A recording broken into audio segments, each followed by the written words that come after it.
you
I'm just getting ghosted. Like, I asked a question, no answer. Feels bad, man. Yeah. It's like me on Tinder. Pepe hands. Yeah.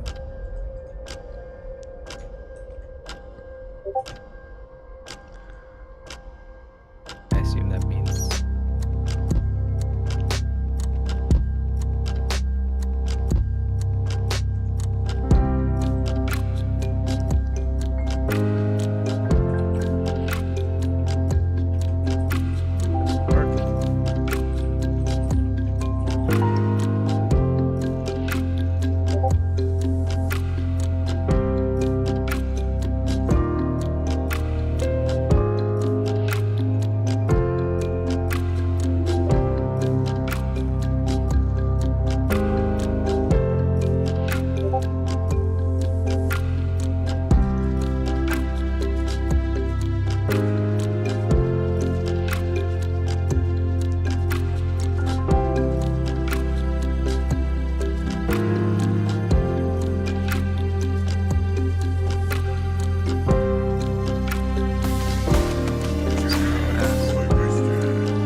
Get sound. Let's go.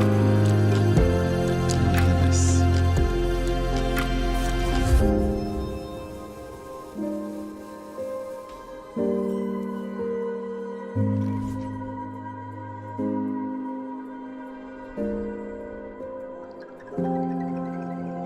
Let's see.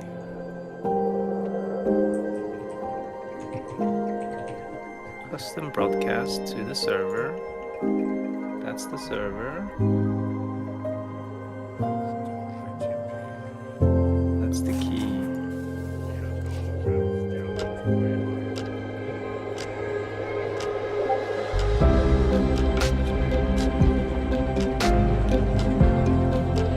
That's why I wanna list this out.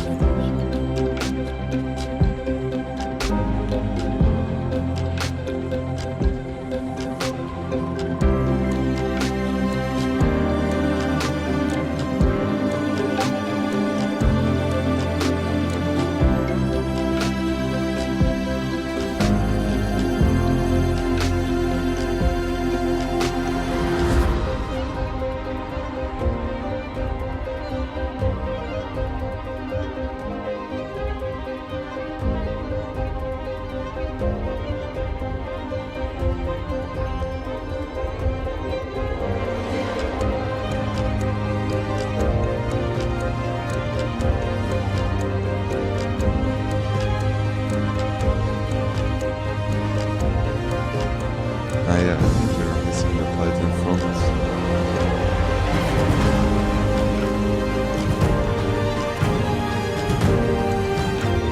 Oh yeah.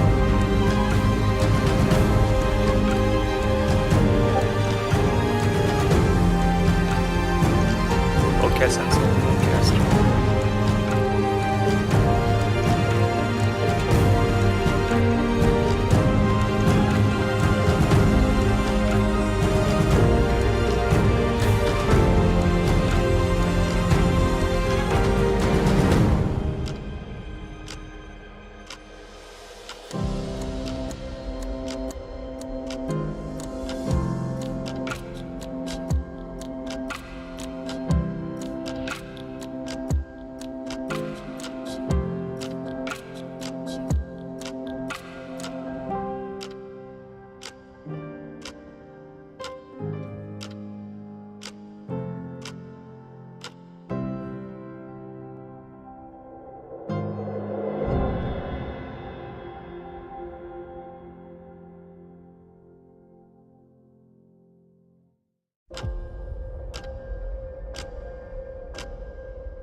up some cards here and there now. Starting to assemble some of this this randomness that we can see from here.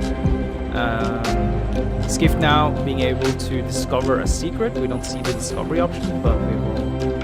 He picked the mage secret there because of turn ping.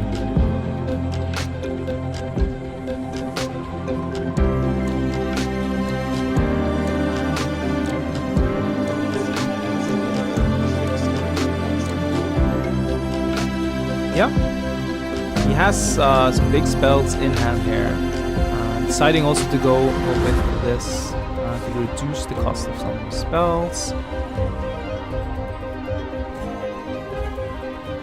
Deciding to get even more in play here. Discovery options are plentiful here, but starting to run a little thin in hand here.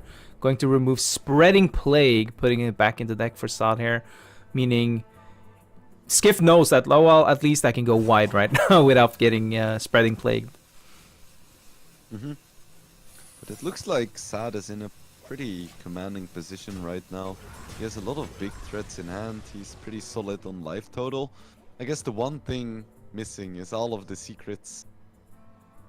Yeah, getting rid of all the secrets. The secrets could be like a little bit iffy here. There's a mage secret, and you don't know what it is. Could be objection. Yeah, and that would be a huge, huge detriment to his game plan right now. He's just gonna go for it. Oh, he's going for it. Oh, okay. So that's gonna draw Skiff some cards. Okay. But no objection. No objection. I guess you're pretty happy with that. Yeah, that's a pretty good outcome here. Skiff will take another secret here. There's a Nathrius in the hand for Skiff as well. Can start juicing up his own Nathrius.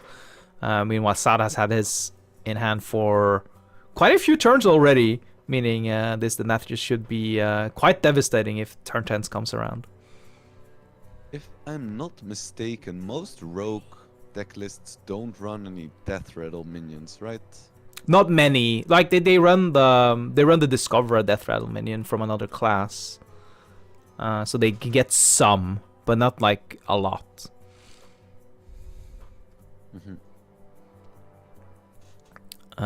Skiff here though, sitting here with the Contraband stash. He hasn't played that many cards from other classes right now, so it's not gonna give that much value for now. But what other options are there? He could activate Tutor Nethari now with the hero power and taking out his 8/8, but is that something you want to do? Deciding instead of building a little bit of a board. There's the Contraband stash from Sad though, and his Contraband stash is significantly more juiced up here with at least an 8/8 in it. Yeah, he's definitely got the better Contraband. We'll see here now, discovering a Death Rattle minion. What will we see? Okay, a Boar, a Murloc. Oh, okay, a little bit of each. Picking the Priest minion here. We'll be able to re-summon also whenever you play this Contraband stash.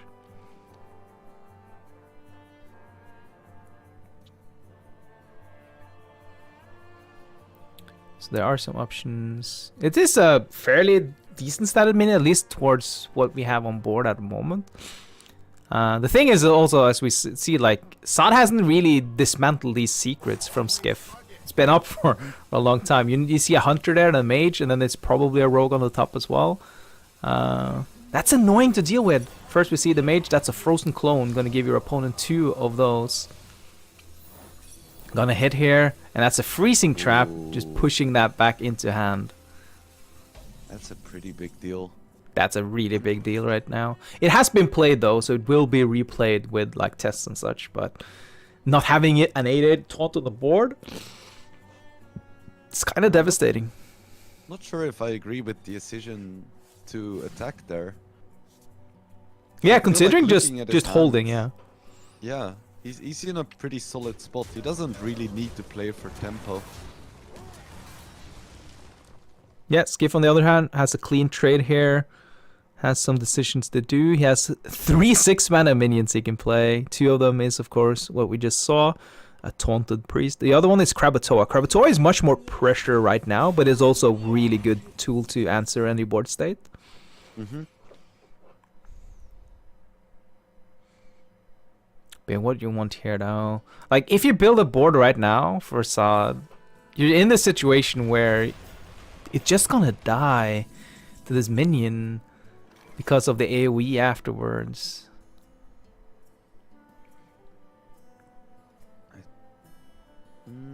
Yeah, he can just trade and then kill it himself if he wants to.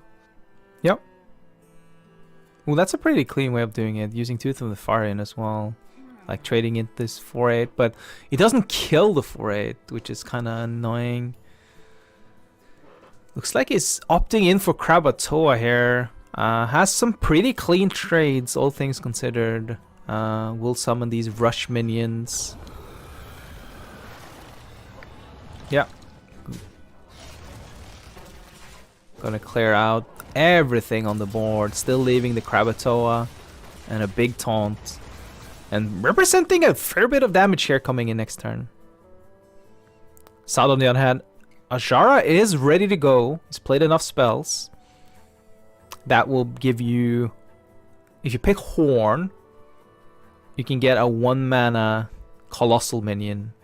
It's random though, which is it's a little bad part about it, I guess, because you don't get to discover it. Like, if it was Discover on the Horn, it would be so much stronger, because there are some duds that are just not good enough. But decides to go for it. I will assume we see the Horn here. Yep. It fits perfectly on the mana as well. And the 1 mana we get... Ooh, okay, that's a big one. Good one. That's gonna remove one of these ones and heal you back up a little bit. Also, of course, puts it in the pool for randomly played from other classes. That's a Priest Colossal, the big dinosaur. Because right now it isn't super threatening with the 4 damage weapon up, but if it gets replayed a few times, that's gonna add up. Especially because it's lifesteal as well. And it's 2 minions, so that's 2 minions for the Denathrius. It also, yeah, as you said, it keeps you alive. Keeps you alive really well because of the lifesteal. And Saad is definitely gonna have the bigger Denathrius. Definitely. Yeah, this Denathrius has been in hand since like turn 2 or something. So it's just been sitting there, just accumulating stacks, infusions. Meanwhile, Skiff, on the other hand, doesn't really have that strong of a follow-up here. Of course, you can clear most of this, but it's not really looking that clean. Okay, deciding to go with another priest here because it just cleanly... Oh, you just used the Tooth Nefarian without the honorable kill as well. Just taking back the board and just saying, well, you need to do something. He knows there's a 10-mana card in hand, which is the one he bounced back earlier. So that could be replayed if wanted. Picking up this prep as well is tempting to play like a Contraband Stash this turn. Yeah, and that's definitely gonna bring out the 8/8 as well as at least the Colossal, most likely. Yeah. That's been that many cards, but the cards that have been played is big, so getting that high value turn might be exactly what you need. But yeah, Contraband Stash, he only has 1 in hand here, but he has a sprint to get more stuff if he wants to. And getting to the bottom of the deck. The Denathrius is fairly thick, but might be weighted for a later turn. Yeah, going with the prep Contraband Stash right now. Gonna leave him 7 mana here, but Rope is burning. Need to go fast. Okay, decides to go with... Okay. Metamorphosis as well. Oh yeah, look at that. Full board of stuff. That's a pretty scary board. Decided to go face as well, yeah, okay. Yeah, that's a pretty scary board indeed. He could go for the contraband himself, get 2 of those priest taunt minions. Yeah, that Which it should cleans up clear. really well because that's going to be 6 damage AoE. It's a lot of AoE. Again, that's just another 6 souls for the Nathrius. Yeah, exactly. But what else could Skiff do though? Decides to go with the trade here first. Gonna clear it off. Oh, he's gonna just Denathrius? It's not that big, is it? No, okay. Here we see Trickster, Contraband Stash, bunch of secrets, and double taunt. And that basically protects him, right? Because everything here will die when these taunts die. Mm-hmm. Oh, even deciding to Shadow Step the Trickster here. Could play the second Contraband Stash, for instance, if needed. Even deciding to swing. Yeah, it's very defensive, but it sets you up. Ooh, the second Contraband Stash being picked up though. That's kind of huge for Sod here. We'll give him a lot of extra fuel. Ooh, minions here. Ooh, that's a really nice round. Yep. That's gonna make you able to push. This Oh, it's lethal. Lethal, yeah. Unless Ice barrier or something. No, it's not ice barrier because it would be procced. Oh, right. So it's just lethal, That's it? straight up. Yeah, Sod just take it. That was kind of interesting because we saw.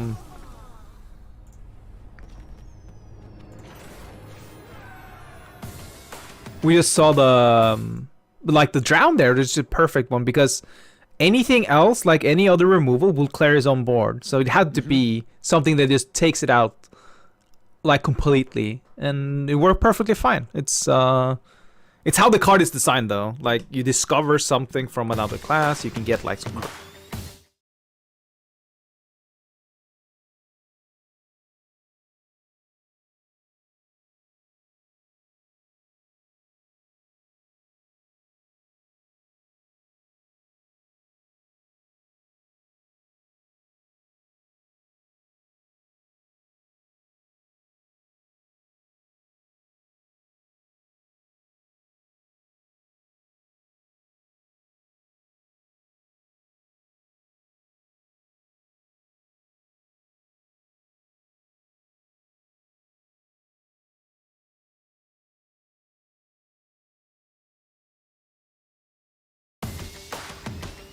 Sod going with this moist shaman here, starting out, and we see once again Rogue, and with one of the better hero powers right now, the Warlock hero power on Rogue.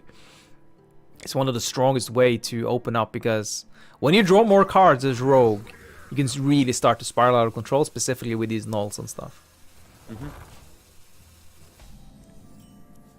But opening with the muck pools here, we'll be able to solidify something. They do have this null in hand, but it needs something else to be able to be played really early.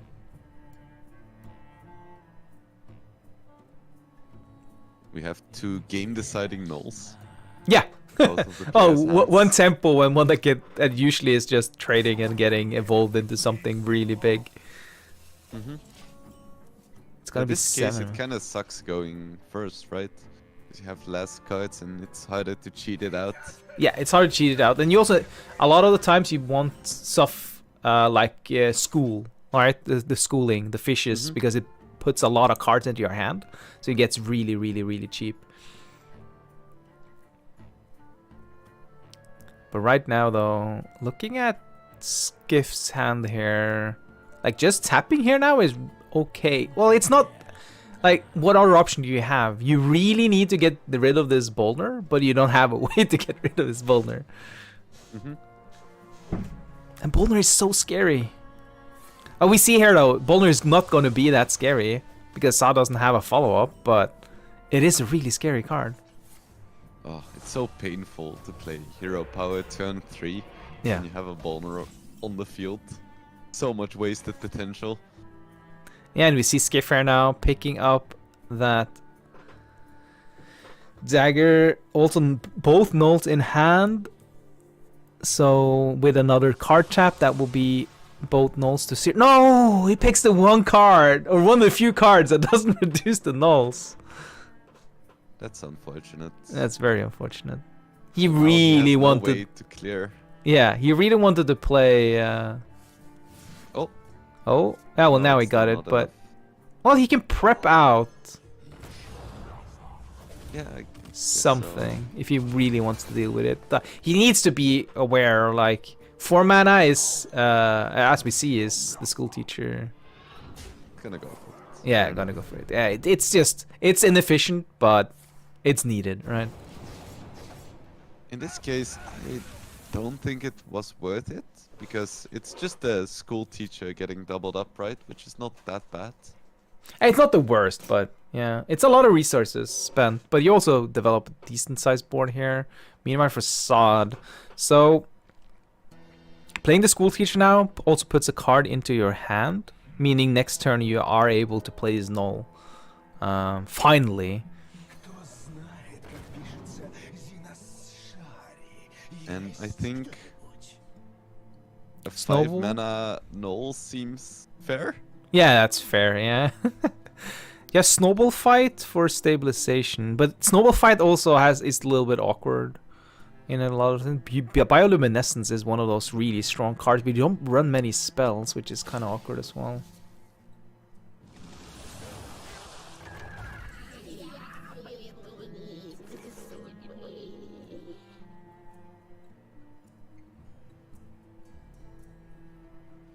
Yeah, sitting here now. Next turn is going to be monumental for Sod here. This these Ooh, value actually trades. is muck Oh, he pull can't even is muck on pull because cooldown. he muck pulled. Huh. This is awkward then. Oh, okay. This solves it.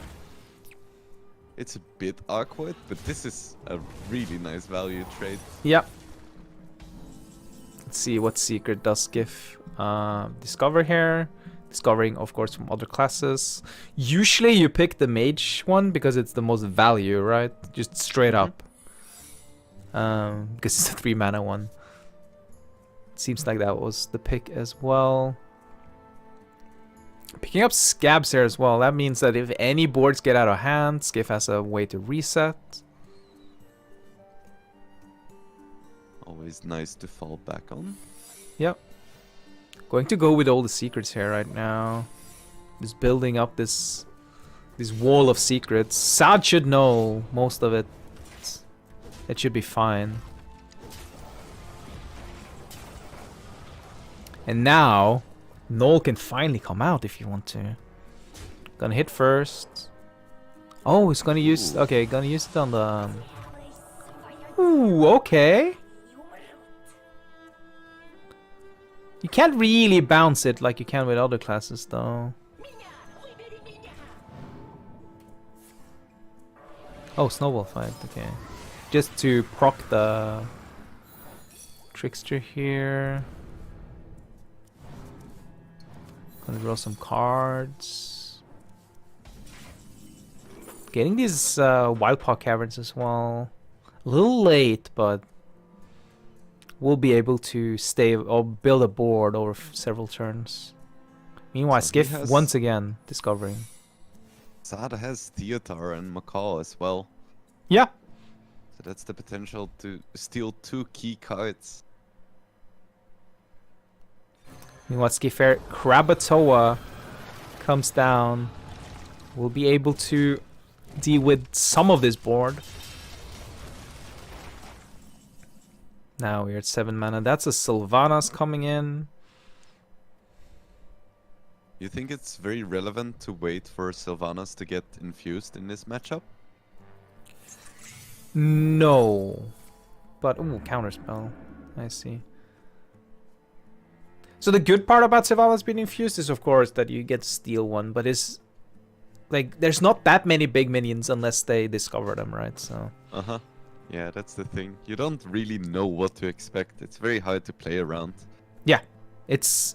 Like, Rogue basically plays like a roguelike game. Like, Slay the Spire or something. He just gets a lot of random cards during the game, and you have to play around it. And you have to play And with it does as really well. test your skill as a player, both to play it and to play against it, because you're not really sure what's ahead of you, and you kind of have to improvise on the go. Yeah, and it's an interesting part of the whole thing as well, because like, how much should you play around all the cards in the game, right? And when do you take risks and when do you don't take risk? And these players are off the top of their peak, and they know, like, they play these matches thousands and thousands of times. They don't know exactly, like, okay, we don't play around this AoE removal because it's only like a 0.3% chance that they have it or something. If it's the enemy. Yeah, if it's the enemy, of course. I mean, if you play it, you have a 0% chance to get the right card. But if it's the enemy... Exactly. Okay, coin sprint here now. Gonna draw them a lot of cards.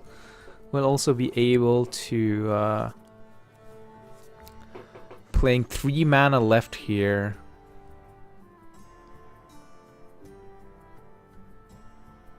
So 2 to the Tharian being an interesting prospect here.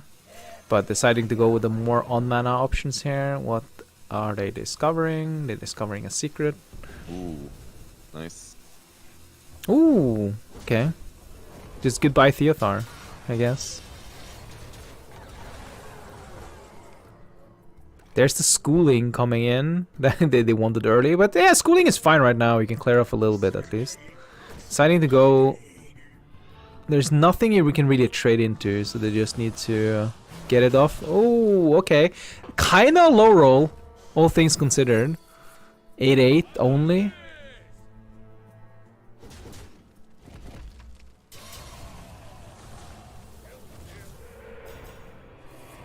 Could have sequenced this a little bit better, I think, but yeah. I'm trying to piece together why he did it in this order. Yeah, he would have more mana spare if he went with schooling first.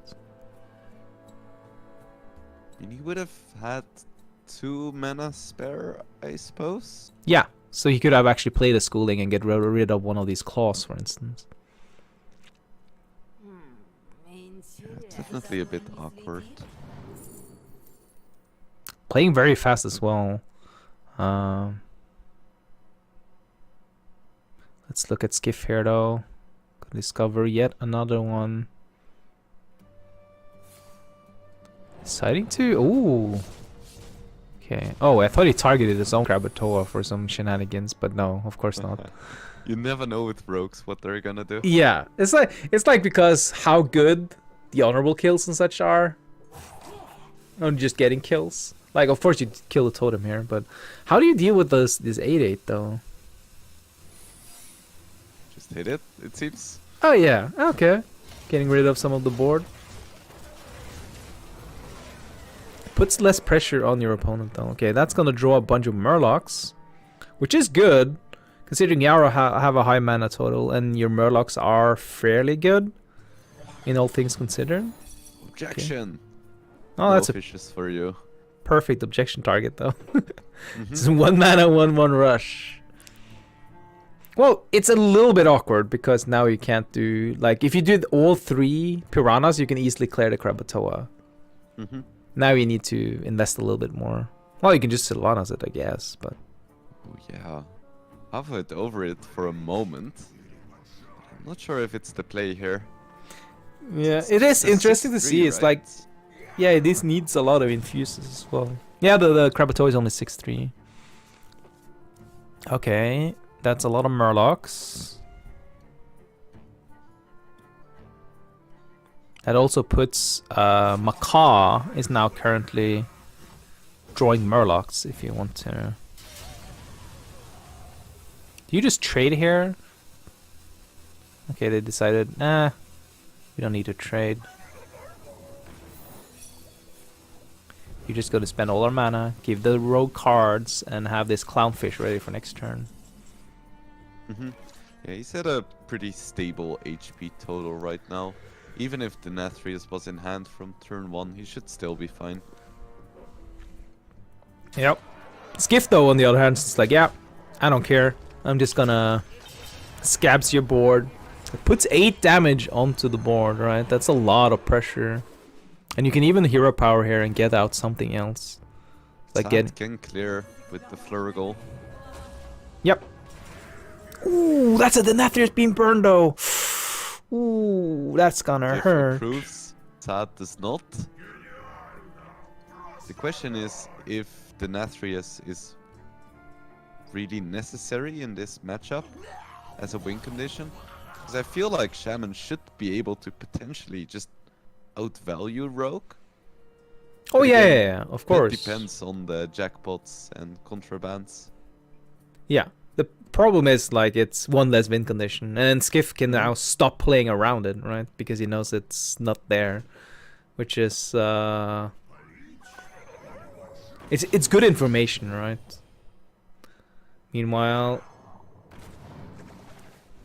Salthair going all ham with these Murlocs. Ooh, this could be a big Ooh, one. okay. There is Krakatoa, Theater, It's Tess. yeah. If it hits Theotar or Tess, Ooh, it hits the red, the one that you don't care about. Okay, that's kind of iffy, but it's still a big board though. That's true. And Rogue doesn't have AoE removal here, so and the Denathrius just came in hand, so it's not fueled up. And looking at this damage here, it is lethal setup. So Skiff needs to do something here. What will Test do? It won't do that much.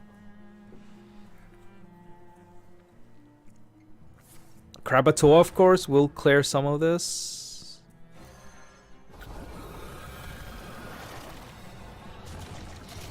It's gonna help somewhat, especially because you know that there is no big Denathrius to finish you off. Yeah. You can really play the board control. Oh, that's okay. exactly what he's gonna do. Yeah. Gonna do the full board control here. Double Krakatoa. So many claws. All the claws. It's like an all-you-can-eat at a Vegas buffet. Yeah. Ooh, Okani here coming into hand. It's a little bit high mana right now, so Okani doesn't really have the same value as it did before. Ooh. Mutinous here. There we go. Ooh, stealing Tess. It's a better target. Definitely a better target. So what do you want there, Beast or Murloc? Oh, also, you're stealing this Just take the Krakatoa. crab. Yep. It feels like Giff is running out of threats. Yep. He has the Denathrius, but it's kind of a small one. It's very small. Well, it got a little juiced now because of the double Krakatoa, but it's still not big enough for all of this. Just look at the hand. Oh, look at the board. There's just so much stats. Mm-hmm.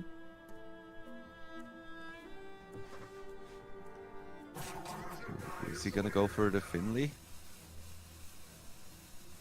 I actually quite like that because he has two of the useless fishies, but he's just gonna go for... Yeah, just the fishies. Skiff, on the other hand, needs to find something here. It has 10 mana available, but has nothing to really utilize that 10 mana. Oh, no, actually 12 mana with the hero power available. Mm-hmm. But the Denathrius isn't big enough. I don't really think you have secrets that can save you either. It feels like either Contraband or Denathrius, but I don't think Contraband is gonna save him either, is it? No, I don't think so. So how big is the Denathrius? I don't know. We can see. Oh, we can't really see. Because probably like 10 or 12. He might have like an out if he gets lucky and kills like the Sylvanas, and it might heal him enough to survive one more turn. But is just surviving one more turn enough? He decides to go for it anyways. Or 9. Oh, that's not enough. 23. There is currently... He has 1 HP. Yeah, 1 HP, yeah. And there's not 1 HP from Sad here. And you kind of need to kill the Denathrius, because he heals for 10. You just Finley? Finley look for 1 damage. Shaman doesn't run a lot of direct damage. I don't It's think also a they've little bit done awkward any- health total here. He needs 2 attacks into this Denathrius, and that's 20 health. Huh. It's If 1 only he damage could off play the lethal. Murloc last turn with poisonous. Yeah. Would have been perfect. How do you even do this? Oh, this is so difficult here. Okay, he's probably looking at his deck list right now, just trying to figure out what might be in the bottom of a deck. He hasn't dredged anything, so he has no information about what's on his bottom. I mean, it's a bit awkward, right? That your enemy is gonna heal back to full, but does it really matter? Just looking at Skiff's hand, it's not that impressive. Just gonna go face. Oh, that's a good one. That's a devolve evolve. That's actually perfect. Not bad. Getting in. That means that the Denathrius will not heal. You didn't kill, but your opponent didn't heal. Yeah, who needs to kill? That said, though, if he just went for the Finley at start, he would have won because of the Brukan. But you couldn't know that, right? So Yeah, fair enough. it was a risk. He did like a calculated risk. Like basically, I think he saved himself for 5 mana at the end there. So maybe if he picks off the elementals, he will be able to clear the Denathrius without killing off his own board. And he picked up the Devolve Evolve, which is the Primordial Wave, which is basically helping out in so many ways. Skiffhair stealing the Gulper. Yeah, he gets It's a the lot of Glug, but taunts. it's not enough.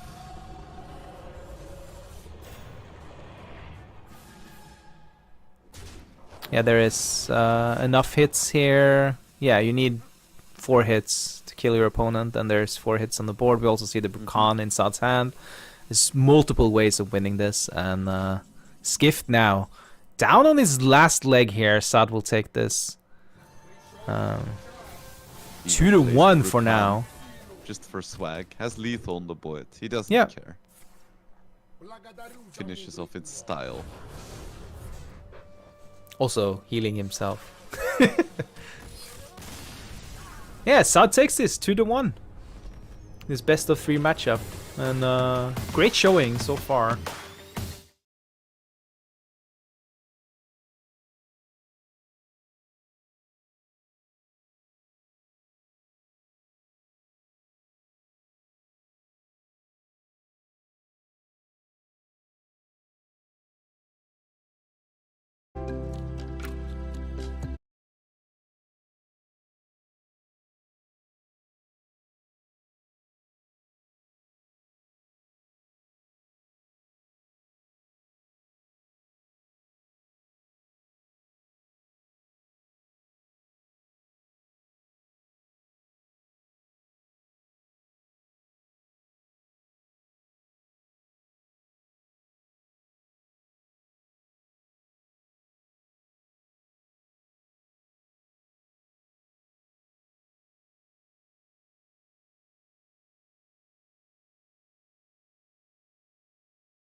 All right, welcome everybody. Good morning, good day, good evening, good night, wherever you are from, and welcome to our stream here with the International Youth E-Games Championships, where we are going to be bringing you some quality Dota with some quality casters, with some quality players, and some probable future youth talent.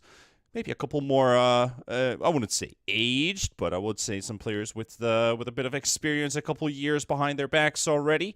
We're here with T-Panda and with Harry Freak to take you on a journey. We have some best of ones to roll out today, followed up with our grand finals later on today with the best of 3.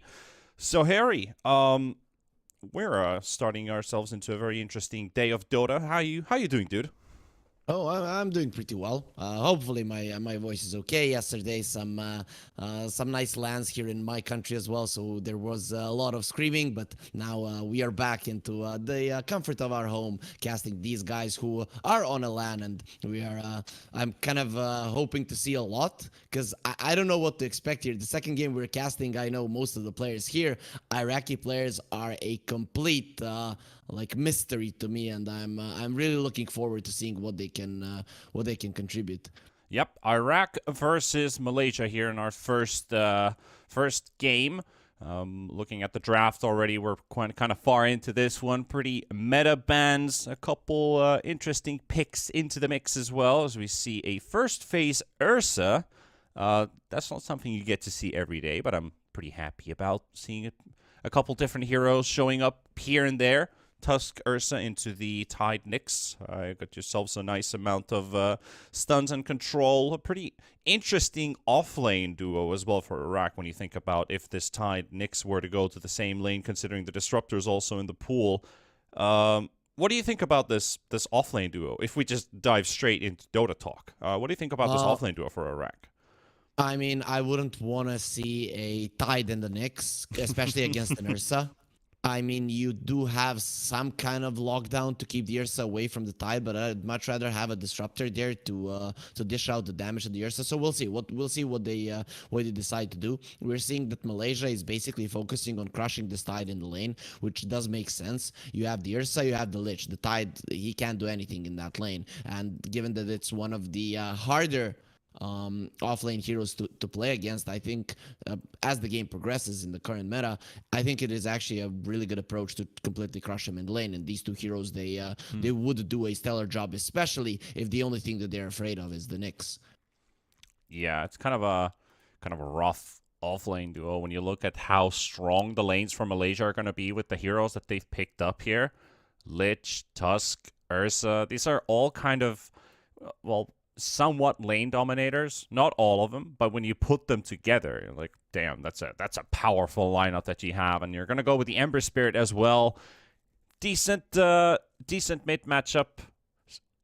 Well, no matter who you're playing against, there's only a couple who can maybe hard counter or at least counter the Ember Spirit. Still a very skill-based matchup, depending who you're going to be going up against. But you can stand your ground pretty well on this hero. Against most. I mean, you said there are a couple. Necro, Viper, Huskar come to mind. Other than that, I think the Ember does well. Plus, you have the Lich on your side. So at any point in the game, you have the Flame Guard, you get the Lich Shield, you jump in, and it's very tough, if not impossible, to kill the hero. Yeah, Lich is nice, especially once you see this Tide Hunter come out. You've got some physical damage reduction at least.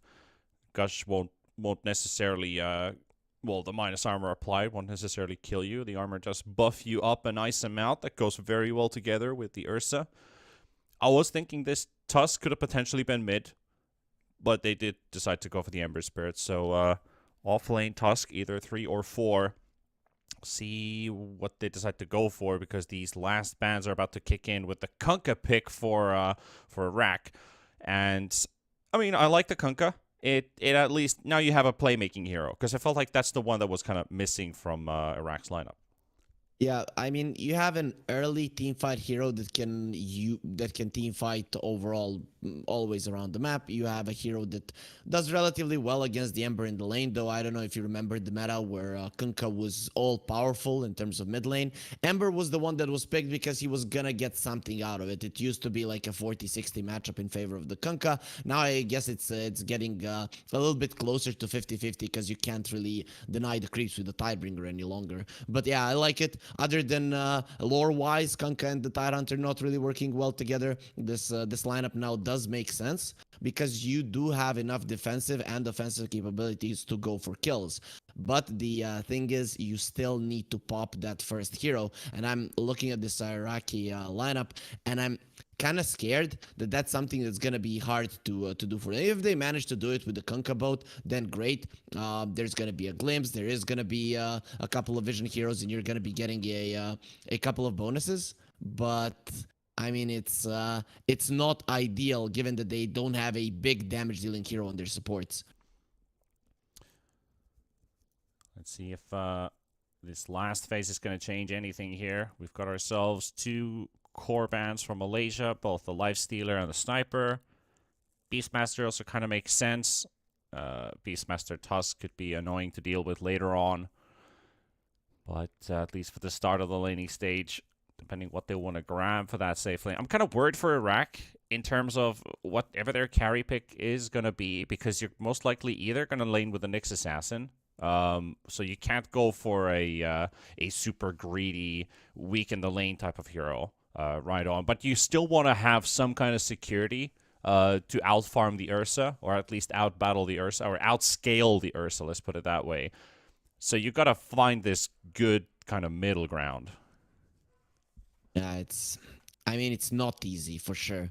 Though I think Iraq will most likely go for something that can battle relatively early on, if not head on, at least from time to time to join the fight. Something like a Terrorblade does come to mind as a potential pick for them. There is going to be a Visage. I think this rounds up the draft for Malaysia quite nicely. They have good tower push. They have that offlane hero that is constantly going to be staying on the other part of the map. A lot of mobile heroes that are going to be running towards him. Lich might not be mobile in a sense, but he doesn't mind running around the map because you get just level 7, 8, and you don't really need anything more than that. You're not going to be the one out pushing the lanes. The only thing I'm kind of scared here for Malaysia is the ability to push out lanes, but the Ember comes in pretty handy there. But overall, this is quite nice for them. You can take the towers, you can play together around the Visage. You're not going to be scared of the Glimpse and the Nyx that much. And Blink Ravage, I mean, there's not that much follow-up for a big team fight, especially once there's a Wraith Pact on the Visage. So I think it's actually a really nice way to round it up, and they go for a Razor. Yeah, I expected an aggressive carry that can fight early on, and I think this is a solid approach. Still, though, you are laning against the Visage, so not the most ideal of heroes, given that the Visage can be very fast and kind of outrun you. Yeah, that can happen. But I guess when you look at it from Malaysia's side, when they go for this Visage pick, they're like, well, we've got room for a hero like this. We can still pick up a hero that might not necessarily do the greatest in the lane inside the full 8, 9, 10-minute time span. He could be strong from minute 1 with the Soul Assumption, start off level 1, get a couple mangoes, harass and poke. Razor's not going to have a great time. But you will still fall off a little bit. Razor catches up. Maybe this hero bounces into the tempo. But then when you look at the other side, Iraq, they're like, we need this kind of aggressive hero. Like you said, you were expecting an aggressive hero. I like to see it as well. It does give you something to work around with the Kunkka. If your laning stage goes well, you can apply early pressure. If it doesn't go well, you have still something to fall onto, which is most likely the Kunkka. So Kunkka needs to have a good lane at least, unless they can secure the side lanes onto their favor. I mean, Kunkka having a good lane, I think it happens in every matchup. If the Kunkka has a bad lane, it's a showing that either your mid laner was completely outclassed in the mid lane, or some big rotations did happen. And I think for a Kunkka, it's usually a hero that you want to ignore. Double Bracer, and suddenly, or maybe in the current meta, it might be a Bracer and a Wraith Band, given how strong it is. But overall, with all of that we're saying, I'm still thinking that Malaysia are coming in as the favorites. Before this game started, I was kind of trying to to scout to see some of the Iraqi players. I didn't find any of them. The only thing I found is a Reddit post from 8 years ago that says that people in Iraq play a lot of LAN Dota, that they practice against each other, 5 versus 5 and stuff like that. So I'm hoping to see something different, and from the draft, I have good expectations for that to happen. So, I guess it's kind of like a wait and see scenario with these two teams. Both pretty hungry lineups. I guess what you already kind of touched upon, where we have another best of one later on today, which is going to be right after this one. We have I think we had Russia, was it Kazakhstan? Yeah, Russia versus Kazakhstan, and they have some very cool rosters. So I guess we're looking for a contender from these two teams to go up against them. So kind of like a wait and see. Let's see what happens. Yep, definitely gonna be fun. We're seeing the players getting ready here. Nice LAN environment for sure. I think I saw there for a second when teams were getting ready that one of the players was saying that the light was going into his eyes. Can be a problem sometimes on LANs. Hoping that they managed to fix that one, given that everyone is looking pretty calm and satisfied. I'm gonna assume that was dealt with from the production side, or might not have even been a problem. I just assumed it was that way from how he was explaining things. Looks like our our teams and players are getting ready for the game. It's always nice to play on like a LAN locale. Thinking about what players can accumulate during their years of Dota is always playing in front of a, well, no, if not live audience, at least playing with the team there, seeing your opponents eye to eye, face to face. And as you can see, we're inside the world of Dota here. We're getting our first best of one underway. And let the best team win. As simple as that.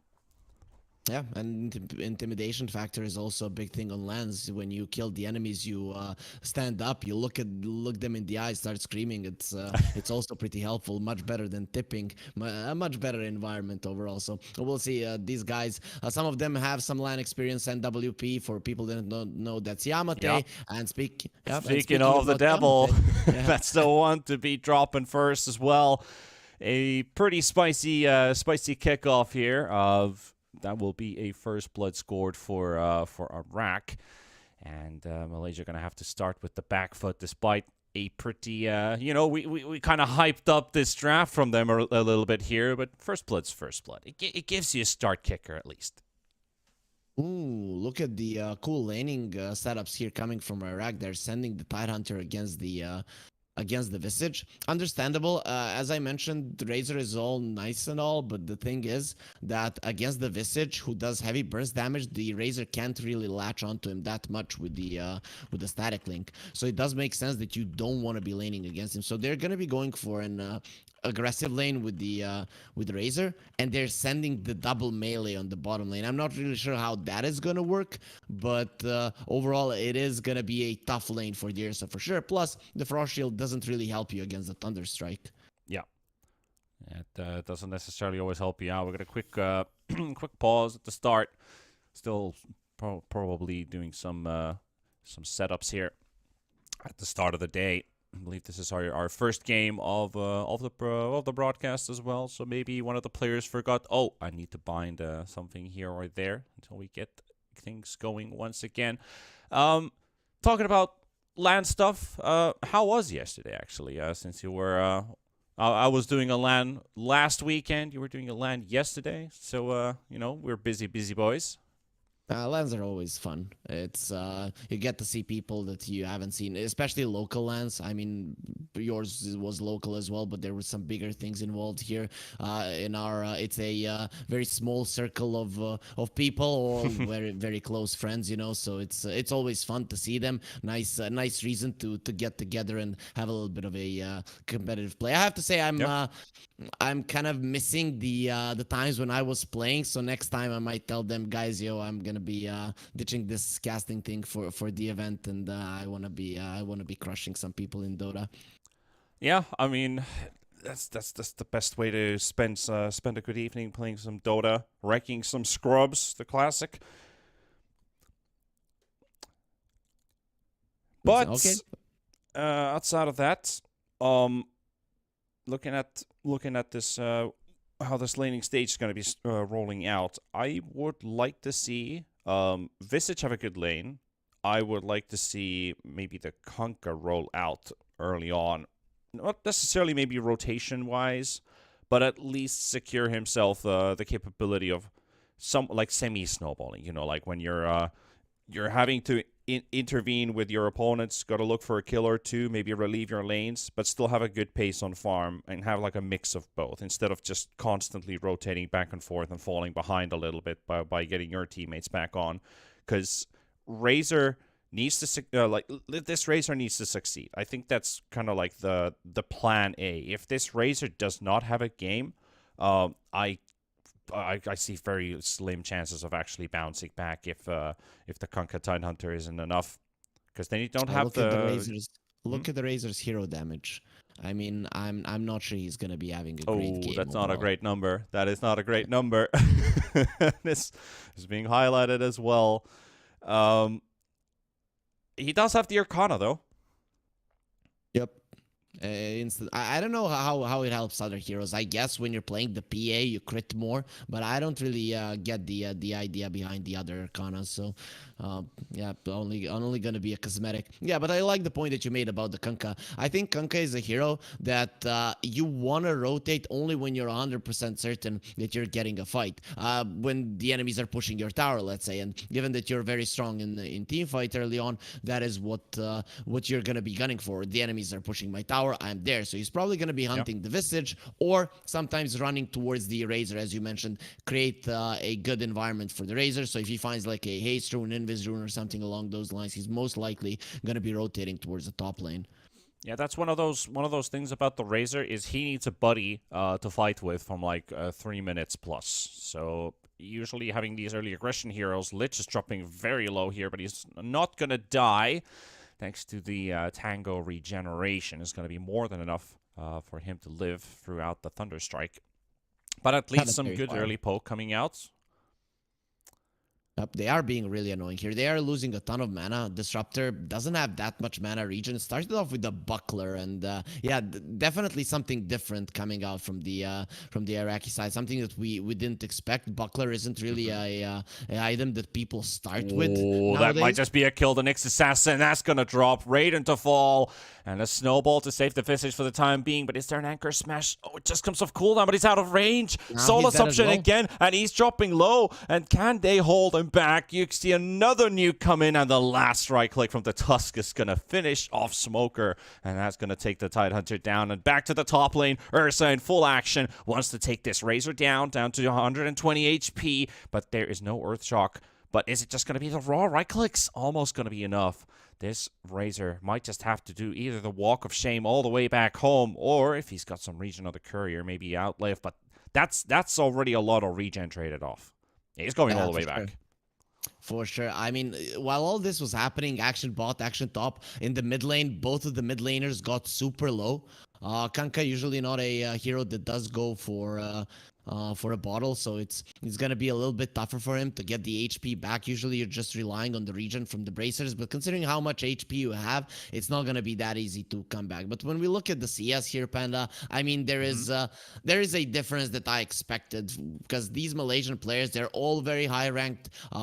4 of them have no Wikipedia page, as far as I know. Only Yamate and WP is the old school player, but they are all really good at their craft. And Iraq, I'm not sure if they'll be able to match up. And we're seeing that things are slowly starting to go Malaysia's way. Can Kunkka take down the Ember though? One more hit, but there's a creep in between, so he does body block him a bit.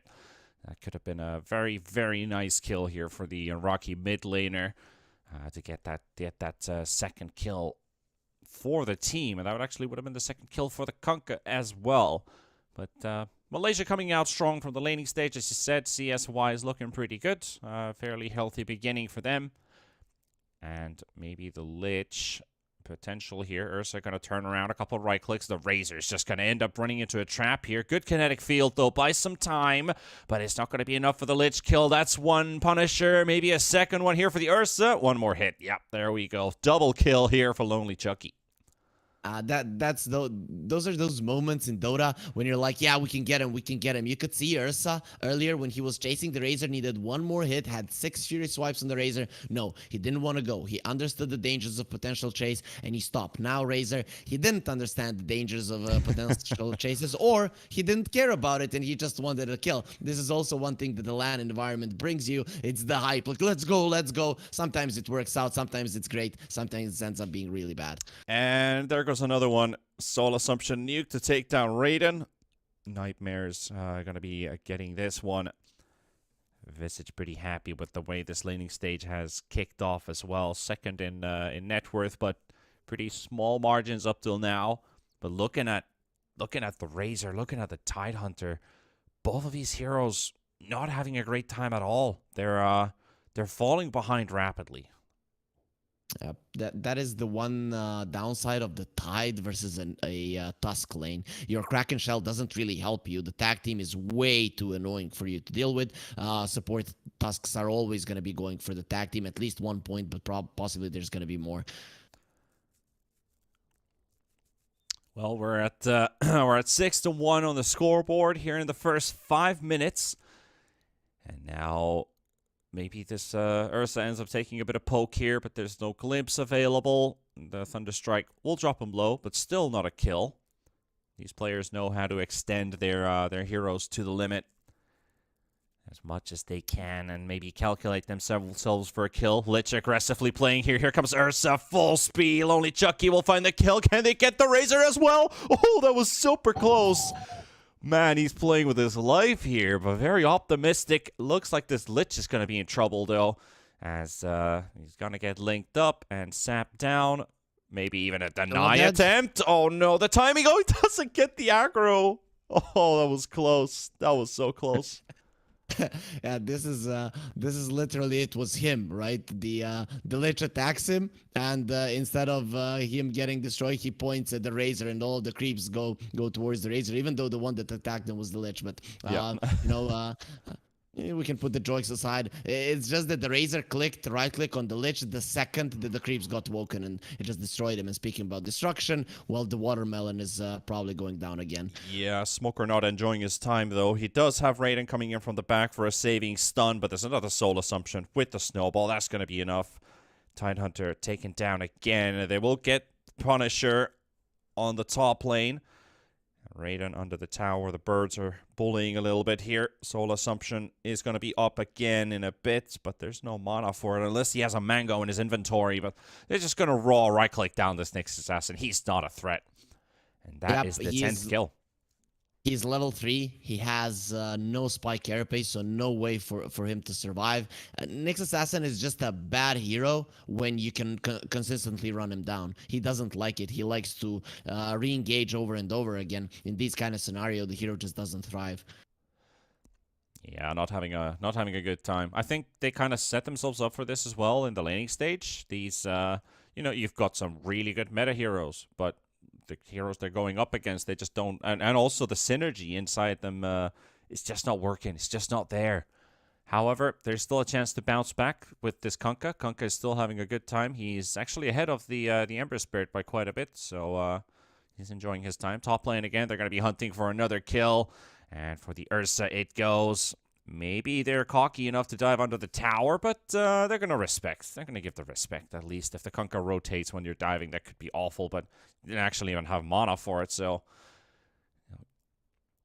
This looks like they literally talked before the games even started. Guys, we're not diving. We're playing clean Dota. No reason to get overly aggressive. And it's working out. There really isn't any reason for their side lanes to go super aggressive and allow for a Kunkka rotation. And now he has to go for a forced out one like this one, and it just doesn't work out. He puts himself in trouble as well, though. Yeah, at least he doesn't end up taking any poke here. So if they do find themselves in an optimal position here, they could still surprise the Malaysian top lane. Raiden walks into the Tusk in the tree line, level 4. Tag team has been popped as well. Carapace does get the birds to go for the mini stuns and also trapping in the shards. And a DD Ember. Hello. That's not going to be fun for the Tidehunter. He's literally like one creep away from hitting level 6, but he's got no friends, he's got nobody, he's got no life by the looks of it either, as he's going to be slowly drained down. Kunkka looking for a rotation towards this lane. He doesn't have the bolt, though. He might just die himself. And he will. Everyone just died. They literally killed everyone, and for a split second, it looked like a team wipe as the Nyx assassin was still dead. It still looks like a team wipe to me, you know. 5 heroes dead. It's not a team fight. 3 lanes, on 2 lanes. The kills were made. 3 on the bottom lane, 2 on top, and the only hero that you lose is the Lich. You don't really care about the Lich. This is the thing. Kunkka, he wants to fight, but without the boat, there's just no way that you're gonna be able to do it. And we're seeing that Iraq, they're trying to make something happen, but they are being outclassed currently. Tide does get level 6, but he TP'd. The tower has fallen, so even if he uses the Ravage right now, I don't know where the damage comes from. Maybe they can kill the Tusk now that the Snowball's being used. Nyx Assassin's still surviving for a little bit longer, but no. Smoker, he's going to have to find the damage from somewhere. Now even a Lich is rotating in as well. Trapped inside the shards. It's very and cold. they throw the Lich ulti in as well for a bit of flavor. Now he drops the Ravage, but there's no damage follow-up. Kunkka does get the Torrent onto 2. The boat is coming in. And he does have the X mark on the Visage. If he can get this bird, there's a nice taunt coming in from the Lich, but Smoker's going to be falling. And the Kunkka, there's the next hero to come into the fray. It's going to be Punisher. He is going to join in for the Lich kill. They've got the Glimpse on the Visage and another Torrent, but the Torrent's off the mark because the Glimpse came out. And now Punisher dies to the birds. It's just going to get hammered down by those Vlad's birds. They have a lot of damage to provide.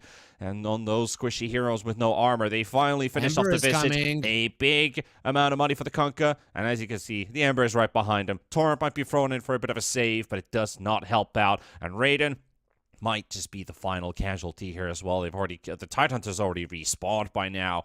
But this fight still continues to roll in. And Anya, that's going to be a double kill for the Ember Spirit. 21 kills inside 11 minutes for one team. 26 in total, and that's a 4K lead now. All the cores are ahead of the Iraqis. These are some chaotic fights. I actually got disappointed there by the Visage that he didn't go for another soul assumption. There was no way he lives, but he gave it his best and didn't even get that last soul assumption out because he thought maybe he was going to be outrunning the Kunkka. Kunkka with the phase boots way too fast. He does take him down. So that's a big kill that you get, but the gold lead is continuing to increase, and every single one of the cores is having an issue. Yeah, this is a good rotation attempt, but still the damage is lacking, and it feels like this is going to be a big issue because they're getting out leveled. There's a couple items that they might be timing before the Radiant team does, the Iraqi team does. And as you can see, they just took him down to half HP, and now they've lost their Kunkka as well with this one. There's no Ravage to fight against them. Going in with a snowball, rolling in, trying to take him down. That's 3. Visage cleaning house. Make it a 4th kill, maybe. Yep, that's an Ultra. We have a chance for a rampage here. 12-minute rampage would be something quite wild, but they're going to have to drop it. They're not going to dive behind the tier 2 tower. So that's another set of kills for the Malaysians. Man, I was kind of happy with the discipline of Malaysia, but now I'm not happy any longer. They could have dowed that one for the rampage. Come on, guys, it's a LAN. You go and crush it at this point. It's not looking like they can lose this game, but nope. They even with an ultra kill, they keep themselves cool, calm, and collected, and they go for the next objective. This time around, it's going to be the Roche. Well, as you can see, the hero damage that popped on the screen, I'm pretty sure that 322 damage on the Razor cursed them this game, as it is now starting to slide out of their hands, and they have only minimal impact here. Another pick-off attempt here. Well, it's not an attempt. It is a pick-off. A boat has been used as well, but it's a bit too late to save the Kunkka. No rum for you today. And the Iraqis, they're going to start losing map control very, very shortly. We're very early into this game. That's probably one of the fastest Roshans I've seen in competitive play. But the thing is, it's going to be like 3-4 minutes, and it feels like all these tier 2s are going to be gone. This Visage is powerful at tower push. Yeah, very powerful. He does have the rate pack. The other team nowhere close to it. Still, he is isolated and alone. And it's kind of the problem for him. Yep. He is soft enough for the kill. Do they have heroes rotating in? Ember coming in right from the southeast. Straight from the triangle towards Punisher. We'll slap him down. And on top of the Razor as well. Oh, it's going to be a tight one, but it's not going to be enough. He just got the Chains of Cooldown.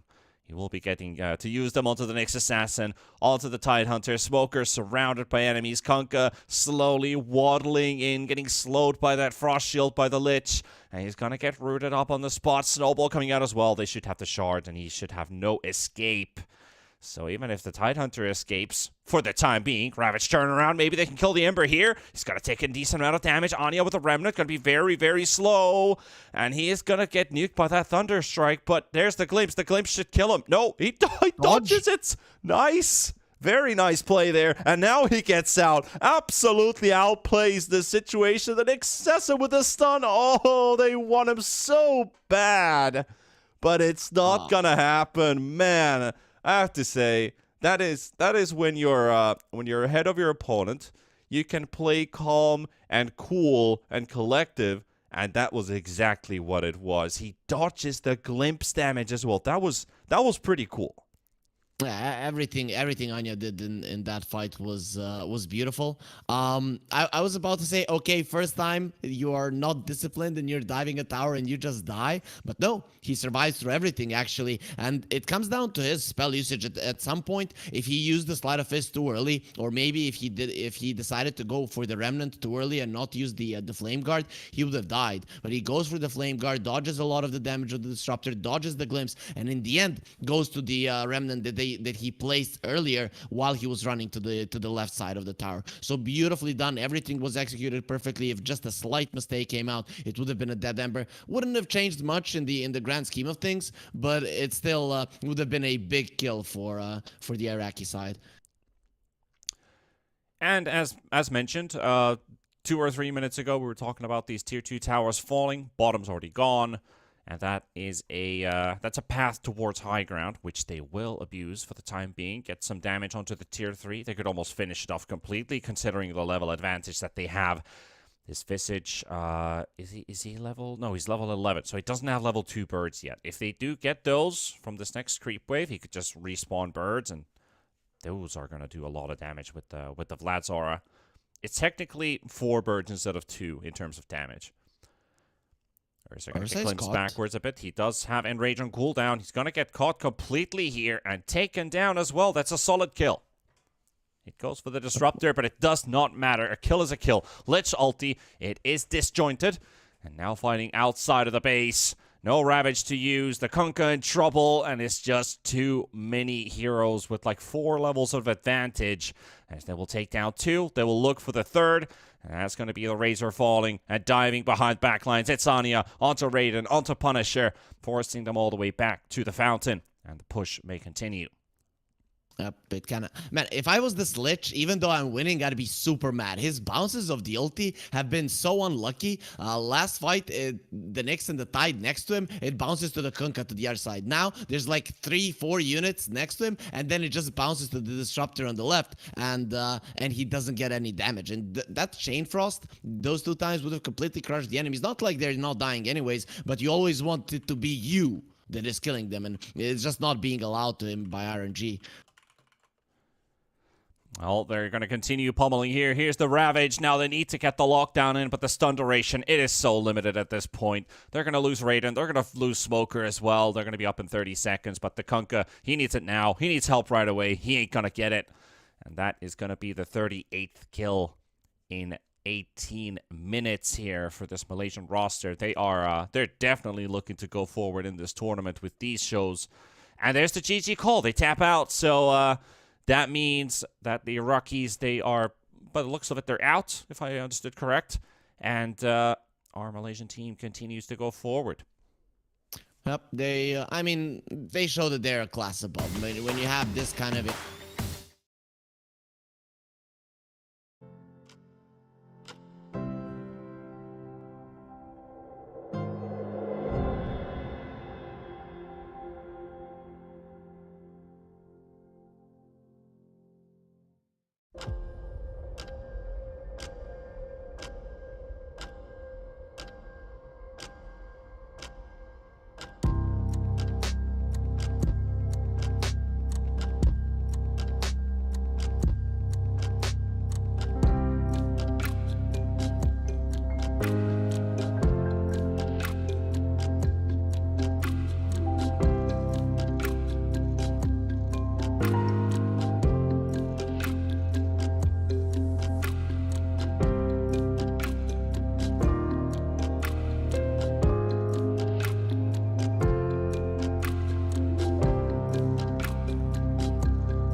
prize pool at the very end of things. But now we are getting into proceedings. Of course, this is a LAN environment, so we are playing with official teams, not having any ultimate team shenanigans. And we're going to be having Kaya Dean taking on a Dex Jr. So let us see how the two gentlemen get themselves underway. Dex versus Kair. One of the interesting things about this is because you are going to be playing with these teams, it's very important to play PSG. PSG is the best team in this game by a country mile, and now we do see PSG. Oof, almost an early goal coming in there, but unfortunately the defense strong enough to prevent it at the very end of things. And now we see the immediate counter-attack going in the opposite direction. Might take me a little bit of time to figure out who's on which side, but given the kind of concentration that we're seeing from them right now, I'm imagining that our blue icon is going to be Dex, and then Kaid is playing in the red. But we'll see. Whoever scores first will probably pop off and allow us to have a little bit more clarity on that. But now, beautiful cross going in from Nuno Mendes all the way trying to isolate Messi. But Messi is not there. Neymar instead is the recipient of the ball, unable to carry it deep into the box. So we do have to go back into midfield. The way that FIFA has changed over time is that it's now much more important to be good on the developmental aspect of play, not just on the scoring. And speaking of development, there's going to be the first goal going forward. It looks like it's Kair that is definitely in the blue because he seems much more relaxed after scoring that goal. 1-0 in his favor right now, trying to make it more. The channel blocked in just a little bit there. Good tackle by Marquinhos. If he didn't get there in time, that would have been all the way through. But speaking of through, now it's Dex's turn. He's in on goal. He chips it past the keeper, but the goalie is there in time. Gianluigi Donnarumma. This card is a little bit too good. So not really too surprising to see that he blocks that shot. But immediately, we do see Kair back on the offensive. He's inside the box right now with Mbappe. Isolates the ball onto Bernard. Can he get it past the keeper? Yes, he can. Woo! What a way to score for him. Very cool, calm, and collected there. Doubling up the lead, making it 2-0. A lot of work still to come out of now for Dex. But Kair, he's taking this very calmly. He's quite composed. Gets a beautiful ball forward onto Mbappe. Mbappe, though, gets dispossessed by Marquinhos inside the box, so there's not going to be any progression on that side of things. Dex needs to change things up, and he needs to change it quickly. Remember, everybody, we're only playing a best of one. That's it. You win here, you're through. You lose, game is hard. So you can afford a 0 mistakes at this stage of the competition, especially considering that you're playing a grand final later on today if you are successful at this stage. And now Dex, unfortunately, just can't get the ball threaded through nicely enough. Neymar was in the right position, but the ball went a little bit behind him, so he wasn't able to turn around quickly enough. And immediately, we do see Dex trying to defend against the offensive of Kair, because Kair is just not going to let him breathe ever. And Kair, can he make this attack work out for him? Sergio Ramos, beautiful dispossession for him, but now he's a little bit too far forward, so he might need to just track back very, very quickly. But fortunately, there are still enough defensive numbers that he doesn't have to worry. And he's done a very, very good job of controlling this right side of the flank, ensuring that Neymar has no progression. We've not seen Achraf Hakimi do anything. Pretty much he's been stuck having to try and play from the left, but PSG not nearly as strong from the left. Yes, you have Nuno Mendes here. Yes, you do have Messi on this side of the pitch, but it's just not the same. But speaking of these passes, look at this. Mbappe, he's in space. Can he get past the keeper? No! He gets past the keeper, but the defender is there to make sure he can't get past the goal. Oh my goodness, that came so close. But at the end of the day, it still remains 2-0 in favor of Khaireddine. Our Lebanese sensation really heating things up here in the first half. But slowly but surely, Dex is starting to get a handle on this game. So this composure that we're seeing right now from Kair, he has to make sure that he maintains it. Do not let off even a minute of concentration, because otherwise, you're just going to be caught on the break. Trying to make an attack happen for himself right now. But this is exactly what I'm talking about. Dex has just gotten a much better read on where the ball is coming from, how to close down these attacking angles. He's compactified the midfield especially, making it very hard to progress through this area. And unfortunately, it doesn't seem like Khaireddine is as happy to play on the wings, but might not have an option. Messi gets the ball, lays off the cross, but unfortunately for him, Mbappe already covered. And this is what I'm talking about. He's forced to play wide because these central areas, Dex has just really had a very good way of reading the game, but now he gets past them anyway. Kair! Woo! 3-0 up right now. Mbappe gets it into the top corner. Beautiful passage of play from him. He was knocking on the door for quite a while, and eventually Dex lets him in. honestly, I'm kind of surprised because, like I said, Dex has been very clearly having a much better read on things, but now Kair has sort of broken him. Kair's gone right through him. He's carving through him like a hot knife through butter, and he's going to get another goal in, making it 4, and really putting himself in pole position right now. This game is looking very unkind for Dex Jr. 4 goals that he needs to recover just to get back to even, let alone a winning position. Still though, there's a lot of FIFA to play. And what I always say is that if your opponent can, however many goals your opponent can score against you, you can score those goals right back. You just have to have that confidence, that belief. Mbappe now trying to open up this belief for Dex. He's been really hard done by failing to get these goals. If he can just get one before halftime, it could really change the game. The dribbles, unfortunately for him, Neymar gets himself dispossessed, and now here's the counter-attack. Angel Di Maria gets a threaded ball through onto Mbappe. These triggered runs are so good coming in from Dex Jr. Or from Kairdin, excuse me. Dex, can you block this? He can, but the danger isn't over just yet. Sergio Ramos happy to get the ball back in midfield.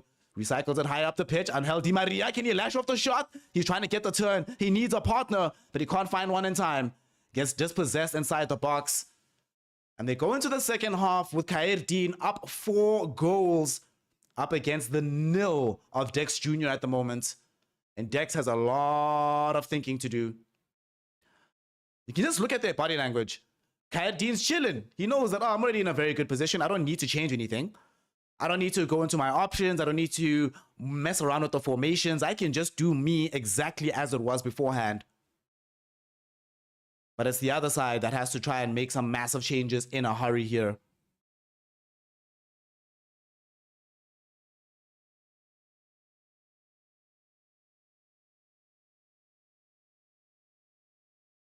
They're preparing for the next stage of this.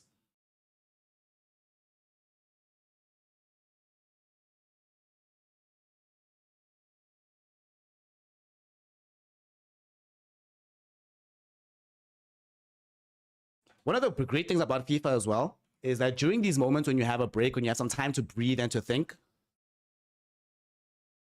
it can kind of actually work against you if you're doing too well. Because what'll end up happening is that you start overthinking the situation. You start being like, well, this guy is doing X, Y, and Z to me. I can just keep coasting. But meantime, you can't coast. The other person who's losing can adapt faster. They have a much better reason to ensure that they are playing the best possible version of FIFA. But here we go. We're back in it now. Kair still ahead by 4 goals. He just needs to make sure that he doesn't concede 4. And then he should be very happy with the victory here. But Dex is not going to take this line down. And immediately as we come back into things, we see the slight change that he's made. So earlier on, I was talking about how he's compactified his game. He seems much more willing now to just expand things. He's a bit more wide and happy to play Messi as sort of like a shadow striker role. So more attacking play, but at the same time, it does also mean that in the event that he loses the ball, he'll be in a much worse position than he was in the first half. So he can never afford to give up possession. Gets a beautiful tackle coming in from Kairdin. No yellow card, even though it is a very hard tackle. Hard but fair. That's what we like to see. Ball forward now. We find Angel Di Maria. Triggered run being there for Mbappe, but he can't get past Marquinhos in time. So the ball does end up being slightly squandered in that situation. Still though, now there are options. Mbappe has Neymar on the left of him, on the right of him rather. Neymar gets on the right of the keeper as well and manages to lash off a shot into the back of the net, turning it into a 5-0 affair right now. Kairdin is just unstoppable. At the same time though, Dex, he just wants a goal, man. Just give me a goal. I did not come all the way to Kazan not to score anything in this situation. Dispossessed in the box. Neymar can't pounce back on it in time. So now going to be forced to earn it back the hard way. But this is what we're talking about. Look what's happening. As soon as he's dispossessed, how many players have to rush all the way back because of the formation change that he decided to make? It might work out for a goal here as he finally gets past this man, but it's offside. It's offside. A little bit unfortunate there for Dex Jr. as Kairdin. He's now the one that's back on. Oh my God, Wijnaldum has all the space in the world. Here is going to be past the keeper. But he's just playing with him at this point, enjoying himself, having fun. That's what this game is all about sometimes. Well.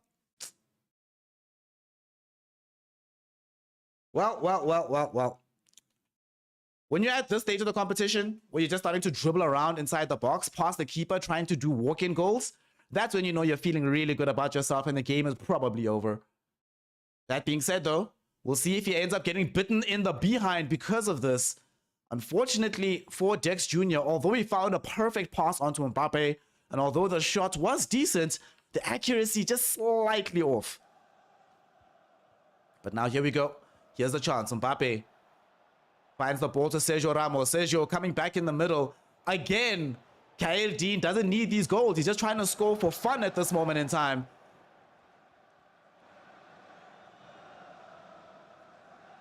How far can he go forward here? Nice layoff pass onto Neymar. Neymar, is he still going to look for the style? Nope, this time he goes for the direct shot. But not going to be able to get it past Donnarumma. Still stays 5-0. At this point, all Dex wants is a goal. You just want to make sure that your honor is intact, that your confidence isn't affected. Let's see if he can at least make that happen for himself. Kimpembe comes back to the ball onto Wijnaldum. Wijnaldum finds Di Maria. But Angel Di Maria, yet again, can't find the accuracy on the shot. It feels like it's a small issue for Dex. Whenever he's trying to get these shots off onto the left side of the goalkeeper while he's on the right side, really struggles to come across the post in that way. We haven't necessarily seen same issue coming in from Dex. And woo! Kair, tired of trying to get the stylish goals. He's like, you know what? Let's just get it into the back of the net, fam. Lashes out the goal. And I think that's going to be that. Looks like the GG has been called. The towel's been thrown in. The opponent knows that he cannot recover from this. He knows he cannot make this happen for himself. So Kyle Dean will end up taking the victory. 6-0 already. We don't know how many more goals he could have scored. There was still more time to play. But right now, he's certainly showing himself to be number one.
how is this happening? And then I was like, how do you, like, you can hear me right now? Yeah, they're replying in chat. I was like, okay, I'll mute my mic.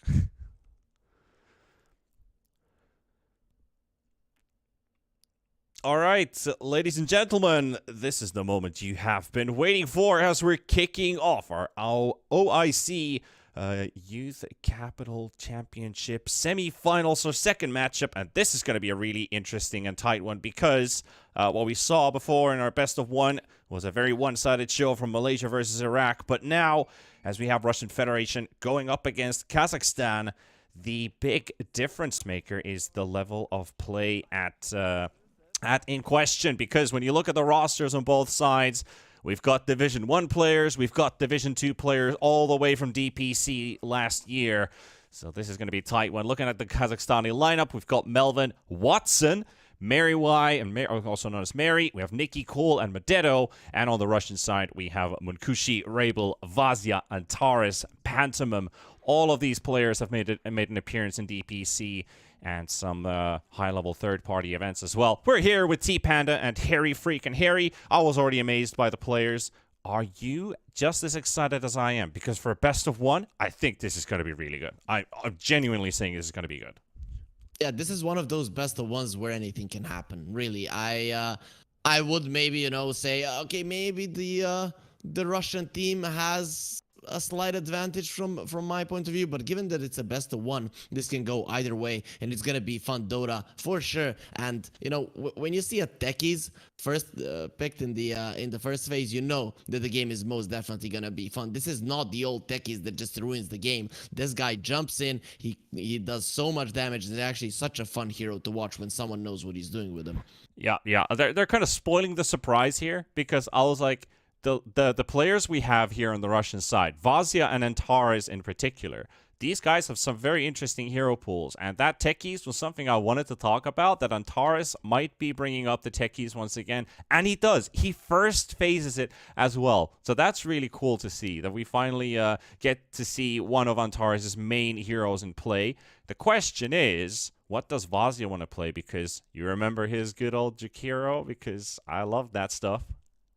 Jakiro, OD, those were the OD ones that as we well. saw. Yeah. I think we're gonna be getting something a little bit more normal from him when you have techies and you're up against the Undying. Yeah, it sounds bad, but that's just the way it goes with the techies. You want a normal offlaner that can provide a stun or slow that is relatively tanky. Maybe some mobility LC might come to mind as maybe something a bit weirder considering you're playing against the Undying. But you have a techies, you just want to keep your range. You want to get the Undying away, constantly annoy him with the right clicks and make it a little bit easier for your offlaner. Also want to give a quick shout out right on your screens, the guy on the left. I just want to say a quick shout out to our boy Ice Nice, Daniil Khalikov. He's a good lad. Happy to see him there as well. I honestly, when you look at Undying and Tidehunter against you, I don't think I would say no to an OD, even if it's an offlane OD, because it is definitely a spicy one to pick up in here. But I see the reasoning. We need a more stable frontliney hero. You already got the Naga as the setup, kind of, even if it's a core support. We've got something to go with. Techies is a hero who loves to go in with someone who can close in gaps quickly. The quick nuke, the silences, maybe a hero that can benefit from that. Say Beastmaster would be nice with Blink. Centaur could be nice with this hero. Tusk would be great with this hero. Tusk is actually still in the pool, which is kind of surprising because it's usually been a first phase ban on a first phase pick. Yeah, people have been really focusing on the Tusk. Actually, it wouldn't be that bad at all, considering you're playing up against the Tusk. So it would make sense. And offlane Tusk, though, isn't something that I think would come out. But we talked about it. Vazia, I mean, he can pull a lot of things out. I think he's being targeted here by production, though. You see how they put it, like Munkushi, it's 2 swords, Rabel, fire, and Vazia, he has to be a tank, right? Because that's what the little shield is showing there on the screen. We're going to see the Batrider and the Beastmaster banned out by the Kazakhstani side, as the Morphling and the Zeus taken away from Russia. They do have a potential I'm gonna say it, so nobody's gonna be surprised. A disruptor pick coming out next. You see the Crystal Maiden ban out because, you know, this is a good point to just get your pause 5 support out there. If Antares is going to be the 4, might as well get Pantomime on something with a... he's good with the Disruptor. I wouldn't say no to it. And it actually sits in pretty nicely with the Undying. I'm not too fancy against the Tidehunter when you have it, unless you're unless you're able to get the Static Storm specifically on top of the Tidehunter before he's ravaged. Otherwise, it doesn't look like a massively great pick. And they're going to go for Marcy. Okay, so forget what I just said. That's a Vazia hero, though. I think that's a Vazia hero. It makes more sense for him to play it. I still think the Disruptor is a really good pick against the Tide, especially now in the Raid Pact meta. The Tide usually goes for that tanky, bulky kind of approach in the early stages of the game, and you just kill him over and over again with the Static Storm. So Disruptor is considered one of the key counters to the Tide. So I was actually surprised when they didn't pick it up. So that's why I'm kind of thinking that Vazia might be the one that is playing the Marcy. They do go for the Timber Saw in between. I was thinking something on the lines of maybe Snapfire if they did not go for the Disruptor, but they went for Marcy. Marcy's still pretty stable here. A good damage dealer, good control. A very strong laner as well. It does lose to some heroes, though. Like, I think the Snapfire is still great, really good against the Marcy, especially when you go to dueling with this hero. And they're going to go for the Rubik. That's a couple good spells to steal. And a good lane fighter as well. Good range, good nuke. Very soft heroes as well against the Fate Bolt. So I do like this Rubik in the laning stage. Yep, and this is a mid lane Timber most likely. I think that's gonna be the case. That you wanna have this super farmed Timber that doesn't really care about the Marcy. You get a hood, so Techies is not gonna be that big of a deal. And you cut down the illusions of the Naga quite easily. You don't really take any damage from her. So it would be quite cool to see. But this is a great response to it because you get an SF, you have a Marcy on your side, so Sidekick is something that you're going to benefit from quite a lot. And if it's Tide mid, you're going to crush him. If it's Timber mid, you're going to crush him. No melee hero does well against an SF.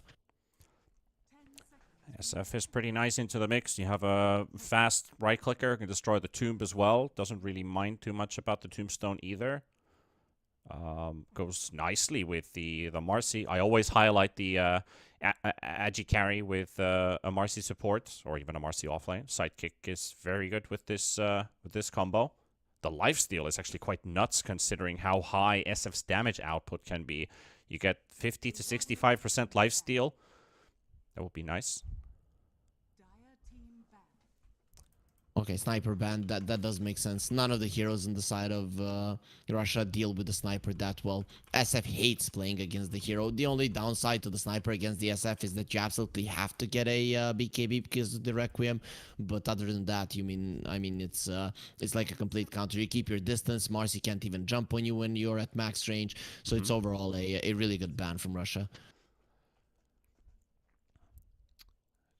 See what the approach is going to be. The Dawnbreaker, kind of an indicator towards the offlane. They're going to ban the Enigma and an instant Drow as well, which would be very spicy against this Shadow Fiend.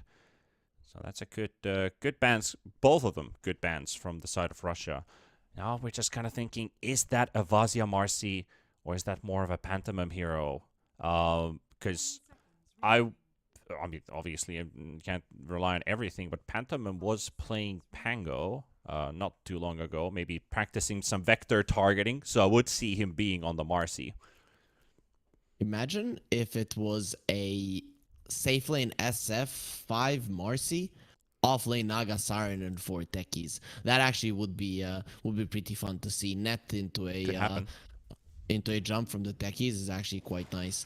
There's going to be an Nature's Prophet coming out. They needed a right-clicking ranged hero, so they went for the NP. It actually does make sense. Plus, you do need some ability on the map, because both the Tide and the Timber, they usually like to stay in a lane, not really move around that much. So having someone that is going to be able to always connect is a big deal. Plus, you needed that early damage, and the Furion definitely provides it. I think this is the best pick they could have gone for with what was handed to them right now. Russia they almost have the full reserve time, so they got plenty of time to think about this. What kind of matchups they want to look. The only flex here is the Marcy. Do they go 3 or 5? 2 offlaners banned, and like you said, this could also be a mid pick that is still open for Rabel. I don't really see a Rabel hero here, to be completely honest. I see Munkushi could be Naga or SF. Rabel could be SF, so that could be a mid Shadow Fiend in the end. So it could just be Vazia's hero missing in the end. Yeah, who knows? This is really a cool approach to the draft. You can see that these are not teams; they got together more as stacks to play. I have to say though, for now, I like what Russia has a bit more. If they round it up properly, I think they actually have a pretty decent shot at winning this entire thing. I think. Their opponents, Kazakhstan, they put themselves in a bit of a weird spot with both the Tide and the Timber. They're kind of heroes that do the same thing. So that could be something that gets exploited, and I think it already has been with the SF pick. And it is the double strength core as well. So scaling-wise, it is a bit of a question mark. We are going to get a more basic offlane hero, and yeah, it is a Rabel SF and a Pantomime Marcy. Everything else seems to be locked in place as it should be, but we see Watson on Furion. Watson is he's a spicy player to watch. I would actually say he's the best player on the server out of these players. So it still doesn't necessarily give Kazakhstan an edge, because Russia's team is very well rounded out. You've got 2 Division 1 players. You have some Division 2 players added into the mix, all very experienced, rising stars, and some basic mediocre players. Let's put it that way. They're not like the shiniest stars necessarily, but definitely players who can pop off. But Watson, last year in DPC, absolutely fantastic year, even though Hellraisers did get knocked into the second division after Tour 2 being just a playoff run, got knocked out 0-4, very disappointing run in total. But if you take that out of account, I would definitely see Watson and Thompson. There's some similarities here and there, but Watson's definitely like a top 10 East European player in the entire region, easily. I mean, I think I would rank him even higher. If we were okay, maybe player, yes, but on his position, he would maybe even be top 2, top 3. Yeah. If we go on MMR alone, I mean, Watson has been top 1 or top 2. Him and Malady have been fighting over it for quite some time. Interesting though, Malady is not playing here for the national team, so you know, traitor here, not here to assist his buddies.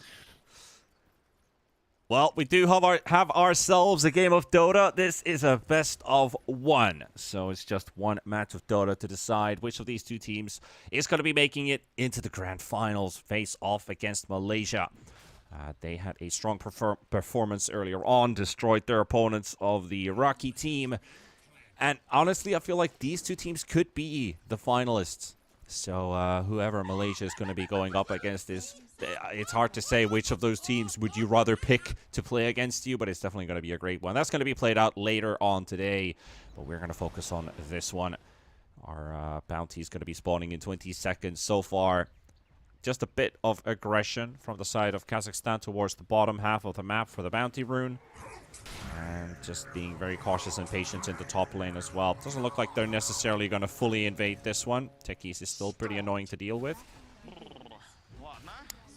And 2 for 2. So yeah, they sent the Marcy on top. That's where you're gonna be playing 2 strength heroes into an Undying and a Furion. You have almost no ways of clearing through the treants. I guess neither does the Techies, and they want the Techies to thrive more. But this laning setup is the only thing that I'm afraid for the Russian side. If they survive the side lanes properly, I think they're gonna be on a really good path to win this one. But their side lanes could crumble very easily. Rabel already being the master of this mid lane. He's showing Timber like this is my place. You go somewhere else. He doesn't actually have the high ground vision, so he's gonna miss one of those raises. Already burning out that one mango that he had. Very limited damage to the Timber Saw, though. If he did connect all of those raises, that could have been very difficult for the Timber to stay in lane with just one set of tangos, but because he did manage to dodge like 2 or 3 of those raises, that's actually a lot of resources spent by the SF. Yep, he tried to go for the uphill raise. We see that Rabel was definitely a fan of Yafet in the past. I remember there were players in Dota whose whole point of the game was to get a Fog of War raise skill, because that's what they saw on Wu Dota and some Yafet's videos on YouTube. But yeah, he didn't go through with that one. It would have actually done quite a lot of damage to the Timber, but not gonna be on point. Nice attempt though. Bottom lane was a bit of a calm stage for now, but looking at top, Vazia has already got his wave right behind the tower. Melvin there, making an appearance.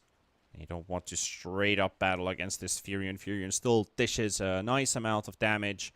They want to get those level 2s as secure as possible without the threat of these treants.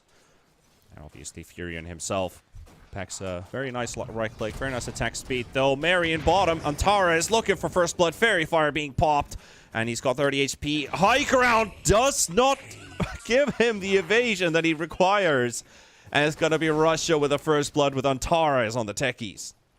Yeah, much needed one. When you look at the last hits, it's showing how big of an issue the side lanes are gonna be for Russia. So you need to get kills, and the techies is your best bet. This is the hero that you rely on to do so.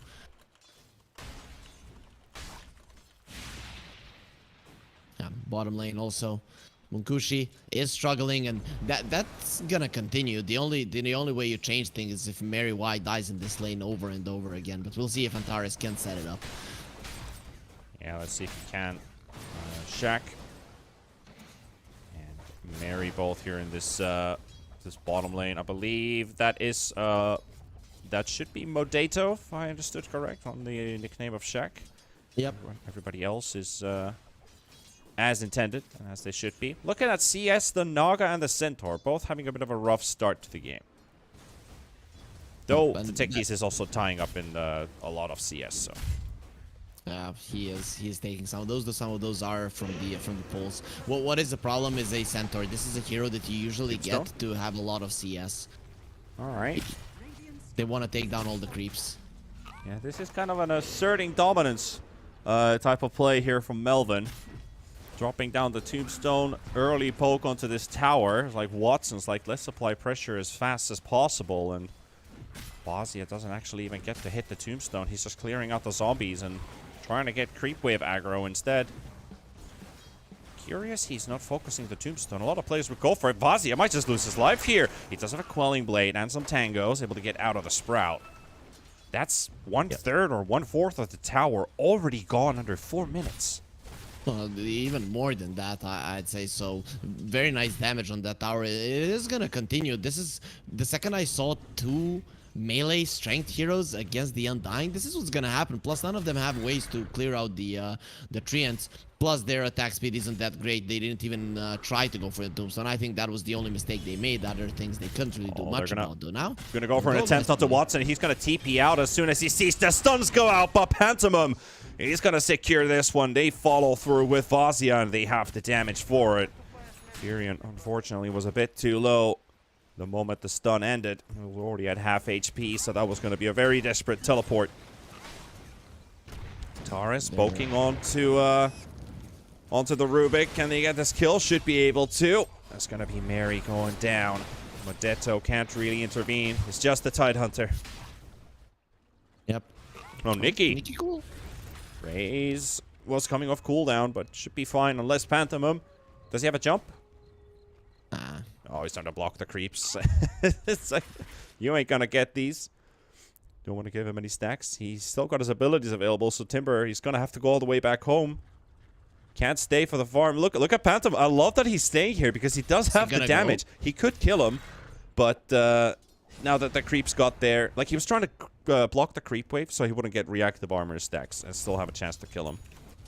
And also not allow him to farm. In a tier 2, maybe you get a couple of last hits. In a tier 3, 6 minutes into the game, that's not going to be happening, especially when your mana is lacking. Yep. Now Vazia, oh, he tries to TP out himself, so Watson he turns in the favor.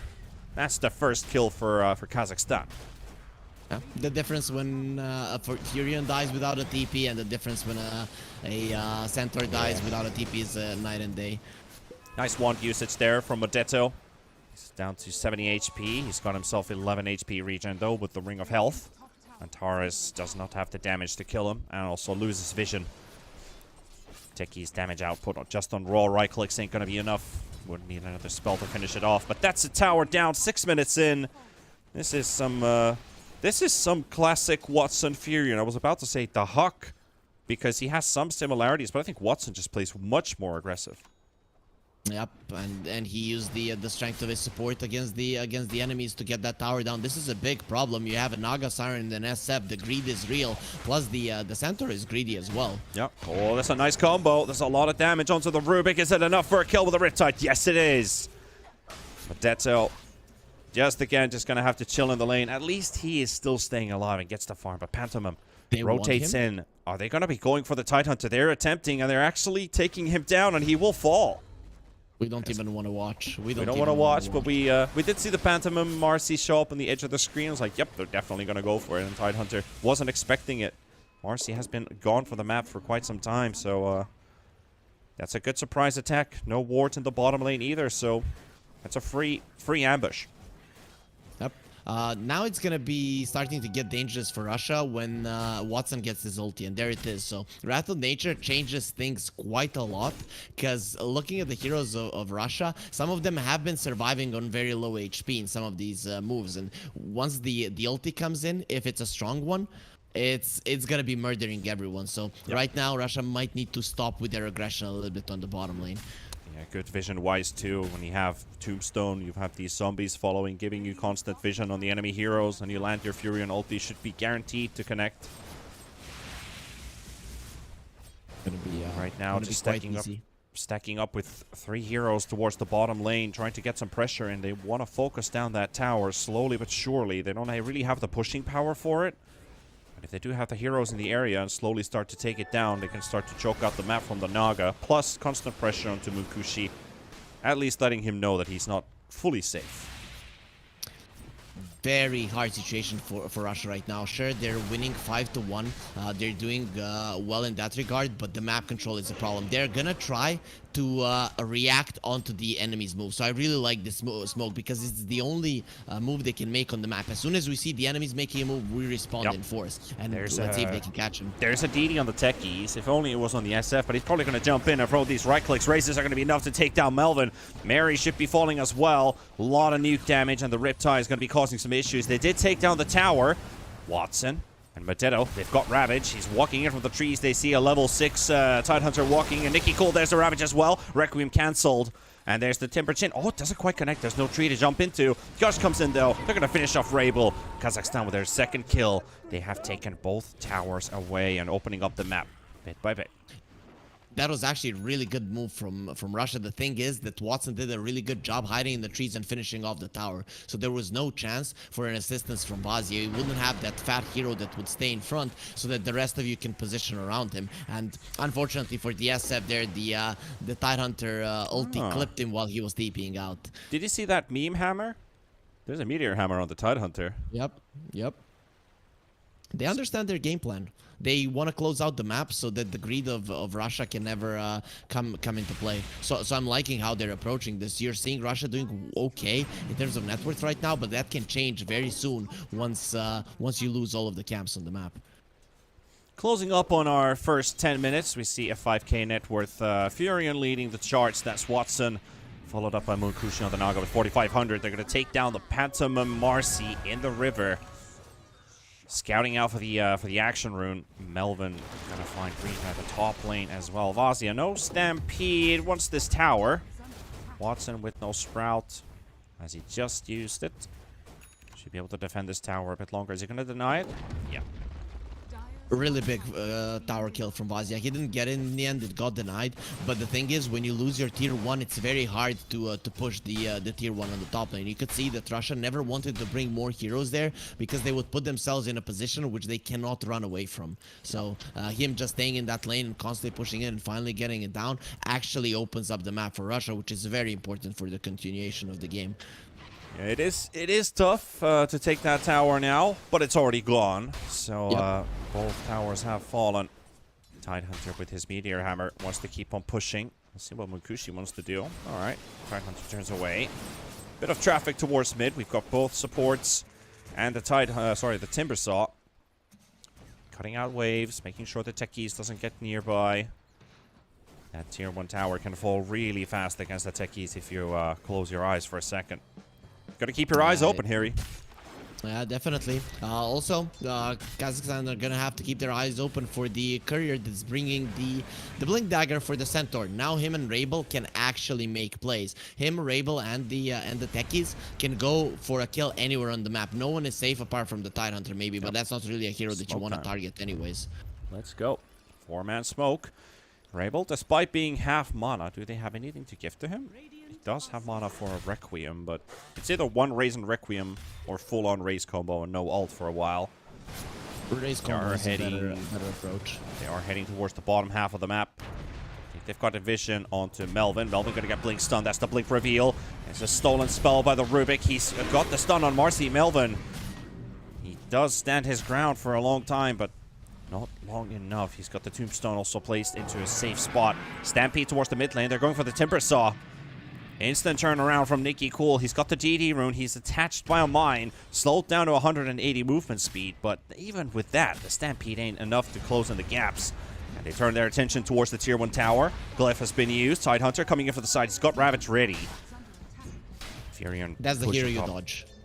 That's the hero you dodge. You can go for the Timber kills, but for the Tide, no. That is the one that destroys Got the Techies. He's got to get stunned by the stolen stomp from Mary, which he did get earlier on in that river fight. Leads into a kill. No jump available for Antares to get out. Melvin was the one who arranged all of this to happen. He broke the smoke, he died, he put a tombstone on the high ground, allowing the Rubik to get away with that stun. And now he, when he shows himself, Russia has to bail. That's always what's gonna be happening. And the thing is, you can't do it all the time because you're up against the Fury and your lanes are gonna be struggling over and over again. So I like the aggression from Russia, but you only have so many smokes to use. So we'll see how they actually use them. Killing support's not gonna be good enough. Yep. Now we have a Maelstrom up on the Fury, 13 minutes in. Even more pushing power, and he's going to farm faster. Quick pause as well. Looks like Pantomim has forgotten something in the microwave. Better get that out fast. Doesn't happen like I did. I actually found out I had forgotten something in my microwave yesterday, and it had been there for a couple of days. And I was like, this has never, ever happened to me in my entire life. I was wondering, what is this doing here? Yeah, you want to put something else in, and there's something that doesn't smell the best inside of it. So yeah, that can be an issue. I was thinking, like, forgot something in the microwave, like how it makes a sound when you should pull things out. But either way, yeah, we're only human. Hopefully everything is fixed right now. Yeah. We're only human after all. Let's see what the next gameplay is going to be from Russia. They did already use one smoke, which led into an Undying kill, but they would love to use another. Utilize that Blink stun from the Centaur. He's still farming up in the jungle, but Watson is playing quite aggressive here. They're going to go for this one. Web comes out. They have the song necessarily if they want to hold Watson in place even longer. Watson taking a lot of damage. It's a good kill if they can get it. Melvin actually prevents Svazia from getting in, but Mukushi finishes him off, and they're actually taking the whole team with them. It's just the Timber Saw alive. Quick 4 kills for Russia in 2 separate engagements. And they forced out the Ravage. This is the thing. This is the spell that is kind of keeping Russia from going full-on in aggression. And now the Centaur can jump on whoever he wants. Full-on team wipe here. Can they get a last kill? It's dropping down a half. Mine's going to explode as well. Yes, they can. Ladies and gentlemen, that's a team wipe. Oh, they're playing so well. They understood their timings. They understood what to do. Even though the map looked kind of lost for them, they went for all the right plays. And even though their first smoke was kind of stopped, they pretty much got the parts of the map that they wanted for them, and the farm for the Nagas are necessary so that she can go for a play like that to kill Watson. So Russia are just playing on another level here, even though Kazakhstan had an amazing start. Yeah, that's some really good movement, good understanding of the draft, and nice synergy too. Understanding that they can take these two separate fights with the SF and the techies in mid, and then the rest of the boys into the outpost. And no smoke was needed. Watson was quite easily caught there as well. He tried to sprout himself away from the Naga, but ended up biting him as he was ensnared for a very, very long time. He's gonna have to build an item to get rid of that. Most likely a BKB at some point. He felt untouchable. He thought that it's always going to be his fat frontliners that are going to be the ones initiating the fight, and he's going to be coming in later on. But then he got a bit too deep. You're still playing against the Naga Siren, and that's the one problem with the Kazakhstan lineup, that they don't really kill heroes, right? You don't have anything to catch them that easily. You need to force them into an engagement, and if Russia makes 2 engagements on the map, they're going to be coming out ahead, so perfectly done. Yep, that's an easy find from Munkushi. Forces out the Undying ulti as well. The Flesh Golem burnt out. And the mine's gonna latch, so good night, goodbye. Munkushi with the last hit. Rabel takes Roshan and the Aegis for himself. And he's already built the Mithril Hammer as well towards his BKB. So he's got that extra punch from the hammer. And then the rest is just gonna be durability and stretching out fights even further. So kind of feels like Watson's in a bit of a hurry. He needs to get himself to the right-clicking machine he needs to be to carry the game in the end. He understands what's happening in this game is that Russia are playing way too fast, and they're not gonna be falling into a trap of engaging the Tidehunter or the Timbersaw when they know that the fight isn't gonna be going their way. And with the way that they're moving around the map, Russia are just slightly faster than Kazakhstan currently. He understands you have to go for a BKB, you have to fight. There's no other way. You're gonna get outplayed. He just invis teleported. Do they have a sentry? No, they don't. This could be a surprise attack. This could be a really good surprise attack. Let's see if he can find a target for himself. They smoke up as well in the top half of the map, most likely heading towards the triangle. There's going to be a Tidehunter. There's the SF looming. He wants Watson. Yep. Oh, is he right under him? Requiem, and he blows up. The Stampede comes out as well. There's the raises, and it's going to be enough. Watson completely unsurprised. And he does not know what happened. What hit him? It was Rabel. Song used as well. That's a cancelled teleport. And there's good night, Tidehunter.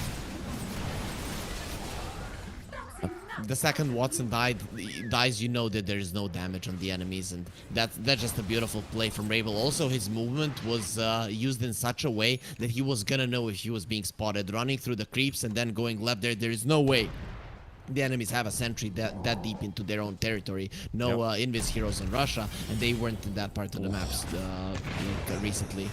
Okay, this is a really rough game now for the Undying and for the Rubik both.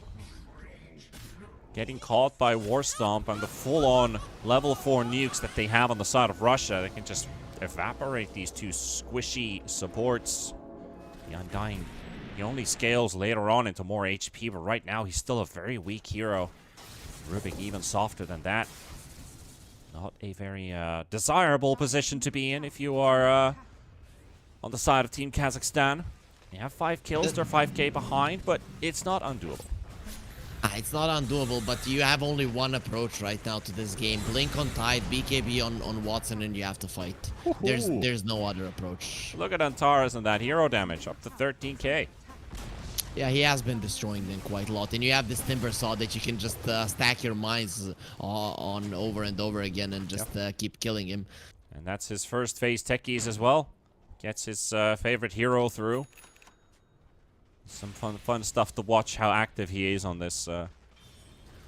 We remember when Zayat's techies was good. We all know Zayat's techies is good, but I think Antares techies is just as enjoyable. At least the games I've watched and the games I've cast him play it.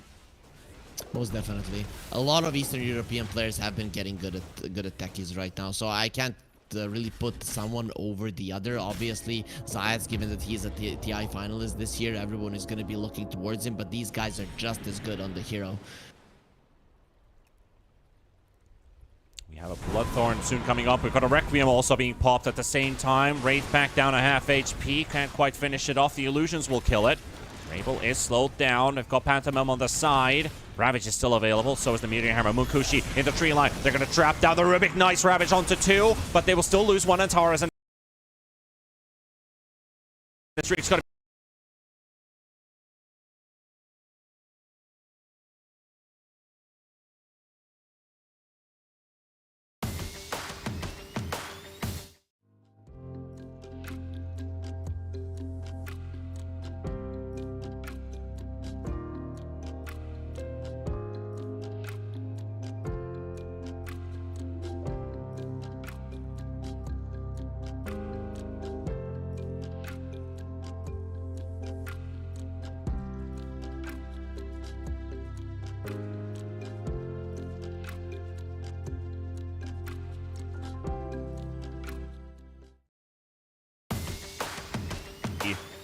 That's going to be canceling the teleport of the Shadow Fiend. So unless you go for something desperate like an Abyssal Blade on the Tidehunter or something like that, which you will probably see in like 1 out of 1,000 games, it's the only way of you actually getting to able to cancel. Oh, that's not good. He's going to be looking for more.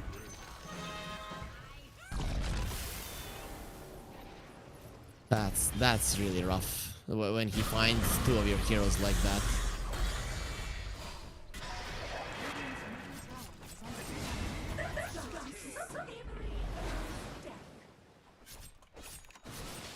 And Mankushi, he gets another one. Right now, they just don't have the items on Kazakhstan to stop this advance from Russia. So Russia are going to be overtaking everything. A triangle being taken 20 minutes into the game. Kazakhstan, they know in how much of a trouble they are.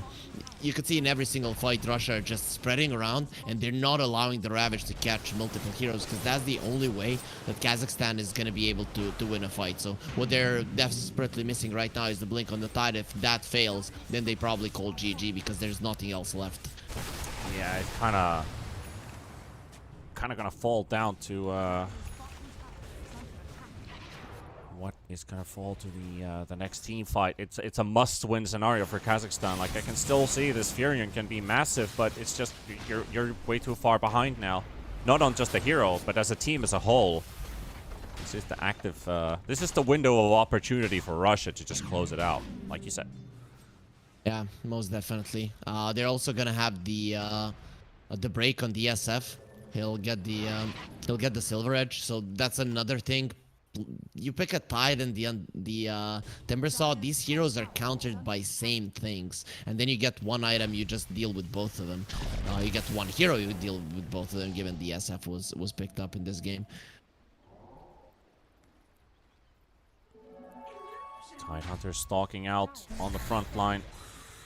Trying to get some information. Mary's just going to get 1, 2, almost 3 shots That here. hurts.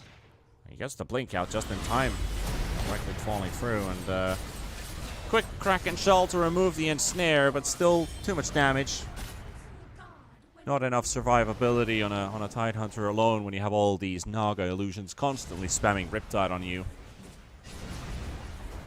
Yeah, way too much damage. Way too much damage for him currently. When you look at the Tide's net worth and the Naga, usually Tide is a decent hero against the Naga, but they need to be somewhat close in terms of net worth. When he's being doubled by his laning counterpart, it just goes to show how big of a difference Russia has been able to accumulate. They will wait for the next Roche. They don't need to hurry. The thing is, Kazakhstan has to make a play, but they don't have a hero to do so. I mentioned the Tide blink, but he's nowhere close to it, so that is not going to be coming at any near time in the future, and I'm not really sure how Kazakhstan forces out the fight. If the Roche drops, then not even the blink will be making a difference. It's a question if it will right now even.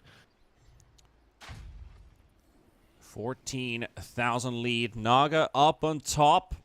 Munkushi, the carry player from Pari-Parni. Used to play for Division 1, is going to be playing Division 2 in the next season. Most of these East European teams' rosters are still kind of open.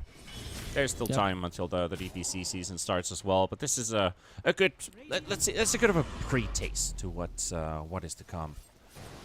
And I've got some high hopes on Pantomim this season. Talked to him before the games. He said that the atmosphere there at Kazan is very good. People are friendly, nice place. Has been enjoying himself.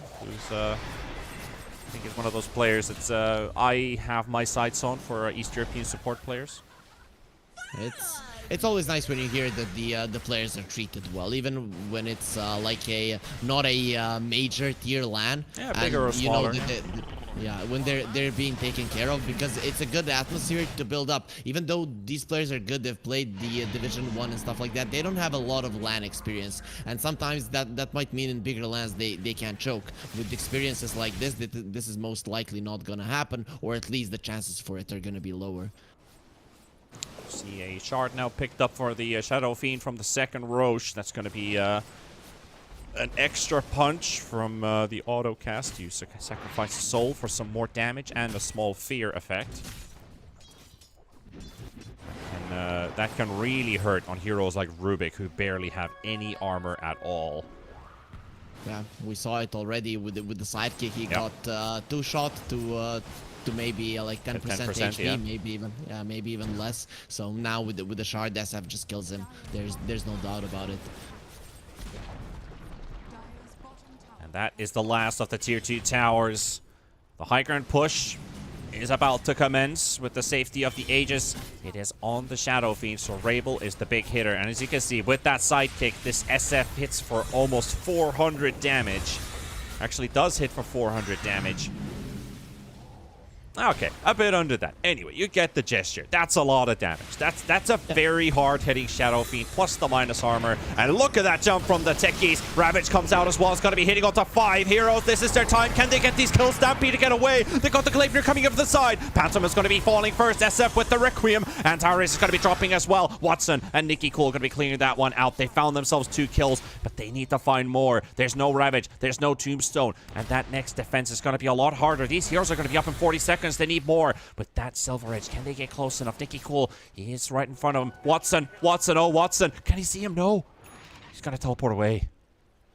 Nature's Prophet knows the trees the best. I mean, that was a really good one from Kazakhstan. The problem is that Russia understood that the fight was pretty much lost and they started pulling out. It was just every man for himself, and the ones that were gonna give their lives away were the Marcy and the techies. So I'm pretty sure Russia is very, very happy with this one, because still having the Aegis means they will be able to push forward in just a couple they can do it again. And there's no Ravage up this time, so abilities being on cooldown does enable them to get that map back in control, push the waves out, do it again. And here we can see some of those ward statistics as well. It has been pretty much pantomime with the full-on vision work and a bit of a shared duty between the supports, Mary and Melvin. They're closing in. You could see Munkushi, he dealt with the top lane. He dealt with one wave, now he's sending the illusions for another. They're and going to try the Timber high. Saw. He only got 6 stacks off. Oh, they actually get caught in here with a beautiful 2-man start from Vontae, but the follow-up. Melvin's going to go down, and Watson will follow.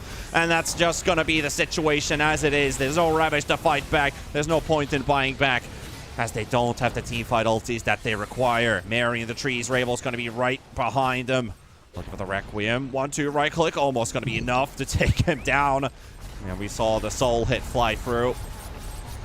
And he's even baiting with the Requiem. You ain't getting closer. Bottom lane's gonna fall. Mid lane's most likely gonna fall as well. They're still gonna give it a fight though. They smoke up in base. They're lining it up for the buybacks to get a fight back in. Otherwise, Russia is just gonna end this game and take a grand final spot for themselves and fight against Malaysia. One last hurrah right now for Kazakhstan. They want to wait for the tide and then go in, because right now buying back when he doesn't have a Ravage doesn't make sense. It's gonna be close to it too. Furion buys back. Now's the time. Can he get close? Teleporting to the side. Gleipnir, he's going to connect onto Pantomime. They're going to get the Marcy kill. Nicky Cool on the chase, looking for more. Tara's going to be jumping away. And they're already far, far gone. There's even a Naga song that could interrupt them. So they force Watson's buyback, and they can easily disengage. Oh man, Russia has been systematically in this game taking away any chances from Kazakhstan to win, crushing their timings, being able to do so much, and now they're going to continue doing so again. We'll continue to. Vazia down to half HP. Whirling Death does take a lot from his HP pool. And he will focus down the Wraith pack. Let the Tidehunter walk away. There's a bit of a cooldown. And that's a dieback. That's the Furion gone. The carry gone. That's game. They're going to go for the Tidehunter. Doesn't matter what he can do here. Your damage dealer is no longer here. Melvin, 1-2-3 shot from Rabel. And onto the tier 4 towers as they look for the Timber Saw as well. They want to punish. They want to take them all down. Vazia with a stun. There's your Rubik dead as well. And with the ensnare connected, no retreat. There is nowhere to go. They're fighting till the end. They're fighting till the end. This is the real LAN atmosphere. Now they're going to be listening to a beautiful song. They feel like they're at the concert because they are up on a stage. And now they all die. Do they? They do. All right, they get the retreat at least. That's a good zoning ulti. Ravage there to buy some time. Furion's still down for 50 seconds. Mid-racks have fallen. It's just down to the top lane. Maybe they can kill Vazia here. Stolen Requiem from Mary. Does do some work here, but Vazia, he's a tanky boy. But the Whirling Death, that's going to do too much damage to strength heroes. So they forced them away. But they've already lost 4 buybacks, basically 3 here in the ladder fight, and a lane of racks. So one more fight to do it. They're still not giving in yet. They want to give one more fight with the Furion and see how that goes. One more fight on top of one more fight. Mary using demonic spells doesn't really go with the name, but anyways though, they will get Vazia down. You have Bloody one Mary. more fight left. Yeah, you have one more fight left in you at least though, and the problem is you won't have the Ravage. So Russia, if they want to, they can go for the push, but if they want to be extra safe, they can still wait for the next Roshan and try to fight outside of the enemy's base. I think there's no need for it, and they should recognize that they can just run straight up to the top lane. Gonna be a scary team if Russia ends up going into the finals, because at the current pace they are. Kazakhstan, if they can get a buyback on Watson, still gonna be like 4 minutes until he has it available, but he also needs items. Gotta choose which one you're gonna go for. You're gonna kill the Tidehunter. He also bought back previously, so he's on a dieback penalty. The rest of the heroes getting caught outside of the base. Both of the supports, look how fast they're gonna die. Raybolt loads up the Requiem. They both fall. They're feared. They're scared. They're afraid. Dying has a buyback, but it's a 5 versus 3 with no lockdown. Man, these Kazakhstani guys don't seem afraid to me, man. They're just running into their deaths over and over again. They just don't care. Alright, we get it, Munkushi. They're strong in the Naga. Watson, he's improving his GPM statistics here inside the jungle as he's hitting some creeps. But the Ancient's gonna fall, and that, well, okay. Watson still gets to fight for a little bit longer, but with the Bloodthorn on, that's gonna be it. And GG well played is called out. That is gonna be Team Russia. Russian Federation gonna be going into the grand finals to face off against Malaysia. Unfortunately for Kazakhstan, not much available with that executed draft. Techies ruined their early game, and then this Naga SF kicked early on. They got themselves 2 Roshans in a row, and basically all we got to see was the big hopeful Watson. Can he carry this game? Twice getting surprised by Rebels SF. Rough game for Kazakhstan, but a deserved victory for Russia. Yeah, most definitely. I mean, there was a point, a stalemate in the game where Russia couldn't do anything, but they understood. We are going to wait for our enemies to make a move, and then we are going to respond with that one. And also Vazia taking that tower in the top lane, securing the map for their team. After that, it seemed like a walk in the park for them. But that's it for us. We're going to take it back over to the lads, the gentlemen, as you can see on the screen. We have the grand finals later on today. So until then, take care, everybody. See you in a bit.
One and all, welcome here to the grand finals of the OIC Youth Capital International. This is going to be the East Gaming Championships between some of the best youth players in the world. $15,000 on the line. We have some FIFA action at present. Dex Jr. taking on aka Nolito. So let's get into it without any further ado. The best players that we've seen, and already see a very fast attack building in from Dex. Dex! Woo! Almost came close to opening the score sheet there. Not able to do so at the very end of the day, but that was the intent. That was the desire coming in from the Senegalese man. But at the same time, Nolito not going to allow this to just be taken very lightly, making an immediate counterattack himself on the opposite end of the pitch. As we discussed earlier on, it is always going to be PSG versus PSG at this level of the competition. And now, look at that early goal coming in from Nolito. Where did that come from? Dex seems just as surprised as I am. My goodness. Slaking that into the middle of the net. That cross, honestly, I didn't see it coming. And I think Dex anticipated that at least the goalkeeper or at least one of the defenders would get to that ball first. The fact that that pace emerged out of nowhere from Nolito took everybody by surprise. So Dex gonna have to try and make something happen himself. But unfortunately, got very quickly dispossessed. And now the advantage is back in favor of Nolito. Getting some men forward, but can't find the pass, and this might be the chance on the break here. If Dex can find the space, Neymar finds the pass to Mbappe. Mbappe's in the perfect position, but doesn't let off the perfect shot. Literally sends it directly towards Gianluigi Donnarumma. So unfortunately, our Senegalese man here in this opening fixture, not going to be able to find the back of the net just yet. And remember, everybody, unlike the group stages, this is best of 3. You have to win 2 games against your opponent if you want to get yourself into position to lift the trophy and be regarded as one of the best young players on the planet. So far, though, Nolito is in the lead, but it's only 1 goal. Anything can still change over the course of the next 60, 70, 80 minutes, let alone the rest of the tie.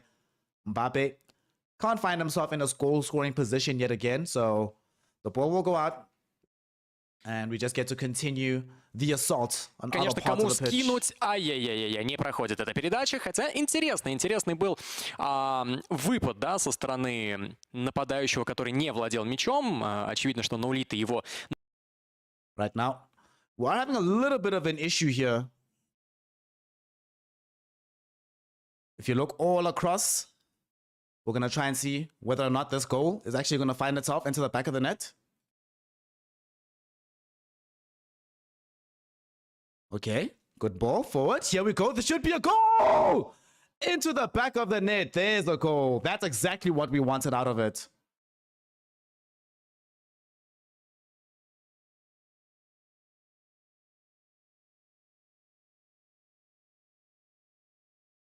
Okay, the question is going to be now, after a situation like that, after a play like that, now that it has been drawn level, there's some parity in the game, where do we go from here?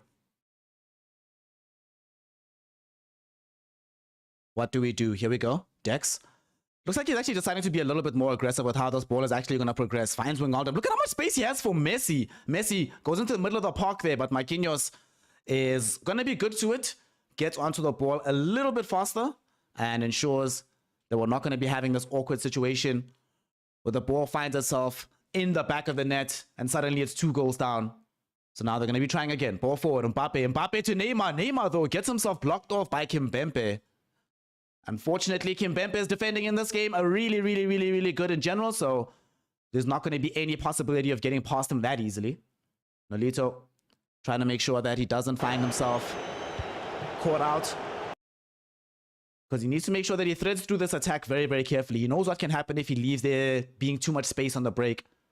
And here we are seeing what can happen when you have enough space left over so that your defenders can quickly come back. He's not being overwhelmed, so that forces Dex to play side to side rather than just making a straightforward attack. But Dex is still trying, though. He's in with Messi. Occupying this right wing here. Achraf Hakimi will cut inside a little bit, so inverting the fullback movement, but it's not going to be good enough. Unfortunately, Wijnaldum up to the challenge of dispossessing Neymar. Now Sergio Ramos. He's now trying to recycle the play, but unfortunately for Nolito, a little bit of an errant pass there. And you can see by his facial expression, he knows that that was a golden chance potentially for a goal. And now Dex has the advantage again. Nuno Mendes finds Marquinhos. Still being very slow. Uh-oh, this could be a huge mistake. This could be a big mistake, but thankfully, Dex was able to recognize that he'd made a mistake there. Tracks back quite quickly, stops Mbappe from just pouncing on the ball. If he lets that one go through by itself, that's almost a guaranteed goal, but he doesn't, so the play can still continue. Ball now in for Dex, he's in the box, but so many white shirts crowding around him. Nolito doesn't let him have any space whatsoever. So unfortunately for him, the ball does get crowded out, sent in for a goal kick. So we restart the play. Neymar. Not a lot of space for him to run down this left flank.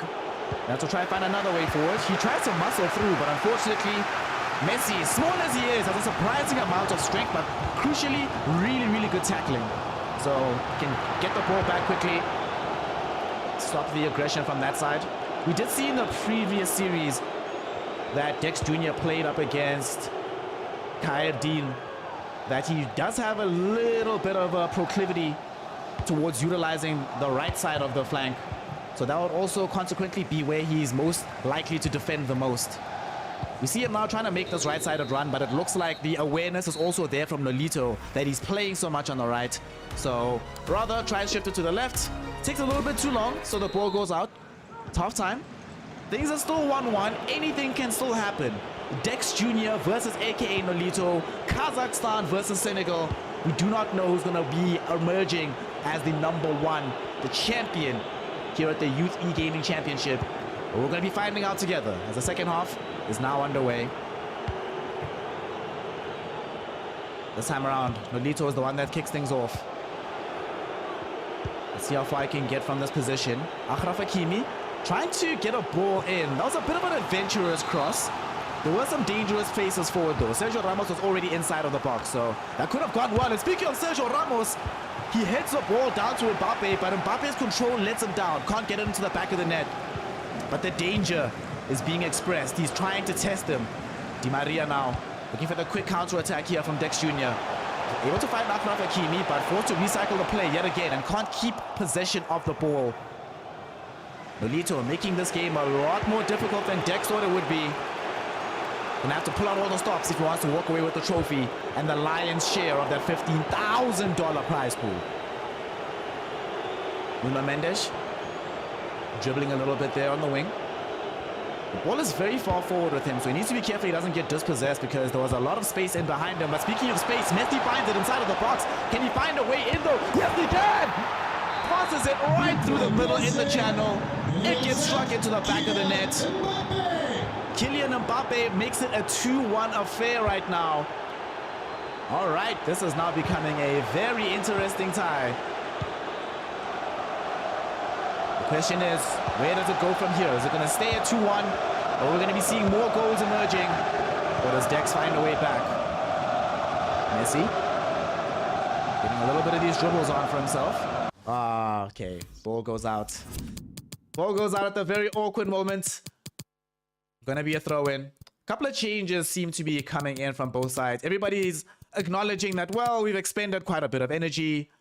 The legs are a bit tired here. Let's do the right thing.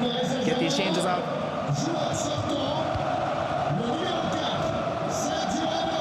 Verratti comes on for Ramos on the one side. And I think Gueye came on for Ronaldo. Well, Gueye might have actually stayed on. Let's see. Great interception there, Marquinhos. Showing that there's not going to be an opportunity to get through that ball. So Nolito still in a decent position. We come down to Achraf Hakimi here. Great dribbles on the flank. Hakimi creating all the space, and now he has all the space to run into as well as Neymar held it up long enough for him.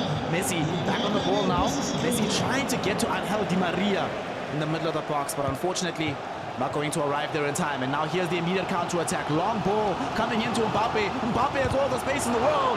But Marquinhos, yet again from both sides, able to just shut down goal-scoring opportunities. We stay at 2-1. Dex still has to do it the hard way. And it might come from this position. Pass. Gets snuffed out though.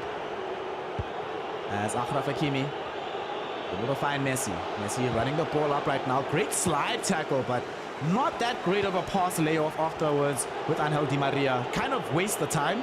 And this is a little bit awkward, right? Because Di Maria actually left a bit of space open. And speaking of that space, is now being exploited. Di Maria shoots for Nolito, but he can't get himself into the back of the net. Blocked off by the goalkeeper.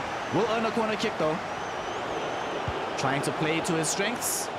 I've noticed that Nolito, when he's playing the ball quickly and on these very immediate breaks, my God, is he dangerous. But speaking of immediate breaks, Dex trying to do the same thing. From Di Maria, shifting it in the middle. Not going to be able to get Mbappe in time.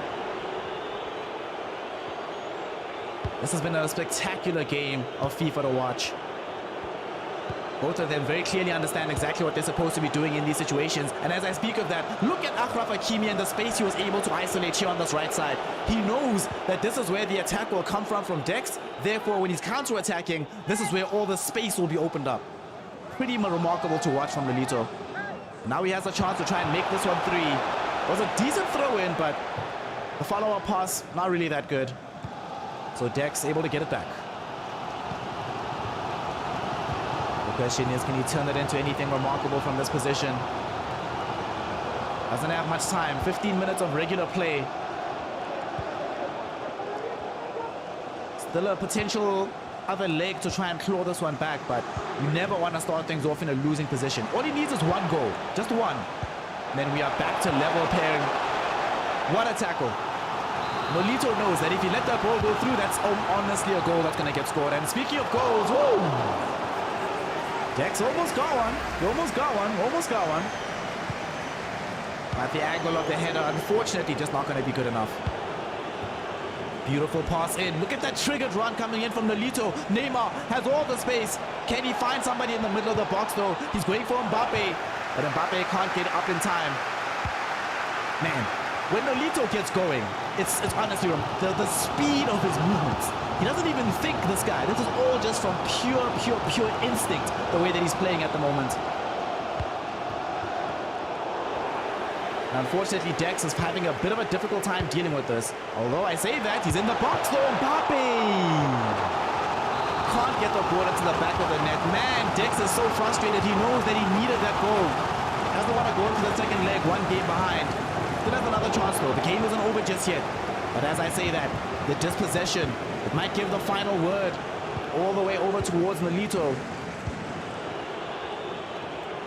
Can the Kazakh man show us his talent here and get another goal?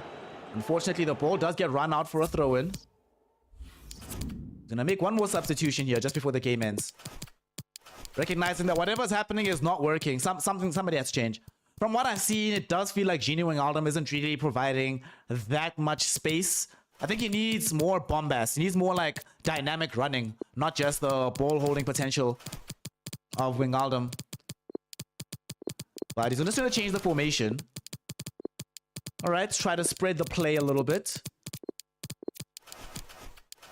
I still think there's a little bit of energy that's missing on the side of Dex. Whenever he gets the ball, yes, he's very good at controlling it. Yes, he's very good at progressing it up the pitch, but seems to really struggle in the danger areas and to getting a ball towards somebody who's guaranteed going to score. Compare and contrast that to Nolito. Every single time he gets the ball, it's like 3 touches and he's in a goal-scoring opportunity. Every single time. So it feels like even though it's only 1 goal in it, Nolito does have just a better read of where things are going at the moment. We'll see if that changes though in the dying moments of this match. Julian Draxler does come in for Nuno Mendes. And okay, he did bring on Bernard to give a bit more of a rest to the tired legs of Messi. But can he get something out of this is the question. Mbappe finds Neymar. Neymar! No! Neymar strikes it with all his might, but only able to find the post. Trying to angle it into the back of the net, but not going to be allowed to do so. And now, all of a sudden, here's Nolito. Remember what we said. This guy only had to touch the ball a few times, and he's in with the goal-scoring threat. And here he is yet again. He doesn't release the ball soon enough, though.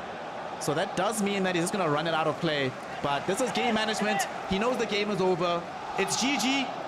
He's gotten game number 1. Nolito making it happen for himself there. Dex looks crushed. Dex looks very frustrated. However, he also knows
Dex Jr. and aka Nolito, the Senegalese sensation and the talisman from Kazakhstan, both of them vying to be crowned as champions here at the Youth E-Gaming Championships. Let's see what they've got. So far, Nolito is in the pole position, having taken the Game 1 victory. Let us see if Dex Jr. has what it takes to come back into this one. At the beginning of this matchup, though, does still seem like Nolito is in charge, carrying on the momentum that we saw him building up from the last game. I wonder if we're going to see any differences in terms of how he plays from Dex Jr. For now, though, we need to see him defend, as he was in an awkward position there. Fortunately for him, though, the goalkeeper, or the referee rather, prepared to rule it as offside. So the attack fizzles out as a result. We do see now that he is forced to already start playing a lot more wide. It does feel like Dex prefers to start the game playing narrow, and only when forced to go wider and wider. In this game, he has to play very, very wide, because getting through midfield proves to be quite tough in game number 1. But he has earned himself the first corner kick of the game here on the side of Nolito. Can he get a goal out of it? Yes, he can! Woo! How does he keep doing this? Just when you think that the ball is going nowhere, just when you think that Dex will have defenders in front of it, somehow it crosses over the line, gets in the goal, and Nolito now one game away from being crowned as champion here in Kazan. We are in the youth capital. So far, he is our youth champion. It's going to be all up to Dex to change that from happening. But Nolito looking hella clean in how he was progressing the ball. And the thing is, each time these surprise goals happen, Dex is going to have his confidence and his mentality shattered. And this game is mostly about confidence and mentality. Skills, all that stuff, it matters, but it's about, do you believe that you're better than your opponent? And Dex has to demonstrate that belief right now as he's in on the attack. Sergio Ramos very far forward, finds a ball to Di Maria. Di Maria finds Neymar, but Neymar, the extra touch on the ball, that's what I'm talking about. Dex from earlier today would have shot immediately with no hesitation. But now there's that little bit of a second of, will I actually score this goal? Oh my God, is this actually happening to me? And therefore, doesn't get it into the back of the net. If he just shot immediately, we'd be looking at a 1-1 game right now. But he has more chances. Nuno Mendes dispossesses the ball. Tries to get a pass. Beautifully done. Di Maria gets on the other side of it. The referee thinks it's a fair challenge. No penalty being drawn by Kimpembe. The one change that we've already seen from Dex is that he is now much more willing to play on the left side of his pitch. He's like, well, that's where most of my troubles were coming from. So you know what? Let's actually try and prioritize that part of the pitch. But the troubles are still coming. Hakimi gets very far forward. The interplay between Ronaldo and Messi is quite nice. Allows them to progress the ball quite high up the pitch. Sergio Ramos gets dispossessed by Sergio Ramos, though, with a very key interception. And this might signal the break for Dex. He finds Mbappe, but Mbappe gets dispossessed. I think if he had anticipated where the dispossession was coming, given the pace of Di Maria in front of him, he could have quickly gotten the ball back and then gone on to score. But these are like split-second decisions. And it's already a very hard game for Dex at the moment. And it's about to get harder because the through ball comes in. The shot will be there. Nolito not able to score though. Dex with Donnarumma comes off the line at the very crucial moment and prevents it from going into the back of the net. But he knows on Dex that that was a very close call. He has to score, and he has to score right the hell now. He's trying to. Got in the box. That has to be a penalty. That has to be a penalty. Thank you, referee. What you got? What you got? FIFA players are notoriously bad at penalties. Will Dex be bad at this one? Will he get it in? Yes, he will. That makes it 1-1 here in game number 2. And Dex Jr. making this a much more exciting tie than it would have been otherwise. Getting himself the goal, making this a drawn-up affair. Hopefully he wins this game so that we go to the deciding game number 3. But my goodness. You can see that the pressure is on. You can see that he's feeling it. On the other side, though, Nolito still looks very, very relaxed. But now we are back on the way. Dex got a quick coaching session there in the background. So let's see if it's put him back into a mental position where he can take the competition all the way to Nolito and try to get a victory here on game number 2.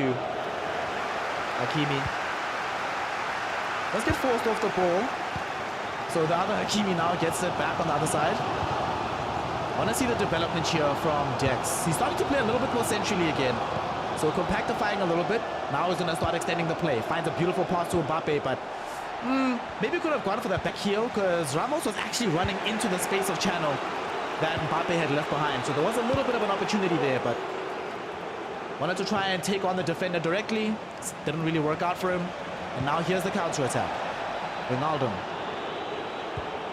releases Sergio Ramos, who comes into Di Maria. Di Maria finds Neymar. Neymar tries to go for the step over plays. They don't necessarily work out, but it creates enough confusion that he still gets the ball into a shooting position. Unfortunately for him, though, it spills into the goalkeeper's hands. But unfortunately for Dex, the danger isn't over. He gets a very crucial tackle inside of his own box.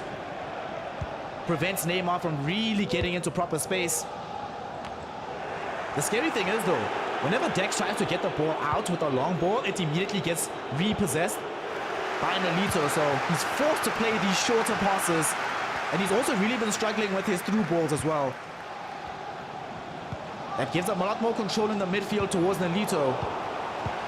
So it's going to be up to Dex to figure out how to break him on the break. It's actually interesting. Game number 2, Nolito is the one that's playing with more touches on the ball. Playing with a lot more possessive control rather than the immediate break opportunities like he was doing in game 1. But speaking of breaks, he has one now. Neymar can't get the ball into the box though.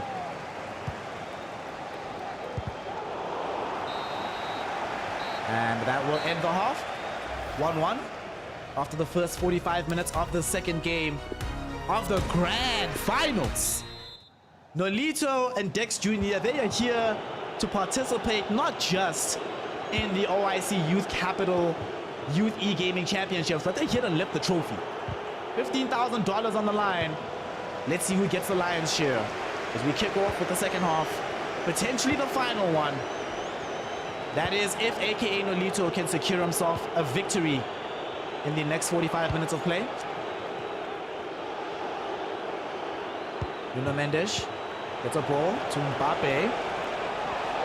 Just happy to hold on to it for a little bit of time. Neymar dispossesses though. Now here's a great opportunity. So many blue shirts coming forward on the break. Dex, this is your chance, my friend. Messi's open on the wing, but he's offside. A little bit of hesitation to release the ball from Dex, and it's going to end up costing him. That's actually heartbreaking because I think he was really in through on space there. And now all of a sudden, AKA Nolito, he's in the box, about to get one of his little sneaky goals. Thankfully for all of us, though, it doesn't happen just yet. We still have a competitive affair on our hands. As Dex, this time around, Messi is onside, but there's also so many white shirts back. Might struggle to break down Nolito on the defense. Forced to go back into midfield. Wijnaldum comes forward, gets the ball to Messi. That entire right side is completely crowded out. You can't play there, my friend. You can't. You just can't. But instead, he can play through the middle now as Neymar got the ball back, but got dispossessed. Yet again, we're seeing the issue of too many touches on the ball. I think the first roulette attempt was very, very good. The second one is where it started to let him down a little bit, his control. And he ends up not being able to slide the ball into the back of the net. Still, though, the idea was very good. Use Messi to draw off all the defenders, and that opens up the middle, and you can play through the middle again as Dex. Oh, mistake. Oh, no. The ball bounced between himself and one of his other defenders. Thankfully for him, he's not punished for that mistake, but it's the second time this series that we've seen Dex almost have to throw the control through the TV because of things going poorly. Still, though, he is in possession. He gets the ball forward, but Messi! All right, Messi needs to come off. Messi's too tired. If Messi had more energy, he would have had more than enough ability to just run onto that ball. But look at his stamina. You can already see how low it is relative to everybody else on the pitch. So he just didn't have the legs to get there at the very end of things. It's unfortunate, but what can we do? Dex now has to be on the defense as Di Maria receives the ball from the free kick. Nice defending from Dex.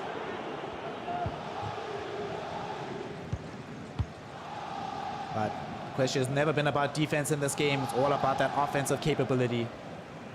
Nuno Mendes gets the ball onto the other side to Hakimi. Messi is in front of him, but Messi's getting blocked up right now. Yeah, Messi needs to come off, seriously. He can't even get past his man. The blocks are too strong. His stamina is too low. It is time to make these replacements. There's some space for Messi now, but, you know, there's no ball to get it to him, so it doesn't really matter. I must say, though, I'm glad that Dex has been so much more proactive with how he's been going into these tackles. Not allowing the space for Nolito to play with. Forcing him to quickly commit these balls forward. Now, still has possession himself. Di Maria. Is he going to try and get the ball through with a pass or a cross? He crosses it into... or pass it to Sergio Ramos. Mbappe gets past this man. Can he get past the second? He cannot just yet. The individual... oh, wait, hold on. Hold on. Mbappe comes back. Neymar shoots, but Neymar can't score the header. Blocked as well. Oh, my goodness. Okay. Okay. The initial elastic goal from Mbappe, I really thought was going to allow him to get the shot off, but not enough space in the box, but he's going to try again. Mbappe, ooh, tries to lay it off to Di Maria, but Di Maria doesn't come off the mark in time. Nuno Mendes just forces himself into a tackle. It's 1-1 as it stands at the moment. I'm not exactly sure who's going to be the one to break this deadlock. If it's AKA Nolito, then we guaranteed have a champion here in Kazan in 2022. However, in the occasion and in the event that Dax Jr. is able to get the goal, then suddenly the competition gets to continue.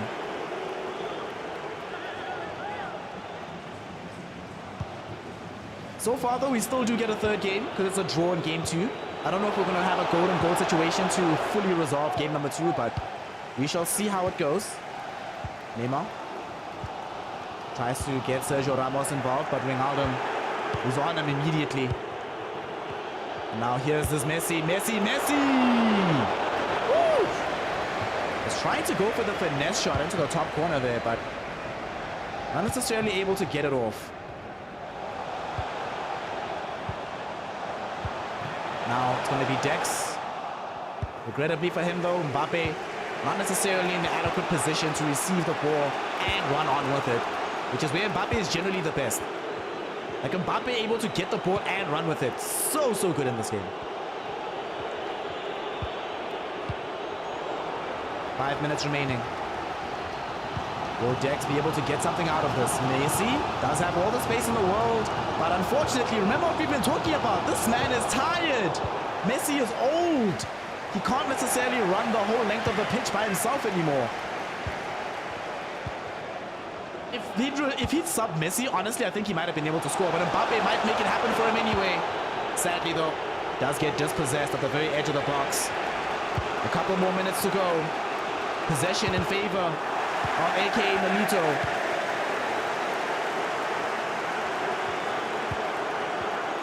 Game is very close to ending. He wants to get this goal so that there's no shenanigans, doesn't have to worry about extra time, golden goals, a third game, none of that. And he's going to get the ball into the box. Sergio Ramos' head does find it, but cannot find the back of the net. And with the spiked ball from Donnarumma, that should end the half. And as a result, that should end the game. So I'm not exactly sure if we're going to end the game heads up from this position or if we're going to golden goal. Let's see where this goes. All right, we're going golden goal. Let's go. Golden goal. So there is still an opportunity here for AKA Nolito to secure himself the victory through this one game. Just simply needs one goal. Just one. However, on the other side, Dex Jr., he knows that if he wants any hope of a third tie, if he wants any hope of still being named champion here in Kazan, then he needs to be the one that comes forth with this goal. We had the original 90 minutes. We now begin the first period of extra time. It's golden goal rules. Whoever scores first gets the dub. Let's see what's going to happen.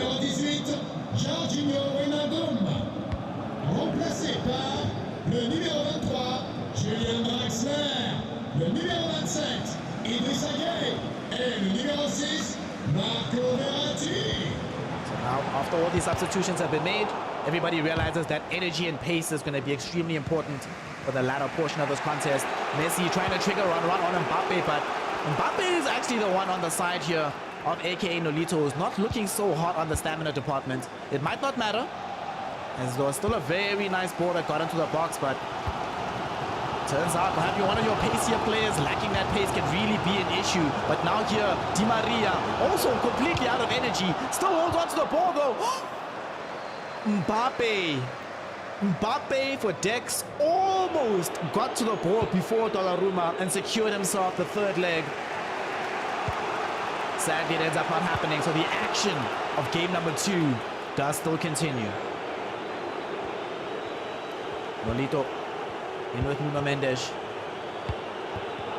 Gives away the ball quite cheaply in midfield, actually. This could prove to be a huge mistake. He has a lot of shots forward. So what's the exploitation going to be from Dex here?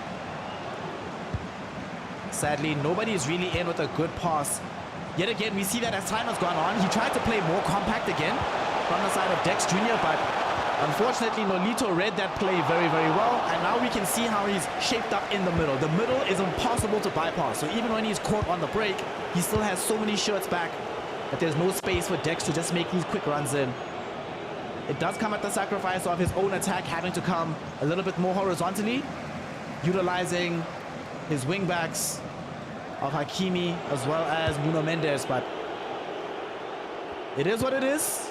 Sacrifices have to be made in a game like this. Julian Draxler being brought on to replace the tired legs of Sergio Ramos and try to hold things down in midfield. Draxler finds Neymar. Neymar tries to get forward. That was some very proactive defending coming in from Dex. He realizes that if he gives the opportunity over towards AKA Nolito to have that shot opportunity, very easy that it could just go to the back of the net and suddenly your entire tournament dream is over. So he certainly did the right thing, playing this a lot more cautiously in midfield, but defensively being a lot more aggressive. And look what he's being told. Behind him, they're telling him, relax, bro, just breathe. Just breathe. Tone down the temperature, brother. Tone down the temperature. It can still be okay.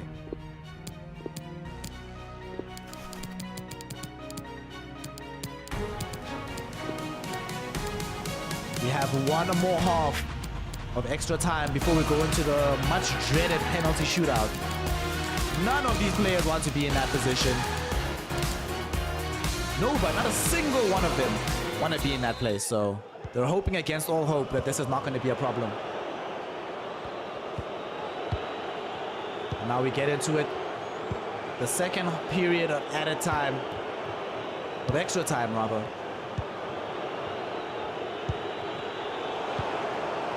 We all, honestly, I want Dex to win. I want more FIFA, come on. We want to make this a little bit more exciting, so if Dex comes away with that W, that means we get more competitive. But unfortunately, here comes Nolito, he's in through. Oh no! How did that happen?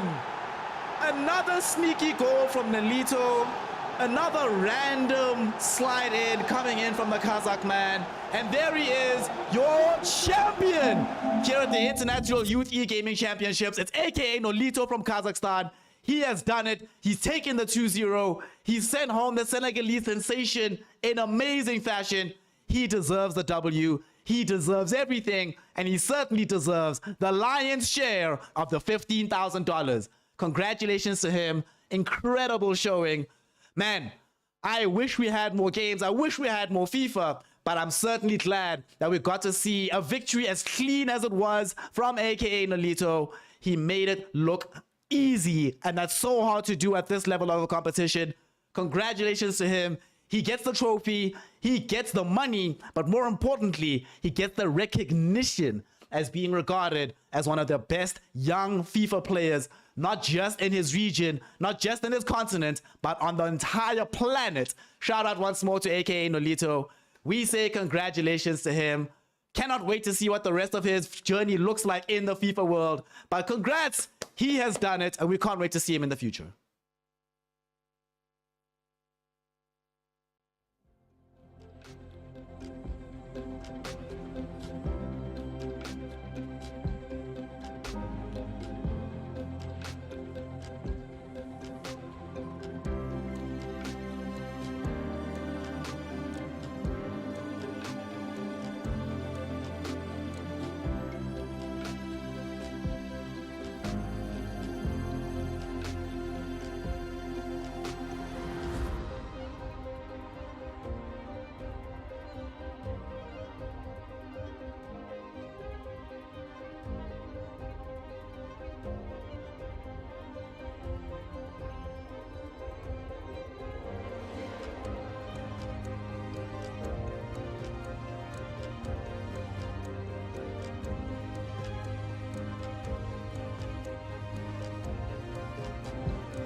Starting straight off here with Malaysia in the bottom. Piloted by Dr. Yev, and then Saad from Bangladesh at the top here. Starting out with this Paladin here, which we haven't seen in the last series we casted. Yeah, this should be a good one. We saw Saad have a, I want to say decisive victory, but it was a 2-1, so it wasn't that decisive. But a nice victory nonetheless earlier. We are in the grand finals right now.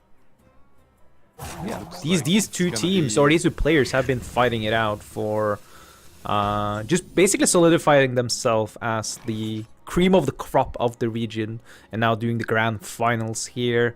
It's a best of 5. They brought 5 decks. 1 get banned and 1 was defended. So we will see them being able to be playing some of these decks going forward. Malaysia, though, starting with a pretty strong opening right here. Saad, on the other hand, has this wild library sitting ready to be able to start pumping up these imps when needed be. It's interesting to note as well that neither player opted to bring either a Spooky Mage or Big Beast Hunter, which I would say are definitely 2 staple decks right now. Yeah, they're really, really strong decks here. It is a little bit of maybe comfort picks or something like that that they went for these kind of decks like they see here. For instance, this Curse/Imp Warlock that we've seen a lot in the competitive format is one of those decks that just run away with games so easily, and we will see here as well Saad putting down this wild library, setting up for like a Fiendish Circle next turn to build a really big and wide board. Luckily, Dr. Yu does have the location, so he's gonna be able to at least mitigate the damage somewhat. Yeah, and also this Batman picking up the Nathrius isn't like the most impactful thing, because the +1/+1 on the Nathrius isn't really necessary, but actually having it in hand this early has some merit to it, and will be able to maybe closing out the game or stabilizing. That's the curse #1 here from Bangladesh and Saad. As people that don't know, these curses will ramp up slowly and steadily. First one does 1 damage. Twice if you don't dispel it, and then the second one does 2 damage, and then it goes up from there. Actually using the Great Hull to get some efficiency from the trades. Oh, that's good. Does leave a bit of space for the Fiendish Circle potentially. Yeah, but what did Okani pick here? Because if Okani picked Spell, well, he knows it's the minion right now, meaning Fiendish Circle is safe to be played, but he had to basically coin here just to be 100% sure. Yeah, it would have been some crazy mind game if you play against someone with the coin and you go for Spell. Yeah, exactly. Ooh, Theodar. I'm not sure if the world is quite ready for that level of mind game. Yeah, that's a huge level of play, but that's the power of Okani as well. Just the fact that you basically block your opponent of playing stuff like a Mischievous Imp has a lot of value as well. Right now, though, this 5/5 Imp is proving to be a little bit troublesome. It's just annoying to deal with, unless you draw some good buffs, I guess, from this Stormhound Vindicator. Order in the court. Order in the court. It's not super useful right now, I would say. Yeah, it will basically rearrange your deck. So now your next few draws are going to be all your top end. That's like the Jailer, that's going to be Carriel Rome, all basically the really important cards. And seeing as Malaysia is sitting on quite like something to do every turn until now, they might not be that bad to draw. Basically drawing dead because you can't play them yet. Yes, he's probably banking on getting Carriel on curve. Because if you play it later, you're just gonna draw like the Jailer and the big minions first. Yep. So if you want Carriel on turn 8, I guess this is the play, but it is very risky because he doesn't really have great tools to contest the board right now, unless he gets like a really good discover of the Volpera Scoundrel. Yeah, Saad on the other hand is staring down a lot of damage right now. Does have a few tools, but he can't play any spells yet as long as his Okani is alive. He can't trade it away, of course. Trading it This away time? is, yeah. Yeah, the trading it away is like, it's 5 damage not going face. Oof. Okay, looking here at taking his time, figuring out the best course of action. Yeah, trading now. Trade is just too tempting. He infuses the imp as well. Oh, yeah, Good makes amount of perfect board sense. pressure. That's a big board here. You have AoE for next turn. That's the Carriel coming into hand as well. Theotar is getting dropped here. And we see Lady Darkwind, Phoenix Turtle, and Thames in Rome. I assume it's the Lady Darkwind we steal here? Yeah, that's a lovely way of dealing with it. Darkwind is one of those cards that's really annoying to deal with as Paladin as well, because it just... It might just be just 2 curses. And 2 curses is a lot. It starts ramping it up fast. For sure. And Darkfane is gonna do very little for Dr. Yu, but it's still nice that Sad doesn't have it. So Yeah. in that case, it's definitely worth it. Yeah, you we can seen- have the Ram Sad. We've seen Theotar being used in different ways. Sometimes you need to look for an answer, like we saw versus the Druid earlier. Needed to find some way of dealing with the board. You know your opponent has a bunch of 1 mana stuff. But in this, like, it's just basically negating some pressure from your opponent, and that is also valuable in of itself. Ooh, there's comes the Leviathan here. That will be able to dredge up something. Also with this last tick of the Great Hole, we'll deal with the 9/9. Reno? Oh yeah, okay.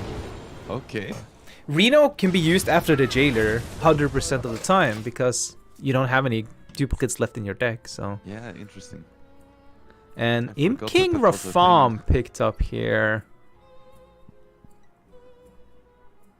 That is a way, but you need 5 infusions though, and you only have 4 minions on the board. You have this Battle Ram though. Is there any other way of doing this? Like you kind of need to clear. You don't have to clear, but it's nice to clear all of this. And it looks like that's the play here with the Abyssal Wave. That's gonna clear off all of your minions as well, but that's fine. There's a bunch of 1/1s. And then you have the Balram. And if that dies, Imp King Rafam is infused, and you're just ready to go. Now we have the Carriel on curve. Carol Curve gonna stave off some of these curse pressure as well. There's gonna be an answer for the Rafam right here. Yeah, Rafam is looking quite strong right now. Also with the tap on top of it. Look at that. Ooh, hitting a decent outcome there as well. A 50-50 split on the stats here. You need to have something here. That's an equality. Nice draw. Yeah, with this Spammy Arcanist, just clears everything. Wow. Exactly what they needed to not get overrun here with imps. And as we said, like, Carriel, one of the strong parts about Carriel is you only take half damage. Meaning, you basically don't care that much about the damage you take right now. And also, all your healing is doubled. Here comes another Mischievous Imp. Oh, they're going for the full draw here with Impending Catastrophe. Yeah, makes sense. He knows that he needs to win fast because the Jailer is gonna come out, the Nathrius is gonna come out. You don't have infinite time. Yep, that's a Dredged Tamsin as well. Also gonna buff up this Imp. How big is this Denathrius though? Is it enough to kill your opponent? So you have... Well... Decided to trade, so I assume it's not. By the way, I just want to note that this is actually a Highlander attack. Oh, it's actually a Highlander, yeah, because Reno is active. And that's a huge heal here now. And stabilization, 34 health, and basically doubling that. And that is very difficult for Sub to deal with. I guess Sad can technically survive another turn if he wants to. With like the Bren and the whatever the faceless legendary's name is. I always Oh, forget. Zakul. Zakul. Yeah. Yeah, that will give him some healing or double dreaded Tamsin, but he can't really deal with this the Nathrius at the moment, which is an even bigger issue. Yeah, seems like he wants to. He needs to play something. He starts with the Dreadlich Tamsin here, will clear off 1 minion. It makes him survive, right? It puts him up to 14, and it's 13 damage showing. It will draw you some, but it doesn't deal with the biggest issue right now, which is dealing with this Denathrius. Drag below is a way of dealing with Denathrius next turn. By using it alongside Tamsin, but this is not looking pretty here for Saad. Just drop down the Jailer and go face. Oh yeah. Yeah, put your opponent down to 2, right? Or 1, actually. You don't care. You don't die from 43 when you only take half health, right? So Now we see the tech twisting Netta from Sad. yeah, that's the... Oh, then he still loses to the weapon. Oh yeah, true. He needs Twisting Nether and a heal. We can heal though with the Touch of Nether Seam, but he doesn't have a Twisting Nether. So now he can't touch these minions. There's 21 damage on the minions, and then 2 more, so it's 23 damage. So if you can't remove the minions, you need to kill your opponent here, and the opponent is effectively at 86. And yeah, Saad takes the honorable route, plays the Flame Imp, and we see Malaysia and Dr. Yu taking the 1-0 lead here with this Paladin. Going strong. Highlander Paladin, yeah. It's not something you see every day. But it worked. It worked really well. It was a 40 card deck too, right? What did I misremember? It was a Renethal deck. I think they started at 40 health. So Yeah, so that's like 40 different cards, damn. And yeah, somehow he that's... still managed to get all that he needed. Yeah, well, that's the beauty of Order in the Court, right? You just... you know what you're getting off the top because you play like the Nathrius, Jailer, Carriol, and then Leviathan, right? So you know exactly all your finishers, right? For sure.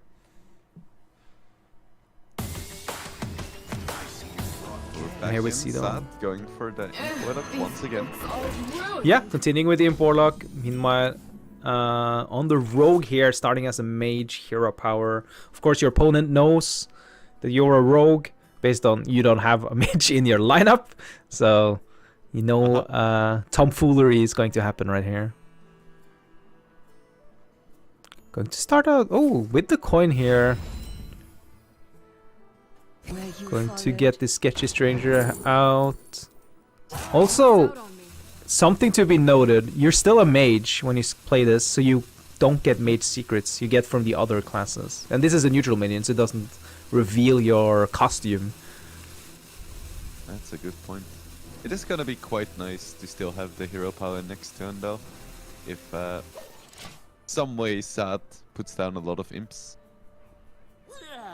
Yeah. Well, that's the first imp coming down here. Will not go for the trade, just decided, yeah, I will just go as fast as possible here. Jackpot here from the rogue. Hitting Force of Nature and the Immortalized Statue, which is a really huge tool for survivability. Also, there's Null being free here. Puts a really... yeah, that's a really, really strong start here. Drag Below, though, is available here. We'll be dealing with that, but it doesn't develop your own board. The question is, do you have a choice? I guess you could go for the imps, but not sure about that one.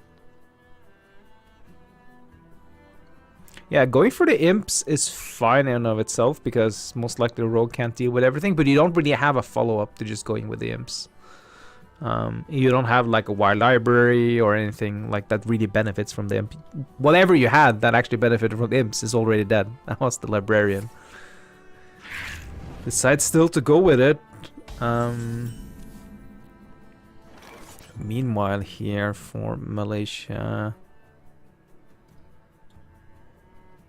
They have the prep, so they could prep up like a force of nature, basically making their own imps, only their 3 imps instead. And it seems like they want to go something else. Okay, prep reconnaissance.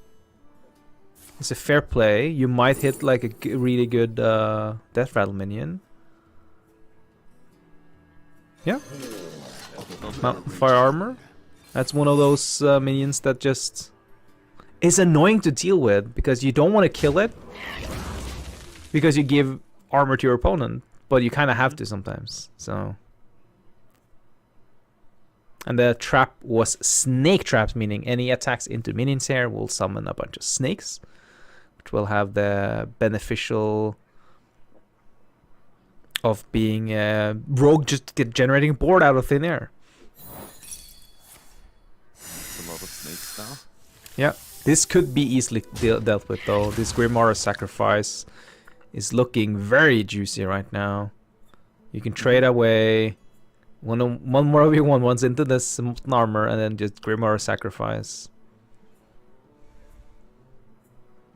Yeah, it's probably best to just go for it. The armor is annoying, but you don't want to leave the 4-2 on the board. No, because it gets probably more value by just trading with all your stuff, right? So the question was what you follow up with, and it seems like they follow up with a tap here and then probably a wicked shipment at the end there. Yeah, just to build a little bit of their own board. But the Rogue managed to get out of this early game in a pretty healthy state, and will now be able to have their more bigger threats here.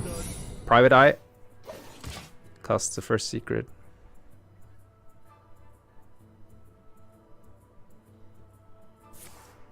Going to go with that here. Nice drag below. Gets the brand, but doesn't really have any follow-up for that just yet. Yeah, also you know exactly what this is now. It's going to be Perjury. It's going to discover another one. Okay. Vengeful Visage is kind of bad since there's imps on the board. But this Cobra, it's another minion. You're just getting all these free minions here for Rogue.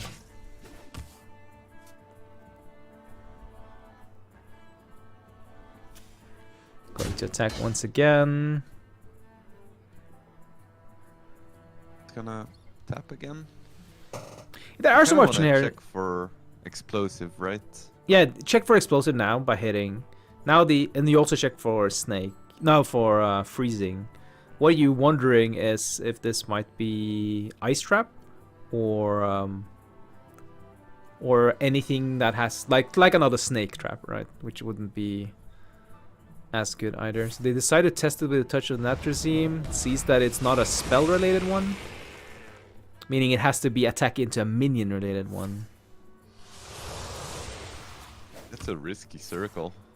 Yep.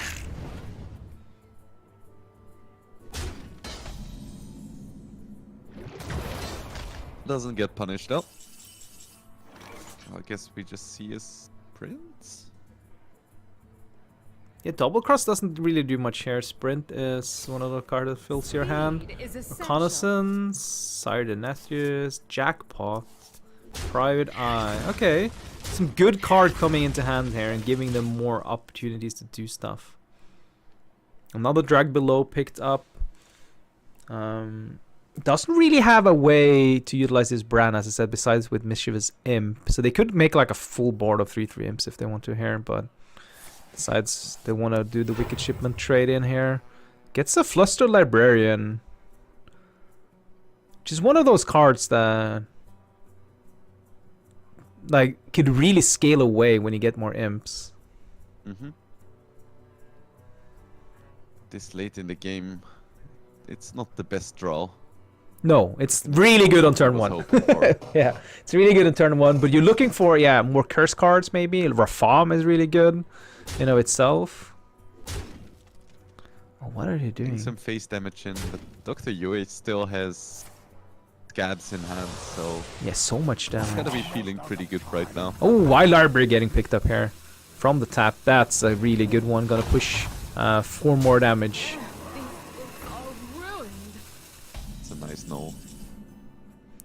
Yeah, no coming in. Going to, yes, Immortalize in Stone. Summons a bunch of taunts. Kind of difficult to deal with. Also, with this, with these trades and null, it means that, yeah, you're just good to go. Oh, okay. Going to, kill all the imps except one. This is easily cleared out with Abyssal Wave. Oh, and with Lady Darkwind picked up as well. Sad is not that sad to use the Abyssal Wave because you can Bran Lady Darkwind and then it will have all these Abyssal Waves inside it. And that's a lot of curses available here. Yep. Ooh, even Fried Sakul. snake. Even picking up Sakul now. San can just change the gears right now. He has a lot of curse potential coming. Keep your enemies close. Definitely true. And although he's only at 20 HP, Zakul is gonna help with healing him up. Yep. So now, so the question now for Sad is, okay, so you can brand Lady Darkwind right now, then you get 4 Abyssal Waves, which is basically going to clear any board that exists and also put 4 curses. Or you can brand Sakul and heal a bunch. It's only, well, it's only 3 and 4, right? And then of course the last tick of the 2. So it's only 9, or only 9. It is 9. But you don't deal with these 4/2s either. Yeah, it's a bit awkward, I would say, because all of the Abyssal Waves, the curses are not gonna fit. Into the hand, yeah, of opponent. Which is So annoying. it's so much potential, but no space. Also, how big is this Denathrius right now? Because that could be played next turn with the hero power from Scabs. And that might be... Because you're at 20, which is usually a quite safe number. But yeah, decide to go with the Sakul here. Then heal you back up to 9. Also puts the curse counter back to... or up to 4 now. Show us the Danny, Dr. Yu. I don't think it's gonna be 29 though. No. It's never 29. Not yet, at least. It has been quite a few things that have died though, Hold on. since they got a lot of tokens Get early. inspiration. I wanna see the big Convoke. Ooh, yeah, Convoke. That's Just one of roll those the spells that dice. it's only played in Rogue, basically, right? Decides to go with the safer route here, which is the Scales of Onyxia. Not trading because he wants to push face damage, I presume then. Also, this juices up this Siren Athris by a lot. Mm-hmm. I guess maybe getting out some curses just for safety measures. Might also be something.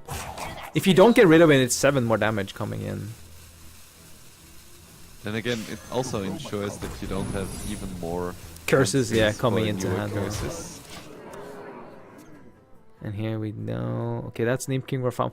Sod actually needs something to be able to kill off his own minions, so he can actually basically Lady Darkwane, because Lady Darkwane still has Abyssal Wave.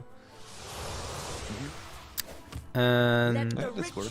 yeah, and it's gonna use his own Drag Below, and that's gonna clear the whole board. That said, ooh, wait a second. Yeah, because of that interaction, none of the curses are actually going into hand. Job's done. And now he doesn't have any more curses. And In- that's it. Oh, that has to feel bad. 20 damage here. And Malaysia takes it beautifully with the Denathrius. Who's finishing off the game here. 2-0 now. Southern Bangladesh is sitting on their last leg right now. This is a best of 5. That means if you lose 3 times, you're out. And we have a grand finals winner, but we'll see if they could do the reverse sweep. They have Warlock, Shaman, and Rogue, which is not the easiest thing. just Shaman left then? Yeah, for Malaysia, it's only Hunter left. Demon Hunter was banned. They had Paladin, Rogue, Hunter, and Demon Hunter was banned. So they have the Hunter deck left, which is, I presume it is the Big Beast Hunter in some capacity. And yeah, it looks like it. Sad sitting on this Warlock still. Got the okay start here, but both sides got it as well. This peasant here drawing an extra card is actually very valuable here for Malaysia. Doing one peasant is always so nice. Yep. Especially versus classes that can't deal with it. I think that's what hunters dream of at night. Just turn one peasant? Yeah, makes sense. I would like a turn one peasant as well. Look at here though, following up. Look at all these 3 mana options here. You have so many options to go with. Going to go with Wild Spirits here. That's the most like aggressive board states they can make, and also deciding to, yeah. Yes, it's more stats getting rid of, but it also pushes 2 more damage to face, and that makes sense in this scenario. This early hand from Dr. Yu is pretty sick. Yeah. For a big beast hunter. It's exactly what the doctor ordered. Now though, with the bear being nerfed from 2-4 to 2-5, it's not as good as it used to be. It's still pretty strong though. This ramming mount though makes it into a 4-3. And it won't die because it's immune when attacking. And that makes this whole board really awkward to deal with here for Saad. He doesn't really have any buffs right now, so he can't get through the bear easily. Or we can't get it through at all. You just need to sacrifice some imps here to get Mischievous Imps upgraded, I guess. Yeah. So answering a board with a board. Mount value. Yeah. Yeah, more ramming mount. Oh, Doggy Biscuit as well with Harpoon Gun. Let's see what Harpoon Gun picks up though. This might be game ending right now. Instant pick. Oh, Mountain Bear, yeah. Oh, that is huge.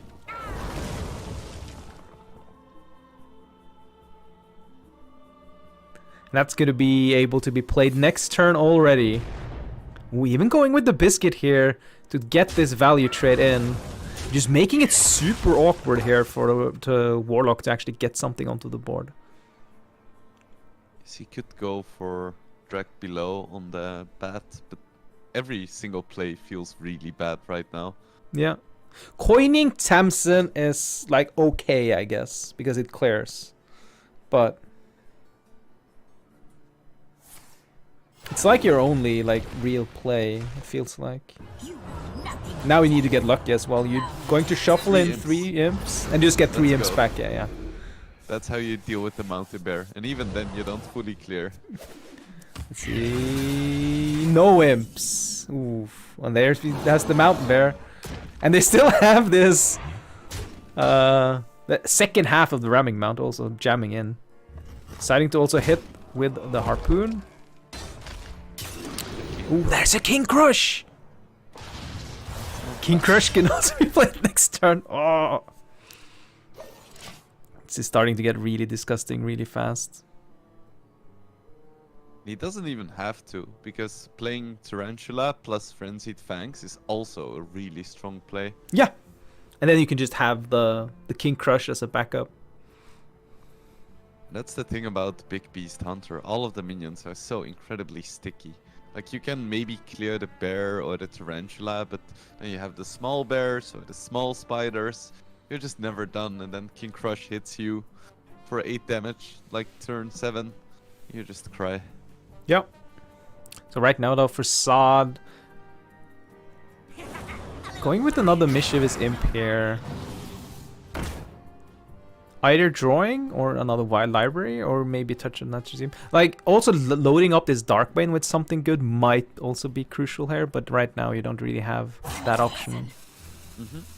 It's now just gonna make... not out of the game yet. No, of course not. Like, double Wild Library is making a really big board right now.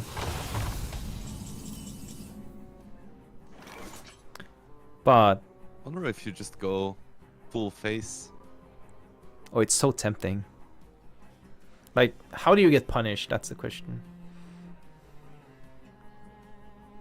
Sure, if you can get punished. The biggest problem here right now is that you're running out of cards, right? Mm-hmm. And the Warlock has so much gas left in the tank. And like, you're just seeing it, you see 6 cards, but we also see there's 2 impending catastrophes here. And some of these cards are also really good, like Drag Below, Abyssal Wave, really strong cards to solidify something. But seems like, yeah, King Crush on 7, everything pushed face. Putting Place is the place. the Warlock down to 9 health right now. And the tournament might just be over if they don't find a way out of this. Does have the touch, which is gonna help a bit. But he's far from out of trouble. Yeah, if they trade into the Mountain Bear and Abyssal Wave, they can't clear the board, but they clear also their own board, so they have nothing left, right? Mm-hmm. And then it's the Hunter just starts again. But do they have an option here? That's the question. There isn't really a good option. I mean, loading up Abyssal Wave for Dark Vein is not too bad. The problem is that the Hunter is gonna have momentum. Yep. And they also have the hero power. It's just a few taps on the hero power and you're gone. You're out of this. We will see here though. Big Beast Hunter doesn't run a lot of face damage spells. Yeah, it is the crush mostly, and then the weapons, I guess. And there, a clear, and I assume then they will also trade, and a Wicked Shipment to fill out the curve here. Get some 1/1s in play, and now, what's the top deck here? So Wild Spirit is pretty... That's a lot of tempo right here alongside this Tarantula. Mm-hmm. If he gets the stag, he doesn't get the stag. So that's nice for Sad at least. Means no guaranteed face damage.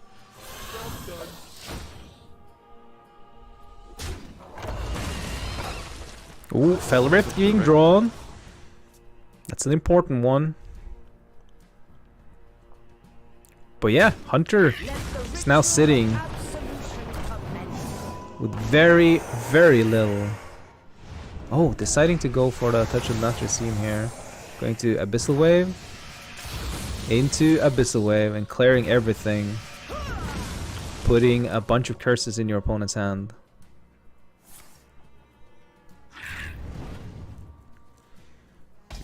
Decks. Also healing yourself back up to 12. That is actually something. Okay. He could.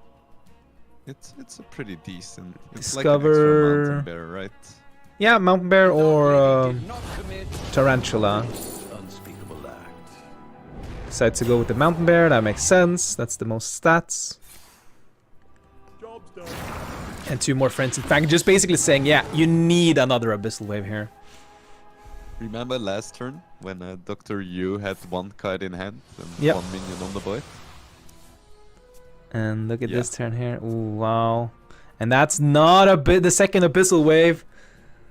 Is this game over for Bangladesh? I think so. Not sure what he can do. It's just too much damage and stickiness on the board. Yeah, it's too much health. Like, the Touch on Natrasim doesn't even deal with some. Drag Below deal with something. But it's way too much stuff on the board. He does still have the Brand Flame in play. Yeah, of course. Take damage here. Okay, going to go for the hero power. Doesn't it hits the Imp King Rafam, and I don't see a way out of this. Dragged below. Going to do another curse, and it's just lethal on board. All these bear cubs. That's it. Healing your own. 15. And there it is. Dr. Yu, Malaysia, taking the grand finals with a great showing at 3-0 in the finals here. And wow, what a quick a decisive victory. You could see the relief on his face. Yeah, He is very happy right now. And he should be. He played really well. he got yeah, as you said, he got a little lucky. That it was one of the few cards that can actually really give him the edge he needed at the end there and give him lethal. It was like the Warlock was so close to just closing it out, but wasn't enough. It wasn't enough, and just seeing how like this Warlock deck that has been plaguing ladder and tournaments so much, sometimes just falters. It lost 3 times in a row here. Yep. This wasn't the day for Imp Warlock. No. And it was definitely the day for Highlander Paladin. Oh yeah, Hope to of see course. more of that in the future. Yeah, that's something we don't see a lot of. Like usually I see the Paladin with the Reno, but it's more like it's not really Highlander. You just play the Reno after Jailer for an extra health. But this is like actually playing Highlander, and that's kind of cool. I like I like being the innovative as we see her from Dr. Yu. I really wish we could hear what he was saying right now. Yeah, he's probably very happy. He's standing on top of the stage here, overlooking all the computers. As we said, there's more than 100 players playing in both FIFA, Dota, and HearthStone in this tournament from the Russia and the OIC countries. And it's just great to see all of these players coming together and playing competitive esports and showing who's the best of the region. I have to say I really like the atmosphere they have going on as well. It looks pretty polished. I wasn't too familiar with the organization, but it looks pretty nice. Yeah, it looks really nice. Oh, even with the flag up there as well, showing real respect for your country, waving that. Ooh, what is this? Sparkly helmets, and oh, that's a nice trophy as well. First place trophy, and a big check, of course. Very nice. Well deserved by him. Well deserved indeed. Playing through everything. He, if I noticed the bracket correctly, he also beat out the Russian Federation earlier, also in this tournament. Which we know. I don't know who played for Russia, but we know like Russia is like one of those big mastodons in the Hearthstone community as well, having a lot of big names showing up here and there over the years, and being able to come from Malaysia, which is not that well known in the Hearthstone scene in the grand scheme of things, but just showing right now that they have some really prominent players. Yeah, for sure. I hope to see more of Dr. Yu in the future. Yeah, might see him, and well, there is a change up in the Hearthstone scene in general, right? There will be a whole new system coming next year, and we're just waiting for the announcement. But we might just be seeing more players from all around the world competing at the high stakes tournaments that is Hearthstone, and it's fun. The game is also very accessible. It's one of the good things about Hearthstone. You don't need to be like pixel perfect aim or insane micro like you need in other games. You just need to have brain capacity and knowing all the opportunities and stuff like that. It's much more closer to chess than it is a lot of other of the big esports, and that is suiting for a lot of players. And we also see that in the age brackets as well. You have, of course, newer talents coming in here and there, but also like the average player that reaches high is often a little bit older. Besides a few. I love how there is gaps. a lot of space for creativity as well. Yeah. Like it isn't just copying whatever the best players are doing and hoping you can ride that wave. Yeah, and there's also a lot of different skill brackets, basically, what people are good at. Some people are really good at creating these innovative lineups, and some people are just really good at piloting whatever anyone else gives, like play this deck, and then they learn how to play it perfectly. And of course some players have both of it, but I would assume, like it is with a lot of these Hearthstone tournaments, is that there's a team behind every player that they practice with, and they figure out all this kind of stuff. Like this Paladin deck, for instance, isn't something that just been concocted in a late night stream, right? But yeah, that was it for the Hearthstone portion of the day, and we see as well Malaysia taking the win here. But there will be more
So outside of even just the crowd pressure, just physically being there sucks, like as a player. So the fact that you can win high pressure games, amazing, honestly impeccable. It was the worst as well when you had like a different monitor size. Oh, Really hard to adjust to. welcome, welcome, welcome, one and all here to the International Youth E-Games Championships. We are now underway with the grand finals between the team of Russia and the squad of Kazakhstan. We are in with the draft, and we're going to be seeing which one of these national teams will go all the way towards lifting the trophy and the lion's share of the $30,000. My name is Snare, and I'm joined by one of the smartest European analysts you can ever come across, a man who doesn't get nearly enough gas, the conductor of chaos, and the man who will be joining me for these finals. Wingblade, good sir, it's been so long, I've missed you. How you doing, and how you feeling about today's games? It's a lot of questions. So thanks for the wonderful introduction. I have been very busy in life doing lots of things, but I'm very happy to be back. I'm a little bit sick, so maybe you can hear it in my voice, but I'm very excited to cast this game here, and we already have an Undying and a Pangolier, so I think that we're gonna see some actions there. Yep, we're going to see a lot of action. And off camera, you and I were just talking about what to expect from these two squads. And I mentioned that earlier we did see Antares on the Russian side playing at a pretty game-breaking techies. I'm very upset to see it here again, personally, for myself. However, if I'm on the Russian side of things, I'm trying to win, so completely understand why they go for this one. But the question for you, do you think this actually deserves a first phase berth? The Undying certainly speaks for itself as to why it deserves being first phase. Pango sort of crept up a little bit more in the post-CI period, especially like the pub meta in more pickable scenarios. But this Techies hero still feels like it's a largely specialist hero. Do you think it's not a risk to open up with it this early in the draft? It's a risk, but at the same time, you're playing on LAN, so it's really more of a mental game than it would be at home. So if you can find any way to unbalance the enemy team, like mentally, that's a huge advantage. So Techies is one of those heroes that doesn't get played too often. So if you do have a player, a specialist, like you mentioned, who can play Techies, it's a pretty big deal to surprise pick it at a LAN. Definitely. That definitely makes sense. And considering what the stakes are, you want to try and unbalance your opponent as much as possible. I really want to see what their answer is going to be towards this mid Leshrac though. Earlier when Russia and Kazakhstan played in the group stages, Russia was able to eke out a victory, but I think that game was...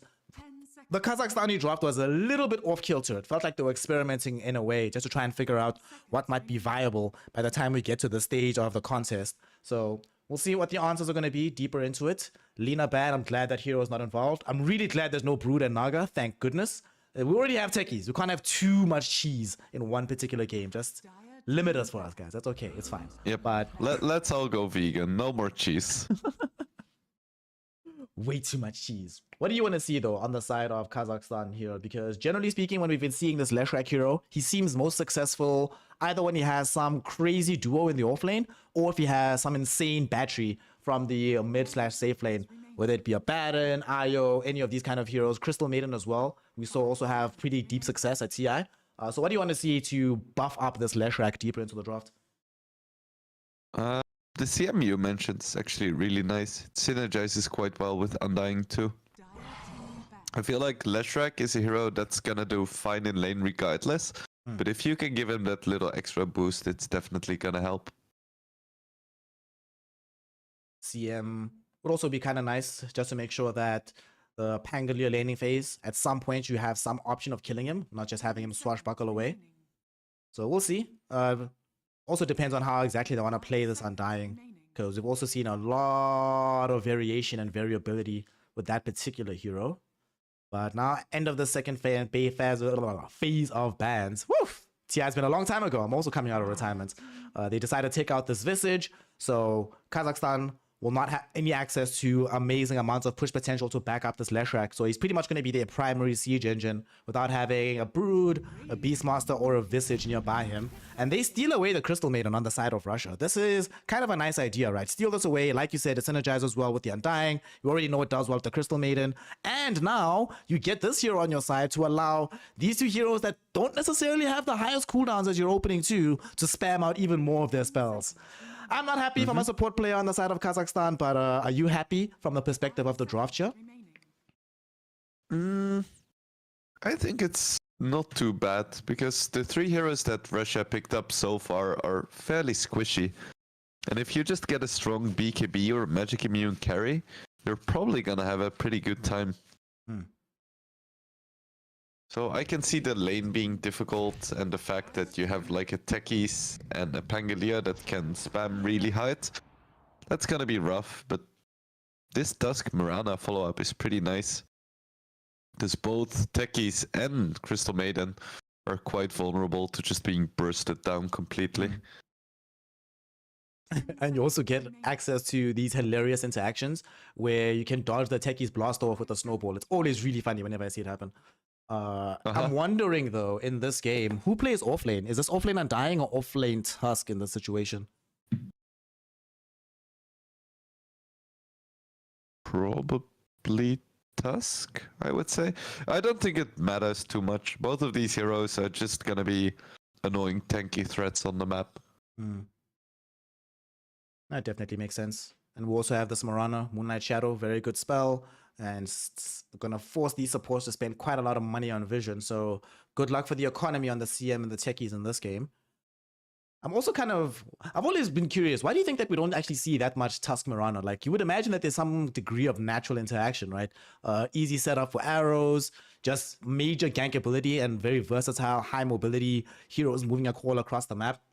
But I think it's maybe at TI, I think we saw it, twice, if I remember correctly, this particular duo of heroes. Why do you think it's so rare that we actually see them being picked together? You know why, Snare? Because the pro players just don't know as much about Dota as we do. Facts! Facts! There you have it. The only reasonable solution to the conundrum that we had. We do see Ursa now emerging on the side of Russia.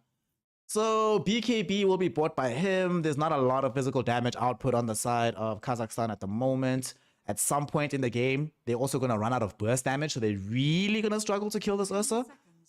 This is intriguing though, because you also don't often see like this Ursa CM duo together. Often we see CM like either paired with a hero that the mana really helps her a lot, or you guarantee some kill duo in the laning phase.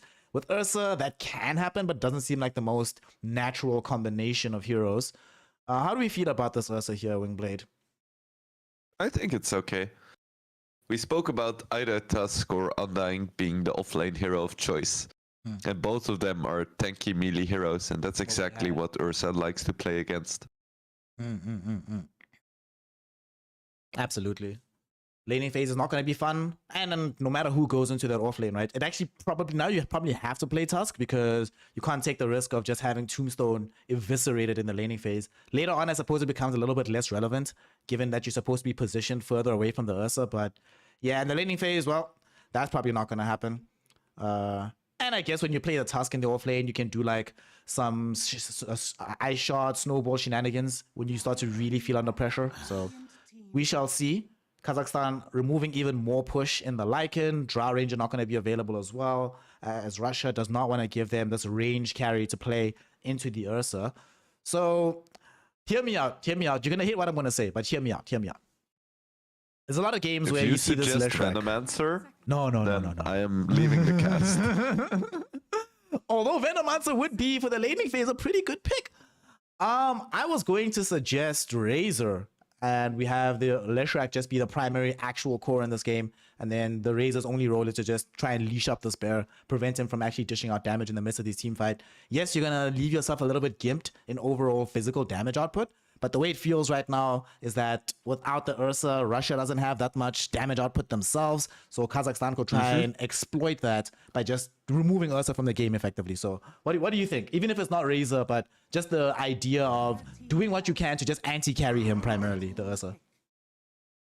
Yeah, I think that's a good call.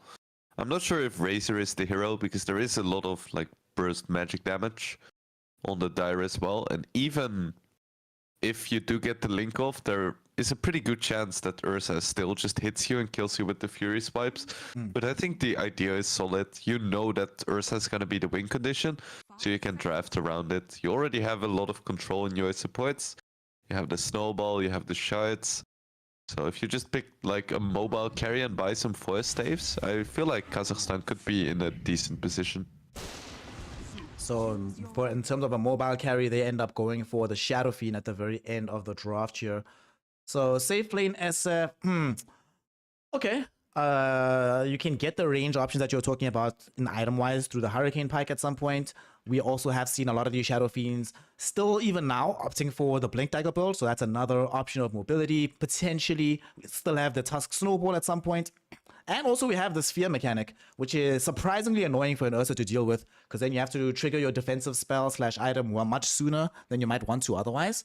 I'm still not entirely sold, personally, on SF post-TI. Like, I feel like that hero's weaknesses have been exploited. That being said, it does feel like a pretty good SF game. BKB carrier will help him against 3 of the 5 heroes on the enemy side. His laning phase seems pretty easy. It gives him some Roshan potential. They have another element of push now. I think I'm actually liking this SF pick. Convince me otherwise. Talk me out of it. Otherwise, I might end up doubling down on a hero and then losing again. So I don't think it's a really bad pick. Like, it isn't as mobile as I would have liked. And in a 1v1 like vacuum matchup against Ursa, it's not super great. But at the same time, like you said, it does open up a lot of objectives and the lane is pretty nice.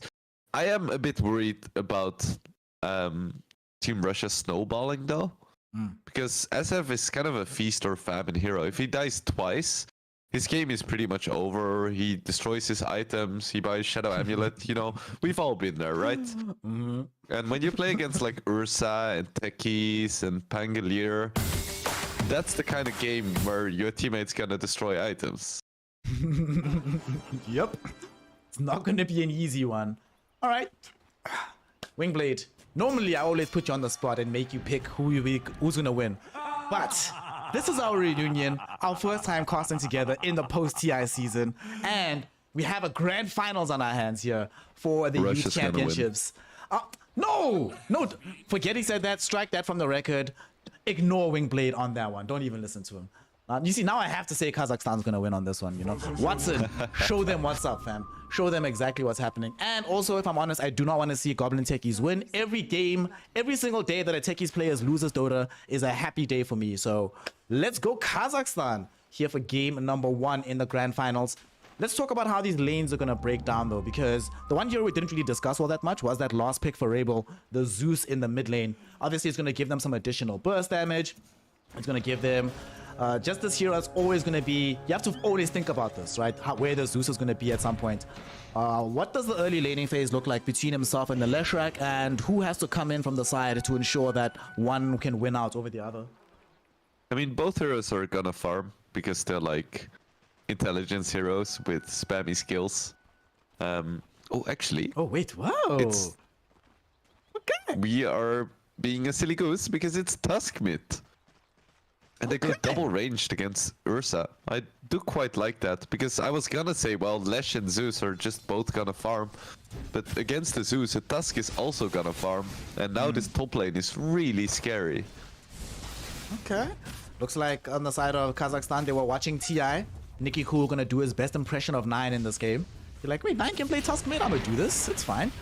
And like you say, it's a very tanky hero, just gonna farm up. And early on, generally speaking, the outlay of damage on the Zeus shouldn't realistically bother the Tusk unless he's playing very, very badly. So he should end up being A-okay. This is going to be quite intriguing. Look at this. Oh, this is so funny. Panton. Career? No, Career is fine. Oh, the Crystal Maiden Wolf. Nah, Korea is okay. But talk to me about this. So you were saying that you like the option that they've explored now from Kazakhstan of putting the double range lane versus the Ursa, just to try and prevent him from getting much out of the lane. With these two heroes, Leshrac and the Mirana, how much can they do to prevent the Ursa from having the game? Oh, if they play it well, Ursa's gonna have a miserable time. Because it's 2 ranged heroes with a good amount of magic damage too, so every time he gets close to creeps, he's gonna get auto-attacked twice, and if he goes for something like a range creep, he's just gonna get stunned and die. So CM is gonna have to secure all of the range creeps. So she's not gonna have mana to protect him, and Ursa is just not gonna have fun if everything goes according to plan. And this is Dota, so that's probably not gonna happen. Almost a guarantee that things are going to change up. See, And there we speaking go. of, in the top lane, the plan is not going well here, Wingblade, as the Mirana. Mary was supposed to be the one applying constant and consistent pressure towards the Ursa. Instead, the pressure goes the opposite direction, and we end up losing the Mirana. And worse than that, it's also a first blood kill for the safe laner that they change their lanes to try and address. Normally not what you want to see. I really wish I could see some statistics about what percentage of first blood kills happen right after 2 heroes in a lane hit level 2. Because Probably a I very feel high like that's amount, like 50% of all of the Yeah. games. It should be a very, very high amount. Level 2, such a crazy level to hit. We haven't You really have double the skills. Exactly. That's insane. Double the skills. You've got some good gain on yourself, depending on the hero. It's always good times. Oh, What's career. not good times is Antares taking out this courier down bottom. Welcome to Techies Dota. What can we do? Don't blame techies. Blame Watson's micro.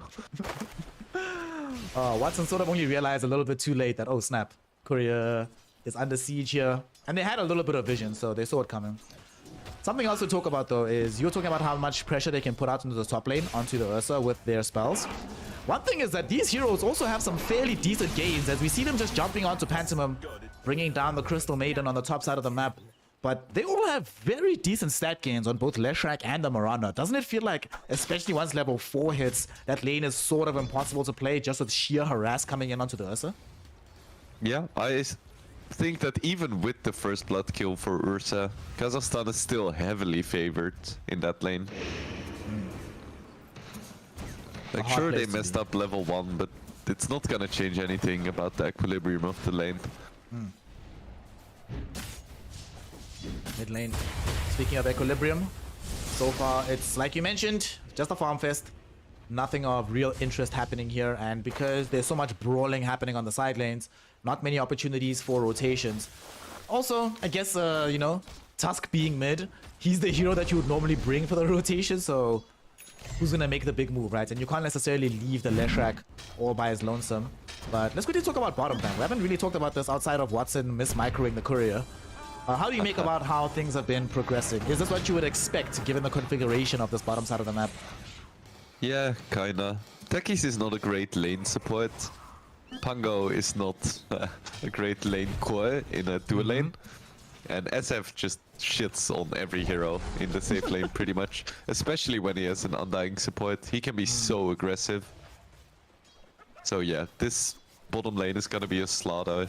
And unless Watson really messes up, that's not gonna change. I mean, so far we already see that, right? 24-8 in the CS department for him. 13-2 on the Pango. Compared and contrasted to the Ursa having 23-2, but being behind the Leshrac on 25-3. So certainly that's going to be the place where they have to address things the most on the side of Russia. But that's what's kind of annoying for their draft is the heroes that are doing badly right now. Ooh, top lane. Before we talk about that, Zeus finally hits Zap. level 6. Just zaps him from the heavens. Right, well, you were talking about how often heroes die after getting level 2 in laning phase. How many kills happen across maps as soon as Zeus hits level 6? Everyone's like, go, go, go, go, go, go, go, go, go. Try to make this happen and get a secondary kill onto this Mirana, which is going to be very, very nice for the net worth of the Zeus. Yeah, for sure. And he did need that. Like, looking at these lanes, Kazakhstan is coming out of them pretty nicely so far. They're favored in the bottom lane, in the top lane, mid is pretty even. So Russia needs to make something happen, and Zeus is definitely participating. What kind of sucks though is that the heroes that are being put under pressure, in particular this Pango, this is the hero that's supposed to open up the mid game a little bit, right? There's no one else on the team that's dynamic at all. Everyone else is fairly static. Even Ursa, you only get mobility items just to go on top and stick on a target. So it's going to be very interesting to see what Russia does if Vazia doesn't have a little bit of a better game, because he's still struggling quite heavily down bottom. He's not that far from cracking 6, but even when he does, Wingblade, he just has no item, there's no net worth. He's going to deal like no damage for the next 20 minutes in this game. So if he misses the first couple of rotations, I'm really fearful of the role that this Pango can actually have in this game. Pun intended? Very much. Nice. So yeah, that's definitely slightly worrisome for the Russians. They don't really have great team fight or rotation. They kind of need momentum, and they're not getting it right now. Of course, it's just 7 minutes in the game. Anything can happen, but Kazakhstan looking pretty solid so far. They've just brought down Rabel to the bottom lane on the Zeus, but unfortunately, this is kind of the problem, right? Is that if Pango doesn't have roll, how do you even connect that move? Rabel, I'm sure during the walk was like, God, I really hope that Pango gets 6 on the way, but if he doesn't, what can we do? In the meantime, top lane though, what they can do is go onto this Leshrac. Well, it turns out you don't even have to show up to get a kill, as Rabel snags himself another by unleashing fury from the heavens.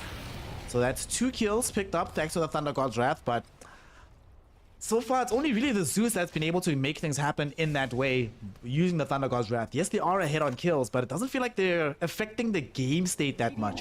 I'm sure you've been in this situation before, Wingblade, where you're getting all these kills, you're decently farming, but you don't feel like you're advancing in your win condition, you know?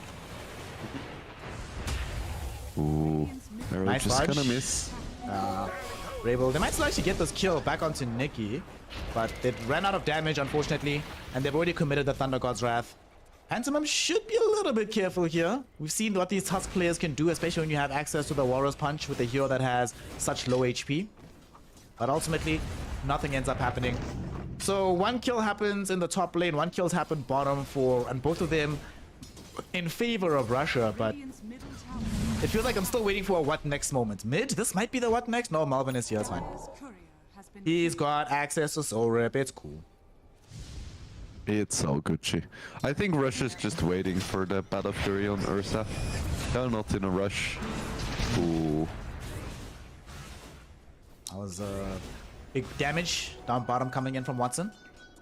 Very happy to get that kill. Well, he's going to take advantage of the fact that Russia are just going to be going all in for the Battle Fury to farm up for himself. Mask of Madness is en route. It's already being delivered onto the courier. And Ursa, a little bit further away from having access to the Battle Fury. It's only the Ring of Health that's being ferried into him right now. So we still have, what, another 7 minutes before something serious happens. Bottom, though, they're trying to go onto Watson. They're dropping the Tombstone, though. Antares wanted to try and finish off Watson. Will not be allowed to do so. Nikki Cool showed up from the mid lane. And this is kind of why you like having this Tusk in mid.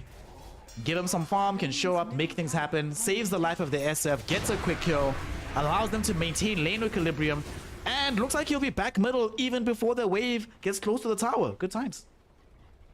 Yeah, not even close. That's why you buy raindrops. Speaking of raindrops, Rabel might need them here. Well, actually, the one that needs them really is going to be Mary, because Pantomime showed up as well to supply some additional magic damage. Rabel did tank an arrow, but I'm glad that Nikki was like, nah, fam, you're on your own.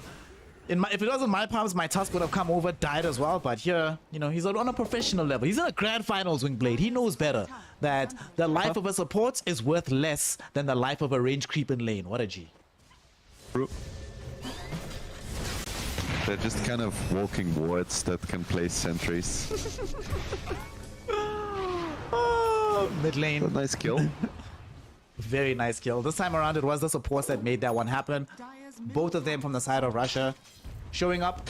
They get the freeze, get the silence out, and they are able to secure the kill. But again, they're not able to push the equilibrium.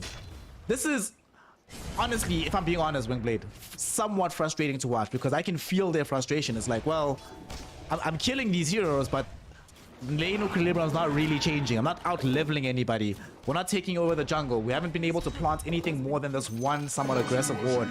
So we're still playing on the back foot despite the fact that we're getting all these kills. And I don't know how you feel about this, but I always feel like that can mentally put you in a worse place than just not getting any kills. Because now you're frustrated. You're like, why is this game not going easier than it should be? You want me to paint a more positive picture? Of course. Okay, so you're Team Russia, and you have like a pretty shitty early game draft. And you're like, oh no. Actually, let me just finish this tangent after this team fight.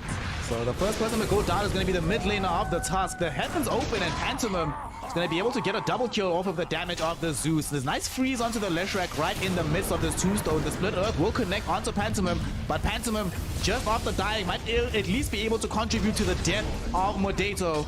And indeed, that's what's going to happen.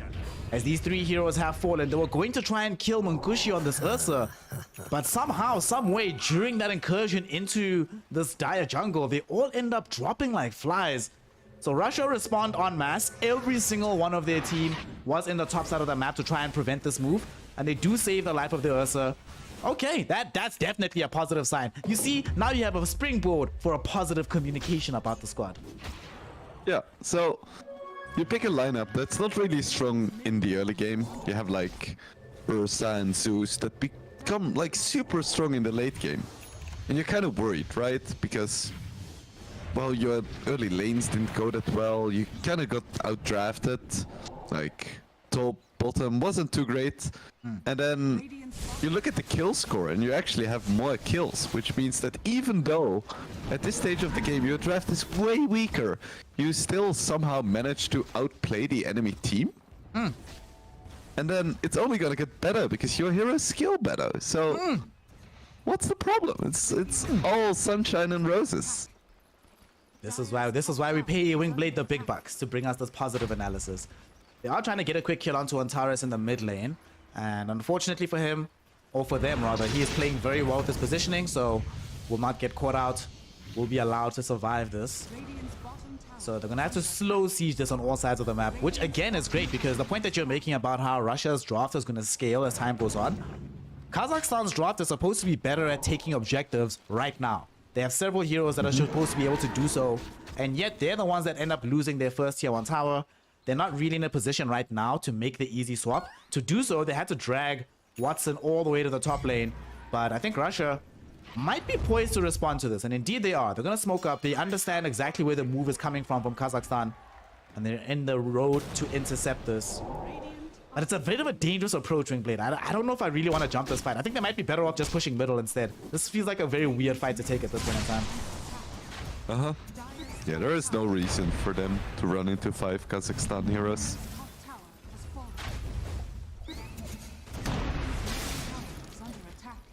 Kazakhstan heroes in the meantime though, they're gonna find reason to run into them as they're coming back middle. Razia goes in with the Rolling Thunder. They start things off onto Melvin, who will die to the Thunder God's Wrath, but now the spell has been expended and heroes are still streaming into the mid lane. Modeto looking for the Split Earth, connected onto 2. The arrow's gonna follow up as well. The snowball from Nicky Cool directly onto Zeus. He's gone and down for the count. Vazia able to swashbuckle away, at least for a moment. Do they want to chase from the side of Kazakhstan?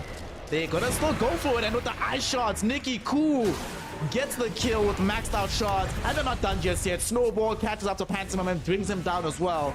And now finally Watson makes his appearance. He's like, what were y'all up to? Who cares? I'm just gonna push down the tower. And Russia did not see that fight coming. They expended everything early on, Wingblade, onto this Undying, but turned out they might have needed a few of those tools for the further fight afterwards. Yeah, that was just cockiness. They underestimated the Moonlight Shadow. Rival sticks around for just too long and Mary Y gets a beautiful double stun. And when you lose your Zeus, the fight is over. Because look at Russia's lineup. Zeus is all the damage they have at this stage. Yeah. That's it. So Zeus dies, fight's over. On the bright side, at the very least, Ursa didn't show up. He understood the assignment. They're like, listen mate, right now you can't actually meaningfully contribute in the way that we want you to these fights. Just try to get that Blink Dagger and see where we can go from there. Feels like Kazakhstan wants to smoke though down bottom, or to try and make some kind of move to open up space onto the tier 1 tower. But either way, I think after what just happened middle, the game will slow down a bit from the side of Russia until they get Blink Dagger onto the Ursa, and then at least, at the very least, finish the Aghanim Shard here on Rebel. I don't think we're going to see another big fight like that from them for quite a little bit of time.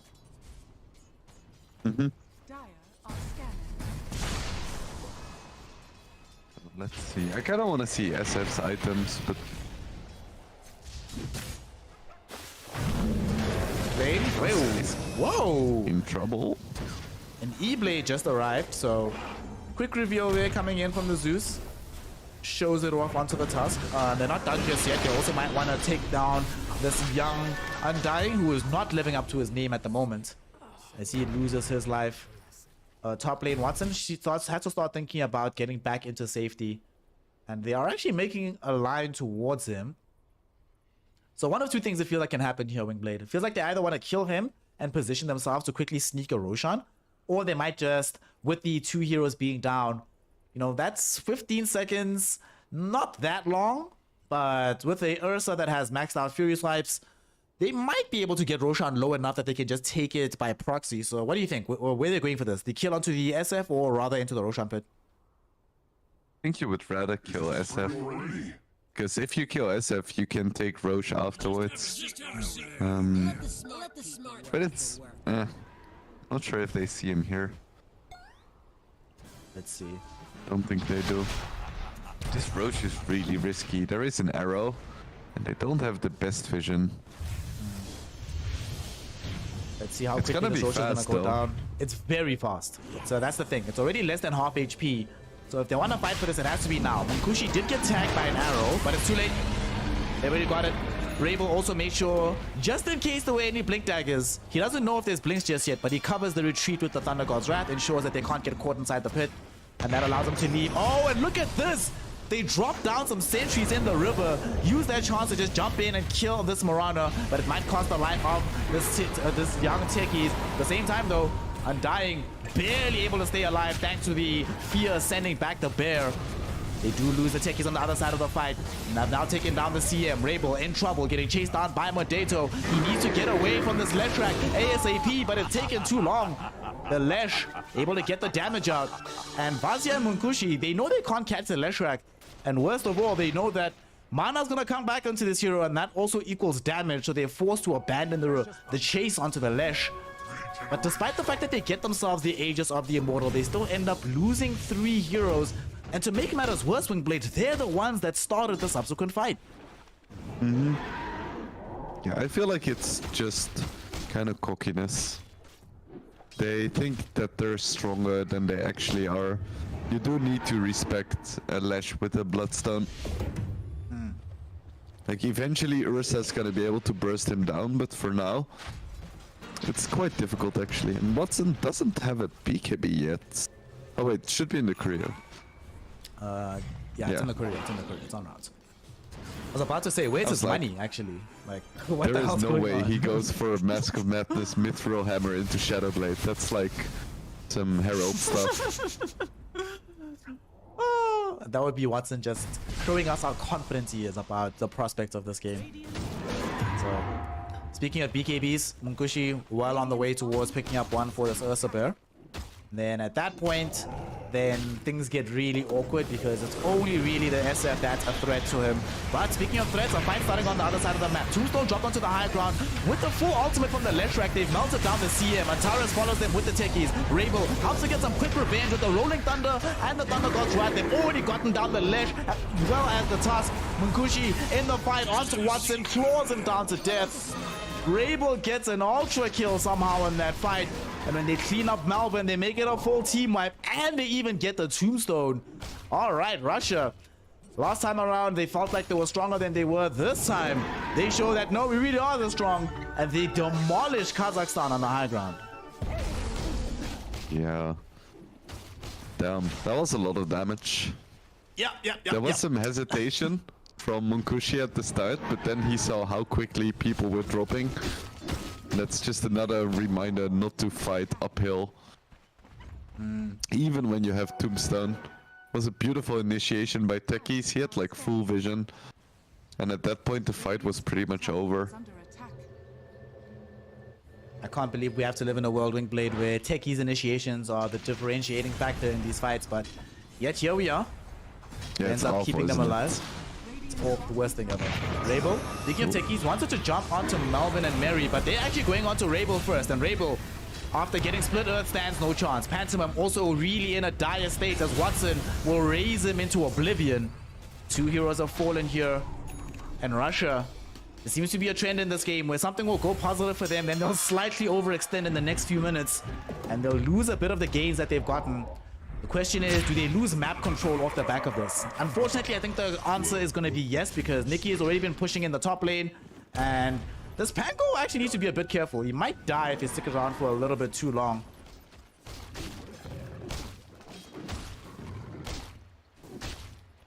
So 1 minute left on Aegis.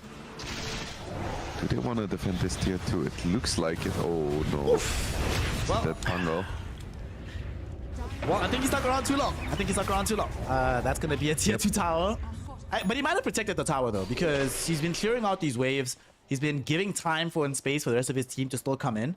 And it looks like they've already ported in Rabel, hiding in the trees. 3 heroes are smoked up to try and force a fight. Melvin, the first one to get taken down. Munkushi, happy to jump on him with the Blink Dagger. And this Ursa, since getting this Blink BKB, just feels like a really threatening hero on the map. He wants to go on to another target. Who's he gonna find? Oh no, look who they found! They got Watson! And he got off the BKB, but it's not gonna matter. The damage output is just way too high. And they've also drawn back a snowball from Nikki Cool. That's gonna be a third one, Munkushi. I don't think right now the side of Kazakhstan has seen the signs that say do not feed the bear, but this bear is feasting upon them at the moment. And there goes the Aegis, but hell if he did not get the maximum usage out of these last 5 minutes with the item. Now almost a Basher too. And this is what we spoke about in the draft. If SF dies twice, his game is over. Because you don't want to play SF from behind. And he's 3k behind the Ursa. Oof. Precious bounty. Oof. I think it's still possible and acceptable pre-Basher, but after Basher, life is impossible. Also, what's very acceptable to me is seeing techies die, so please, more of that, please. As you see Antares getting taken down here on the Radiant side. But it doesn't feel like it's gonna do all that much for them. At this point, I think one of the things that annoys me as much as well about techies is there comes this phase of the game after like say 20 minutes even, where every time techies dies, you're not really accomplishing anything. Right? Techie is always in position to just get more vision. He's forcing you in uncomfortable places deeper on your side of the map than on his. Suddenly you're using sentries to de-ward and playing on your side. You're not feeling comfortable moving on to the other. It's wonderful to watch from as a Russian fan, but not great as somebody who hates playing against techies. Nonetheless though, they're making it work. What's the plan here, Wingblade? How do Kazakhstan recover from this position that they're in at the moment? They need to somehow find pickoffs. Like get a blink on Tusk, see if you can catch shoes a few more times. Because you're not gonna win a team fight against this Ursa, I believe. At this point he's just too big, so you need to split him up. And individually, Russia's heroes are not that strong. We'll see how the strength of these heroes comes together in a team fight as they are heading to the top side of the map. They smoked up en masse. Nikki Cool, he just wants out. Pop the BKB, just wants to leave. So it's just a defensive retreat here from Kazakhstan. At the same time though, not everyone's going to be allowed that luxury. Melvin gets bursted down, and Mary was held in place by Vazia with the Rolling Thunder. And Rebel will finish him off with the Thunder God's Wrath. Unfortunately for the side of Russia, there is no Roshan for them to snag. The big man is not available just yet. But still, they are making this map feel a lot more claustrophobic for Watson right now. He needs to farm a lot because it feels like he's the only win condition at this point, right? The only one that can realistically survive long enough in the fight to have some degree of impact. But I don't know. Let's say they don't get the pickoff. Is there any kind of item that he can build up whilst Modeto's going for the BKB that'll help them in the team fights on the SF? I don't think so. You would need like a Butterfly plus Hurricane Pike plus Silver Edge, and then you have a chance. So right around the corner. Yeah, sure. Like 5 more minutes maybe. Oh boy. We also haven't really seen we haven't seen as much interplay between the Smoran and the Tusk as I would have wanted to, it feels like. Does really feel like the side of Kazakhstan just overly reliant on Watson as well as this Leshrac to accomplish anything on the map. You were talking about getting pickoffs, right? Who's a viable target on the side of Russia to go on if you can find them alone? I think ideally you would want to find Rival and a Zeus. But really anyone you can get. Just make sure that Russia can't 5-man. Russia being very effective with their 5-man right now, just controlling this area around the Roshan pit. Just trying to make sure that there's no entry point for Kazakhstan, and that when the big man comes back, they know first and can quickly snag it up. With how strong this Ursa is, it's all on Kazakhstan. And unfortunately for them, you know what kind of sucks, dude, is that it would be one thing if, let's say, they're the ones playing with Pango. Then it's like, well, they can't really go Rosh because our Roshan fight gets a lot stronger with this hero. But it feels like they only really have, like, what? The Undying and the SF to really control the Roshan area. Besides that, it feels fairly lackluster. How do they even regain control of this side of the map right now? Yeah, it's just very hard. At this point, this lineup has become a lot weaker. Like, it's only 26 minutes, but it feels like the mid game has passed and we're into the late game.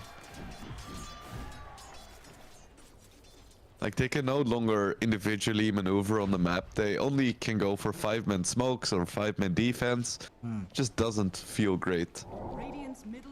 Well, it's about to get worse, my friend, because Zeus is about to finish an Aghanim Scepter. They are going to go to the Moonlight Shadow to try and fight around the Roshan pit. Nice arrow to connect onto Pantomime. They will get the 1 kill, but unfortunately, with Rolling Thunder and a huge jump from the Techie, 2 heroes, all of them caught at the same time, and they're all gonna get demolished. The Techies jump with the big Zeus Nimbus Cloud on top of them, with the damage of this Ursa just way too high. They might find some revenge onto Rabel, but no, they get outplayed. He goes ethereal and then just hops to the low ground. The Zeus is A-okay. Watson and Modato cannot get any revenge on that side of the map.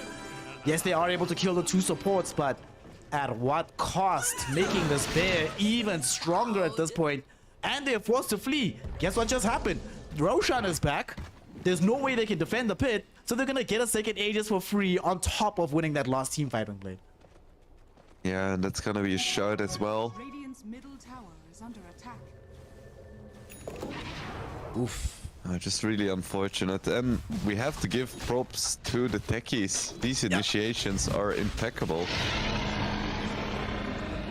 Well, you have to give props. I don't have to do that. All right. I'll give like 1.5 times the normal props. All right. Thank you, man.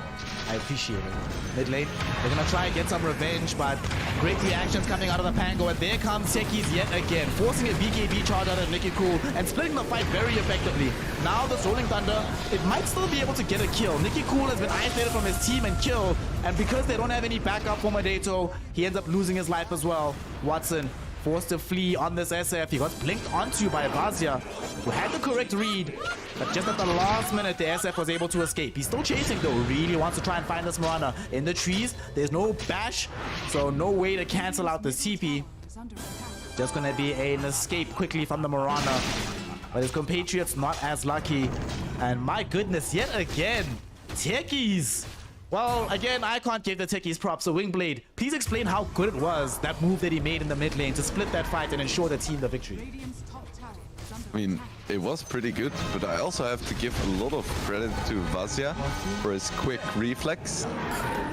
Like, he instantly went for the roll-up the moment he got initiated upon and got like a triple roll. Ooh, this could be big. Watson! Okay, Watson, Right. he's here to play. Silver Edge into Requiem combo, and then some right clicks onto Ursa. I mean, they saw and they recognized that Ursa wasn't the one carrying the Aegis, so they recognized that, hey, he's actually kind of vulnerable for once in this game. Okay, Yeah. okay, we see you. Watson might have actually just single-handedly kept the game alive for now, Wingblade. Yep. So he's getting closer and closer to that butterfly Silver Edge. What's jeez, I Hurricane Pike time. God, Vazia. Again, he's in on the fight, forcing situation inside these Ancients. The Rolling Thunder combo is there onto Watson, but not enough damage. Weren't able to kill anybody. This time, Nicky Cool, the BKB, allows him to escape the fight and break it up appropriately. So they are going to be able to get him out. Vazia jumps onto Melvin, and they should be able to kill him through the Moonlight Shadow. They lost vision of Mordeto on this Leshrac, otherwise he would have been in an awkward position as well. I feel like you're okay with this, right? If you're on the side of Kazakhstan. They forced the fight, they used Rolling Thunder, they had to use Nimbus Cloud, and all they get is Undying. I'll take that trade. That's fine. Undying is no longer relevant to this game. Woo! Damn. Ooh. Turns out that without Okay. BKB, neither is this Tusk, because every single time that we've seen him be in a fray where BKB isn't active, he just gets demolished. And sadly, it's going to end up happening again. But still, look where they're killing him. They are not going onto the high ground. They're not sieging a tier 2 tower. Yes, you're going to lose an outpost, but time and space has been created, and sometimes that you just got to do it. Just got to tank that out.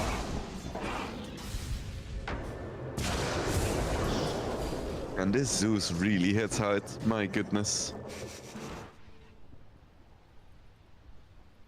E-Blade, Ags, Aghanim Shard. What level is he? 20... I think was it 21 that he's at right now? But Yeah, 20 something. obscene amounts of damage that come out of this Zeus. What really scares me, Wingblade, is the fact that he's still at this point, right? Like, yes, he's done the most damage in this game, but he's no longer the most dangerous hero in this game, and that should be terrifying for Kazakhstan at the moment. Radiant's bottom tower But it's so hard to play against as well, because you have the Zeus keeping them at a distance. Like, you can't win a poke war against the Zeus. But at the same time, if you ever get close, you still die, just to a different hero. So, at what distance do you stand then? Like, in base? Is that safe? Well, considering that they have Nimbus Cloud and Zeus is trying to angle towards a refresher, I don't think even the base is going to be safe for too much longer. No So, escape. I do hard like the game. way Watson is playing though. Just being annoying, pushing side lanes. If he doesn't die here, it was definitely the right play, and he doesn't. So he just wastes like a full minute of time for Russia. And he forced them to use the Thunder God's Wrath as well, so they know that there's one slight tool, at least for a little bit of time, that's not available. But yeah, it's... Watson has been doing everything in his power to try and win this game out. Hurricane Pike is being built, and here they're gonna go for a 5-hero smoke. This is actually one of the few times that we've seen on the map Russia is not all together. This could work, Wingblade, if they can catch them out here. It sucks that the big target is not the first one they come across, but, you know, they will... Wait, what? Wait, what? Okay, Vazia's the god. Vazia's just... That reaction time. I honestly thought he was 100% dead. That there's a 0% chance he survives that, same. but... Wow, that's amazing, actually.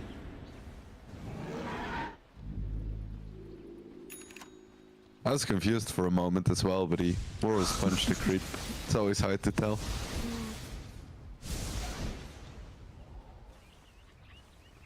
Without the Aegis, does Russia still play as proactively and on the front foot as they've been for the last, like, 6 minutes? They can still stay on Kazakhstan's side of the map and pressure, but I doubt they're gonna push high ground. We'll see on the Unless they outcome of get a this smoke kill. fight, because Vazia gets a Rolling Thunder directly onto Modeto, followed up by Monkushi. This Ursa, we didn't mention it earlier, has also picked up a Nullifier as well to compound the misery of some of these weaker heroes. But now they're trying to force a fight. Tombstone gets dropped down here on the high ground. Oh my goodness, beautiful disarm going out onto this Pango. Not the Pango here, what am I talking about? Onto the Tusk, as they're going to keep the fight going. Pango getting more damage out onto this Nicky Cool Tusk. Tusk is gone, and nothing you can do about this situation. And this was Kazakhstan hoping to try and at least catch 1 or 2 of these Russian heroes out as they're on the retreat, but they realize that they're too strong, they're too far ahead. The 20k gold lead is feeling a bit insurmountable right now. And here they are, they're on the high ground. And unfortunately, you know, their push potential is, that's the one thing about their draft, right? It's terrible, it's awful.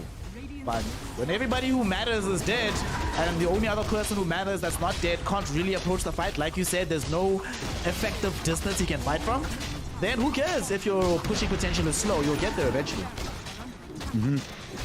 Yeah, Nursa isn't the worst pusher. He has more than 300 damage, he hits pretty fast. It's not like an OD carrier or whatever, but They just get a single set of racks. For now. Radiant's top tower. I think they probably wait for the next Roche Roche, could right? be up in 40 as well.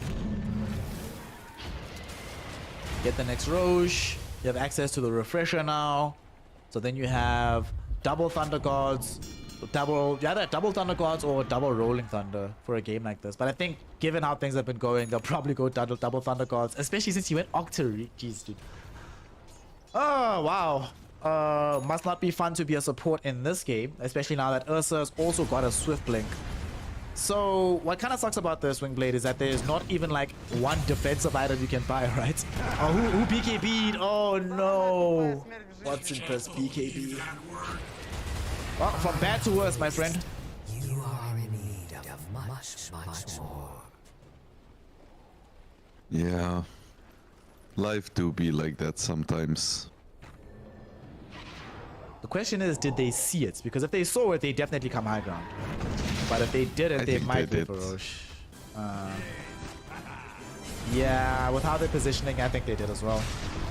Yeah, on the bright side, we still have some good news, right? Tusker's buyback, Leshrac just got buyback, and SF, if he can clear out 2 waves, should have access to the buyback as well. The question is, can we get there? Modeto, they get a split earth onto the Zeus. This is the best hero, but there is no follow-up here because Vazia has just created so much space on the back end of the fight. And now Modeto's BKB is over. Munkushi with Rainbow will just end up eating the Rainbow Pony alive. And Vazia, we've been praising him for his reaction speed and saving his own life, but this time around, it turns out his reactions can also save the life of his fellow comrades. And they jump in on the high ground, and Terra is not in the fight. They know that Watson has no BKB. The SF is down. Leshrac forced to buy back into the fray. But 2-1 and Rainbow Pony. How do you even keep this fight going? And they just jump onto you, and they have no fear in the world for a Rainbow Pony. They're just gonna give a triple kill to Rainbow.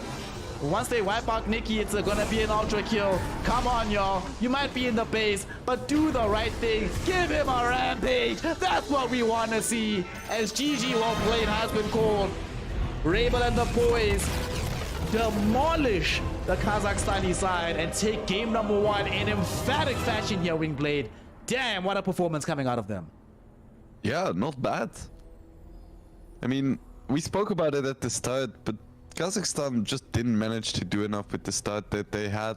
And then, like we spoke about, Ursa and Zeus come online and it just feels like a completely different game. So in retrospect, what do you think they could have done differently before we close this one out to make this a effective game for themselves, for Kazakhstan? I feel like they wasted quite a bit of time on the top tier 1 when Vazia was defending it. Like they stuck around for like 2 minutes. And I feel like that was just slightly too early. You can go for like a 5-man push, but if you want to do that, you need to make sure that the other lanes are pushed in, because they made it into like some awkward trade where they lost their tower first, and at the same time, both of the enemy cores were farming. So I feel like that's where the like downward spiral really began. Well, let us hope that in game number 2, Kazakhstan can recover to push us to a deciding game 3. But for now, we're all going to be taking a quick break, letting the teams get back to preparing for the next game. This is the grand finals here at the International Youth E-Games Championships between Russia and Kazakhstan. 1-0 for Russia. Let's see what happens in the rest of the series.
Welcome one and all here to the International Youth E-Games Championships as we are rounding out proceedings over the course of some incredible esports action over the last few days. We're rounding it out right now with the grand finals of Dota 2 as we have the Russian team taking on Kazakhstan for their share, the lion's share of the $30,000 prize. Right now, Russia is in the lead, 1-0 up in this best of 3 environment, but Kazakhstan, there were some signs of life, and we're hoping that they can deliver us a 1-1 result here in Game 2 to take us to the deciding and ultimate Game number 3.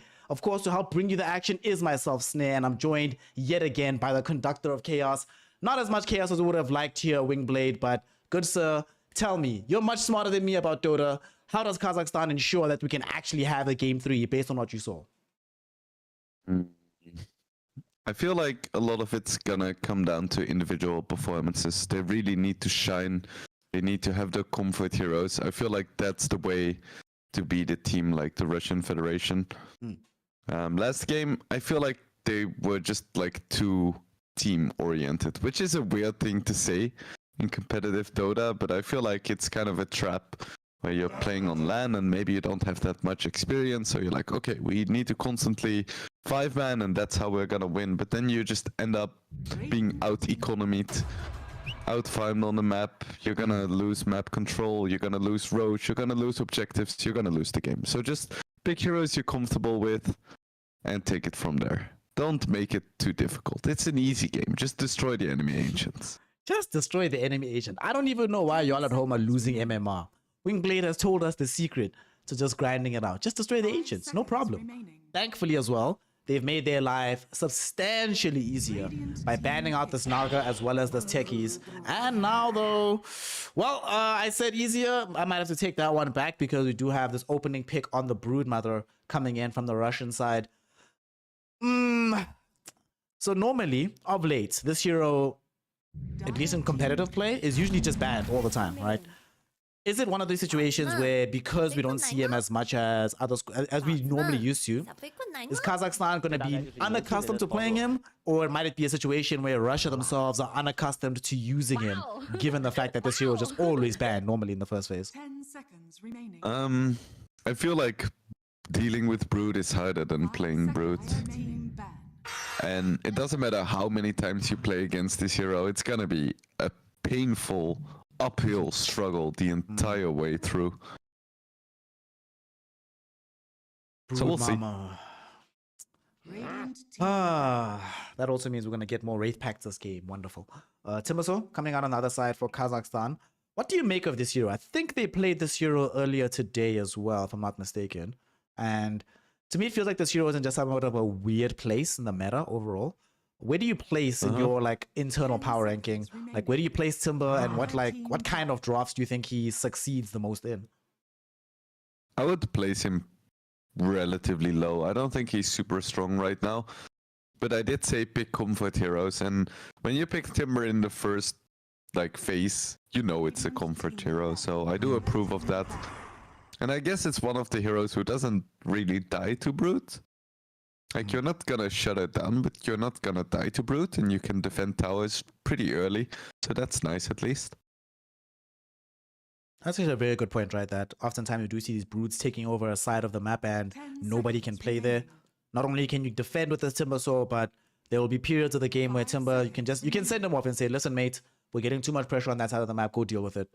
And we don't expect you to die, even if the Brood just shows up out of nowhere. And like you said, probably the big thing is comfort. First two Timber, yeah, I'm with you. I'm also glad that both squads are still sticking to this pattern of banning out these zoo heroes. So we saw Visage, Enigma, Lycan, Beastmaster removed in the previous game. Obviously, Broodmother was banned last time out. This time it gets let through. So if those heroes aren't all banned, I don't think there's any... Is there any space for more zoos on either of these lineups at the moment? It doesn't feel like it, right? I mean, there could be space, but they would have to do something a little bit strange. I think it's unlikely. Maybe like a Chen could fit for Kazakhstan if they play it. Chen would be nice. I mean, you have... I don't think you want to pick Chen into CM though. That seems awful. I just get all your entire army just gets frozen and killed. But it would be nice for the heals, you know? You already have sidekick heal. You already have this Timber Sword's going to be healing through the fight. You could just get this, like, never die strat. And everybody just never actually ticks over. And it did seem to be the case that last time around they were being out-team fought. So it might be a little bit easier if they just have a way to elongate the team fights well beyond what's reasonable. And then just try to, like, force things to get a little bit stranger than they would be otherwise. Yeah, I like this train of thought. I still think Chen is a shit hero to pick here though. Because you mostly pick him to win lanes and then go for a timing push. But I don't think you're gonna win lanes against a Brute Mother, and I don't think you're gonna win lanes if you play Chen without creeps, because you're against the CM. If you want healing, just pick IO. Oof! Now there's a hero that has just fallen off a cliff, Wingblade. IO. I haven't heard that name in a while. Like, every time I've seen IOs, I'm just like, oh wow, there's an IO, and it's not doing as well as he used to. I'll be honest though, I don't mind at all. I've always thought that the concept of how you play IO has always been ridiculously broken. So I'm glad that it doesn't work as well nowadays. I like it. I like Dota that's a little bit less broken and somewhat more straightforward. That's why we do want to see this Wraith Pact item just get removed from the game. But anyway, we did not get an IO. We got a Tusk instead, this time on the side of Russia. So presumably they're going to be playing this as a 4. We don't know what they're going to be putting mid just yet, but it's a bit of a flexible pick, right? It can go 4, it can go 2, it can go 3. And it just gives them that a little bit of extra initiation. I like this Tusk pick, actually, when I'm looking at it a little bit more. It also just buys a little bit more time in the midst of the fight. How do you feel about it, getting this Tusk as well as having the double snow lineup on the other side? Yeah, that's some nice synergy. I feel like Tusk is pretty flexible. I feel like he really thrives in this third pick situation where you could place him mid, you could pick him 4. It kind of depends, and he doesn't really get countered by much. He doesn't counter anything, so it's just a chill hero to pick. Pun definitely intended. Speaking about chill heroes, they pick Lich and then Slark. The Lich I don't like this, man. I don't like the Slark. I have to be honest. Tell me about it, bro. What's up? What's on your mind? I feel like now they just have no way to kill anyone unless they're ahead in levels and farm. Like, they're gonna put so much weight on the shoulders of their mid laner to make space, because Slark is just gonna have a miserable time, and Marcy plus Lich can't really kill anyone. And it's not like they have as much damage on Timbersaw, right? It's not the hero that he used to be that could like solo carry games, just outlaying stupendous amounts of damage. Doesn't really do that for you. I suppose the only thing I can see here is like, you know, they're trying to just delay the game, because Timber can delay against this Broodmother. Lich can help delay with the Ice Shield. So that's about it, but I don't know. Like, what do you think the rationale was behind them going for this particular duo here at in the 3-4 pick for themselves? I guess Slark is nice against Crystal Maiden, and Lich does help with D-pushing. But I just feel like Slark is just gonna fall flat completely. And there we go. Now he has a mediocre carry matchup as well. You knew you were talking earlier about fun, Snare. It's not fun. You were talking earlier about how Tusk is such a good hero when you pick him third. Just being able to be extremely, like, you can be very variable with how the rest of the draft is actually going to proceed from that point. It sort of feels like Slark is in the opposite scenario, right? Where whenever there's versatility in a draft, that's when you don't want to pick Slark, right? You only want to pick him at the very end where everything is super defined. You know exactly where all the lanes are, where everyone is going. So why do you think they picked him here instead of Lost? Against melee strength heroes. Exactly, yeah. So why here instead of like last overall pick? Even if they don't have the last overall pick, but still, why not wait until the third phase if Slark was always going to be on the cards? That's a good question. I guess they don't just want a single win condition in the Slark. They want to pick another one, and they're afraid that hero might get countered harder. I don't know, man. There's a plan, bro. I believe. I trust. Let's see. Still getting to the very end of the draft here. So what is going to be the ban? Their final ban here on the side of Kazakhstan. What do they need to deal with? Russia, what's lacking from the side of Russia? Russia still need a hero that's going to start fights for them from the mid lane, presumably. That could be the task, but could also be some other hero that they want to employ. Maybe Lina? Lina I could see. Lina I could see. Mass amounts of burst damage. Well, never mind. No Lina. Try again. Yeah, there we go. At least I'm still on the same page. That's nice. And Russia's gonna ban Viper. Okay. The Viper ban. That's a interesting one. It doesn't feel like they would have ran Viper from the mid. It feels like whatever hero that they put mid lane has to be like another win condition. Can they fit a Spirit into this draft, actually? Now that I think about it. Ember Spirit, potentially, I think could be okay. Wouldn't be like necessarily the best pick in the entire world. But I think that could be fine, right? But he's gonna probably get counted mid and not have fun. I mean, they don't have last pick for mid, so their mid matchup probably isn't gonna be great anyway, because there's not a lot of stable mids left. And it's not gonna be a mid at all, or it's gonna be a tight mid. So do Russia just pick Huskar now and just win? I mean, they could. Dude, yeah, actually, Huskar would own this game into Timbersaw and Tidehunter. Oh my god, dude. Yeah, go for this Huskar pick. But how much time do they have left? 20 seconds in the reserve time, so they've got a little bit of a bank. I'm not sure if they have enough of a bank to come back quickly for Huskar, right? I think there's only a couple of teams that would just quickly pick Huskar.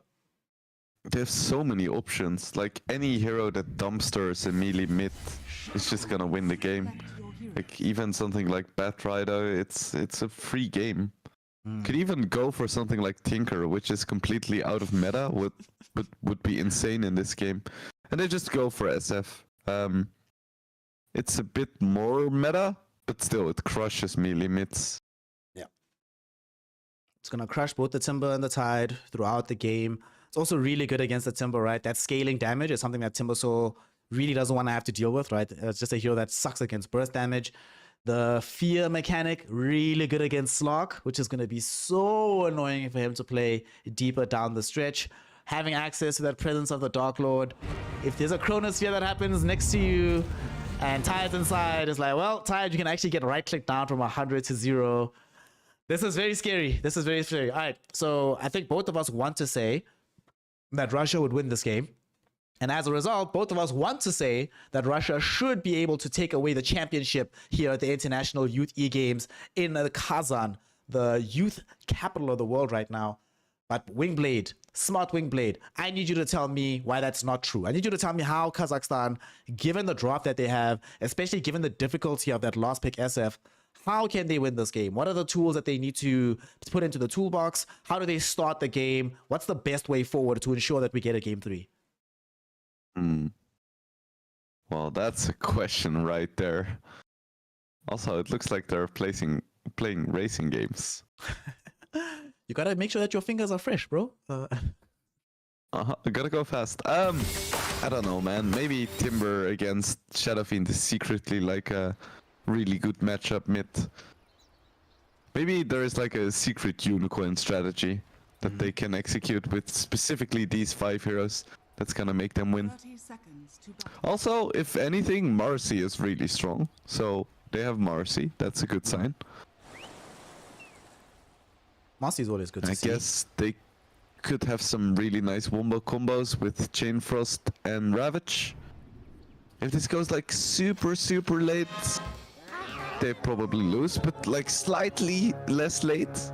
Like not ultra mega late, but just like ultra late. Maybe they have a chance with like triple Ravage. We have to get to the point of triple Ravage. All right. Should be pretty simple. Pantomime. Hopefully, though, for the side of Kazakhstan, you were mentioning how strong this Marcy can be, and Marcy is one of those heroes that can make a pretty drastic impact in the earlier portions of the game. So And unlike last game, where it did really feel like, well, if this Mirana doesn't move around the map, nobody's gonna move effectively around the map. This Marcy, yeah, she's the primary mover, but her impact, I think it's a lot easier to feel the impact of a Marcy showing up to the lane when you already have like a Timber, a Tide, or Shadow Fiend. These heroes that can actually help you either keep heroes in position long enough to kill them or just outlay enough damage to bring them down. So I think you're right that if they win this game, it's gonna come down to where Melvin is and how much impact Melvin can have. On the bright side though, Wingblade, on the bright side, this lane down near bottom, the Tide Hunter into Faceless Void, not so bad for the Kazakh side. That should end up going pretty well. Yeah, definitely. We just need to keep an eye on the Timber CS. What's He'll CS, get there. bro? He can't get it. Oh. Listen, I'm not a very good Timber Soul player, but there's few things I could imagine hating life more than having to lane middle versus an SF, dude. That's not gonna be fun. On the bright side though, this top lane, yeah, it's not gonna be... They can't do anything to the Spider, right? This Broodmother pretty much just farms for free. They can't really kill her at all, but at the same time, they have a bit of a rough time early killing the Slug. Down bottom though, let's quickly talk about it in a moment because Modesto, oh no. I cursed him. That's my bad, that's on me.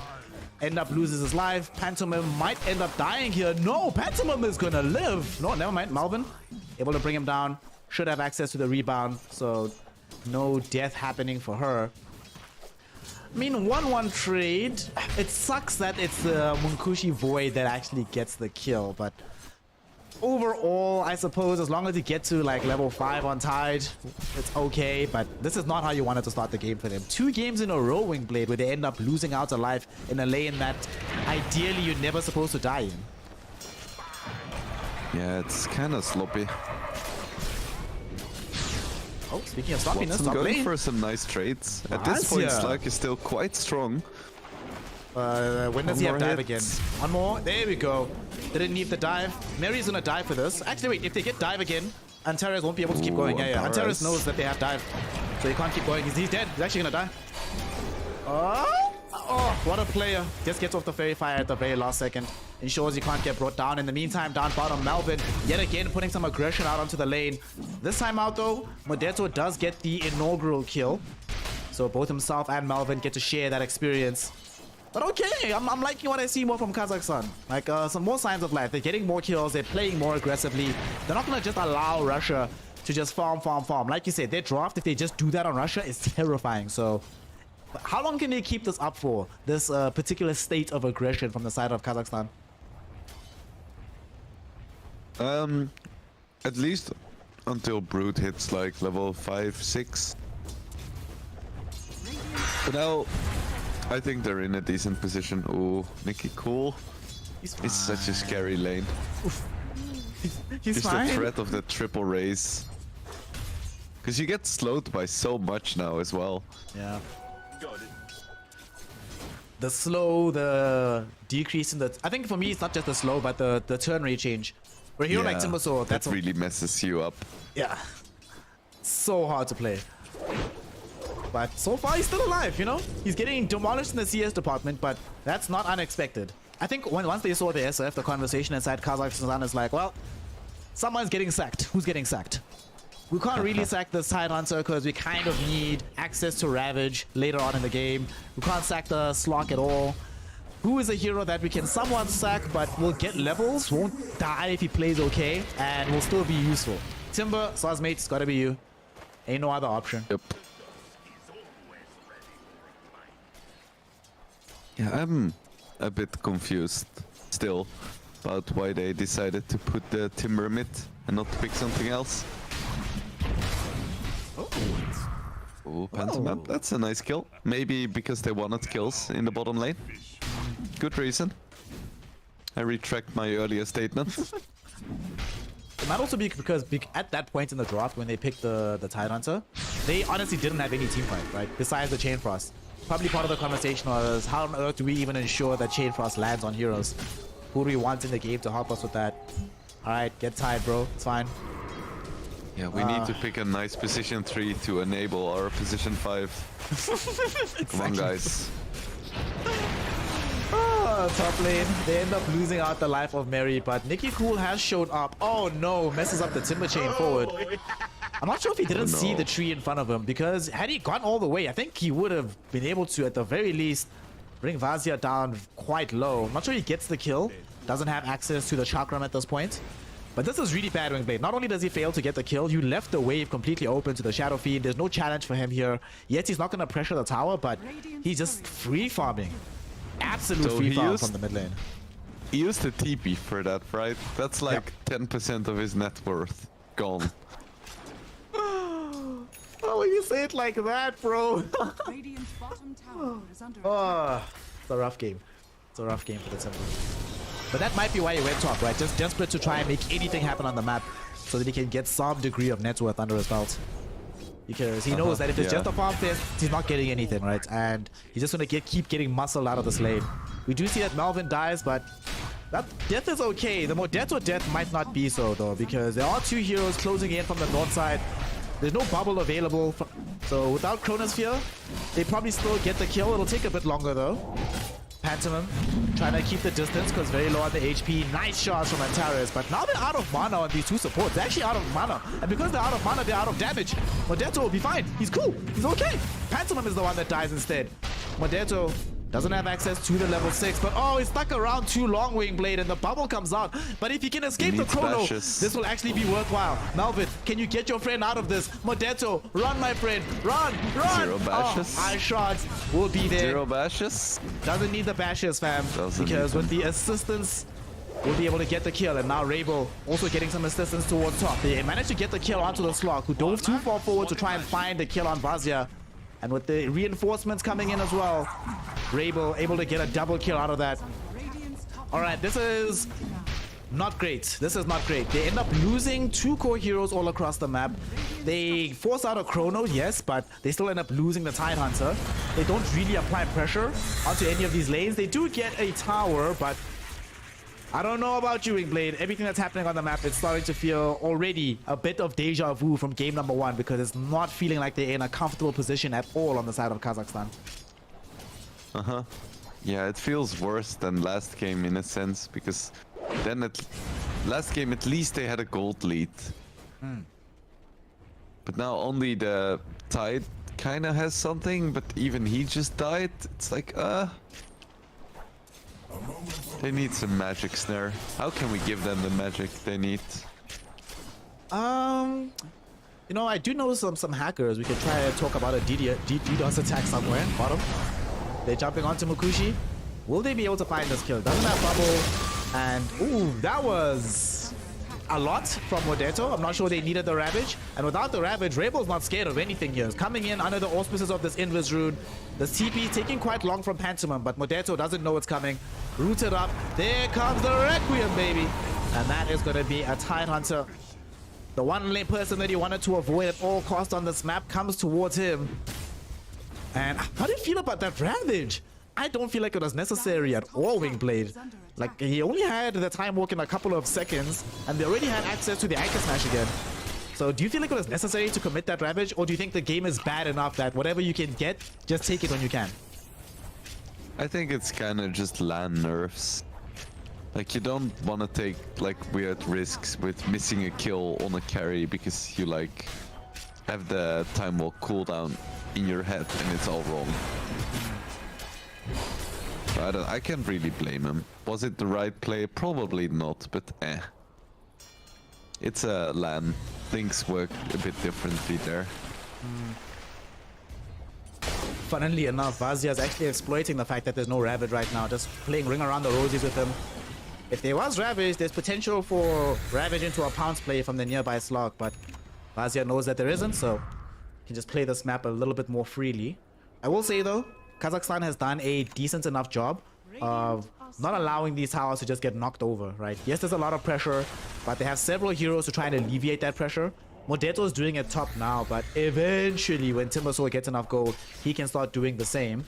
But are Russia worried about the fact that they're not really pushing down towers right now? Or for them, is it just a waiting game where they're like, listen guys, by the time we get to mid-game later, until a much later portion of the game, we're just naturally stronger than they are, so there's no need to stress.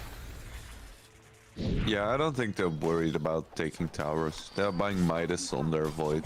They're just chilling. They have good matchups. That Midas Void not gonna get involved at all for a while, but the rest of his team does want to contribute as Rebel smoked up with the support Tusk. They want to try and find somebody in the jungle here. They come across Mary, who will be the one to tank the gank, as it were. Modesto needs to start thinking about leaving this area, but down bottom, they've actually committed the Chronosphere. They really want to kill this Timber, and there is the big interplay between the Chronosphere and the Requiem of Souls. Very easy kill to pick up on Nikki Cool. Good reason for Rebel to leave the other side of the map. This is such efficient play. Wingblade, you play mid, right? How good do you feel when you go top, get a kill, come bottom, kill a core, and can still farm the jungle within the same 40 seconds? I have to be honest there. Does feel pretty good.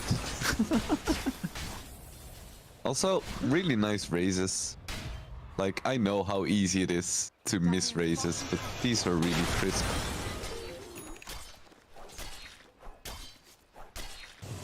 There's the Midas. It's not fast. Pretty slow, but the game is pretty slow, so that's fine. And I guess when you look at the other side, from Kazakhstan, Slock is building Diffusal Blade. Tidehunter has Vlad's. Not sure what Timber's building at this moment in time, but either way, you're not worried about farming items. There's nothing that they have that's going to outscale you, so even if you could go double Midas and probably still get away with it for a while, the way that this game is panning out at the moment. Yeah, because we spoke about it, right? Kazakhstan doesn't really have any damage to kill anyone. They have Ravage, and then they can get a kill, and then they have to wait another 2 minutes for the next Ravage. Radiant's bottom tower has fallen. And even then, right, at some point we're going to have the dual BKBs, or actually triple BKBs in this game. And, well, the Spider could probably skip BKB, actually. Just go Wraith Pact Pipe. The Spider goes Wraith Pact Pipe, and we have the dual BKBs on SF Void. Then, even with Ravage, they'll just stand there and be like, okay, now what? And it probably doesn't help that for a long period of time, a staggering amount of their damage comes from the Lich in teamfights rather than from the core heroes. But we might see a demonstration of that here in the mid lane, as they're really trying to chase down Pantomim. Malvin goes in, they rebound back Pantomim with the disposer back, and there's a freezing field though. Pantomim doing a great job there, forcing out the Ravage from Modesto. This will cost the life of both Pantomim and Antares, but who the hell cares? Hashtag worth. You force them to use their Ravage, their big spell. And now, like you said, 2 minutes that they have to wait before they can make any proactive plays on the map. Yep, and that's my prediction. No deaths for Russia until 15 minutes. So literally just watch cooldown of Ravage. Is Ravage up? Alright, Russian team can die. If not, sadly nothing. But I'm really starting to get worried, if I'm honest, right? Memes aside, I don't know what this... I don't know if Slock is making the right decision by going for the Diffusal Blade. I think the way the game has panned out has made it that going for the more skirmishy build that normally complements the Diffusal might not be possible anymore in a game like this. If you were him, would you still be building that item, or would you be opting for something else? Maybe like a Maelstrom, a Midas, just something to help accelerate your timing in this game. Oh god, if my Slark would build a Maelstrom, I would probably leave. I feel like it's the right thing to do here. Because you're not gonna outfarm this Russian team, and you don't wanna outfarm them, because if this goes late, you're still playing Slug against the Void, which is like no fun at all. So you kinda wanna hit that timing and hope you can do something with it. Speaking of timings, one was hit. The Chain Frost did come out, but it was dodged largely wholesale. Watson comes in on the background to bring down Pantomim. Rebel needs to get the hell out of here right now.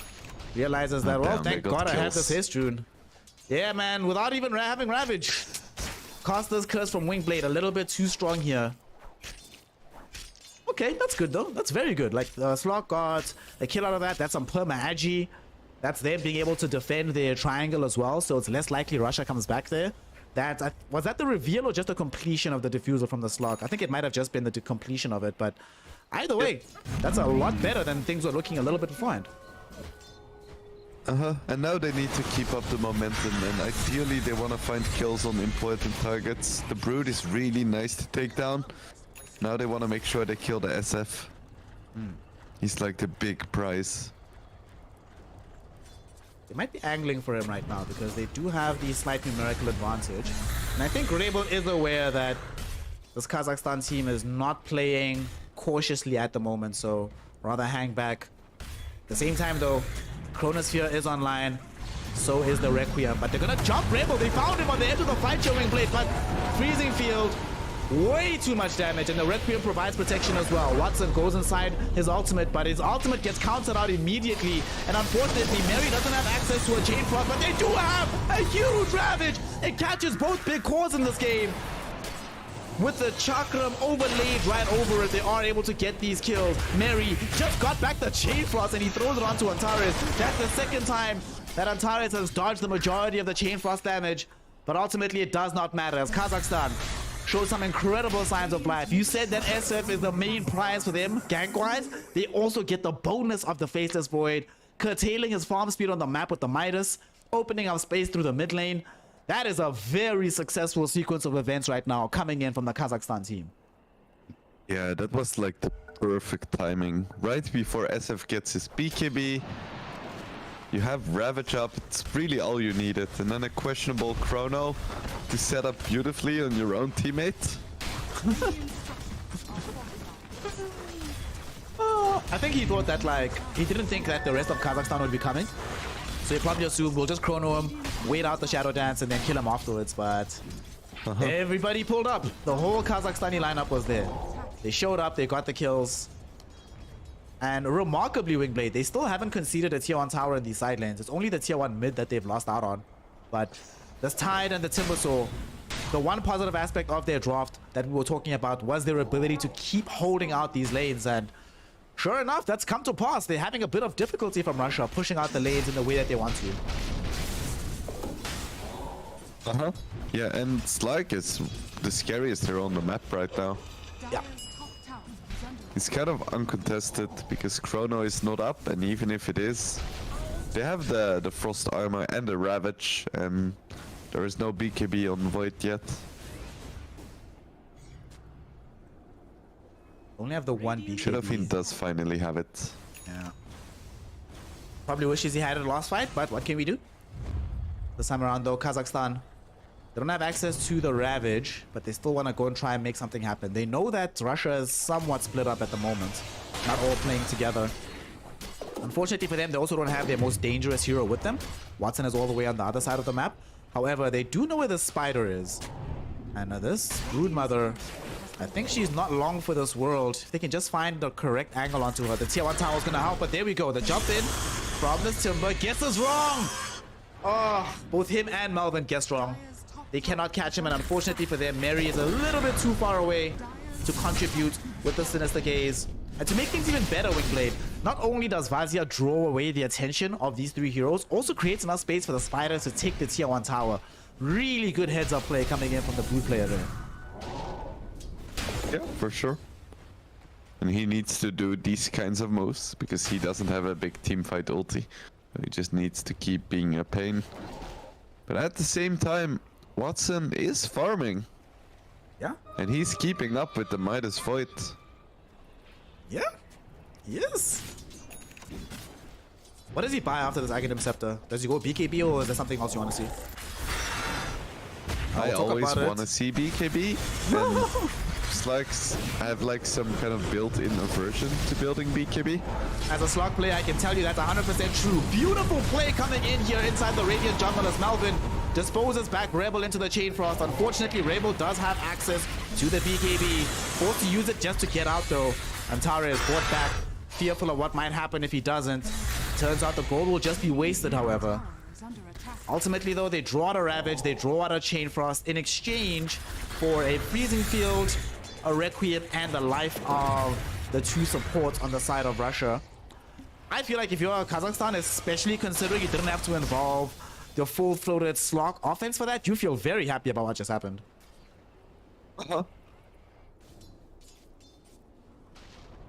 And somehow, some way, Timbersaw is now the most farmed hero on the map.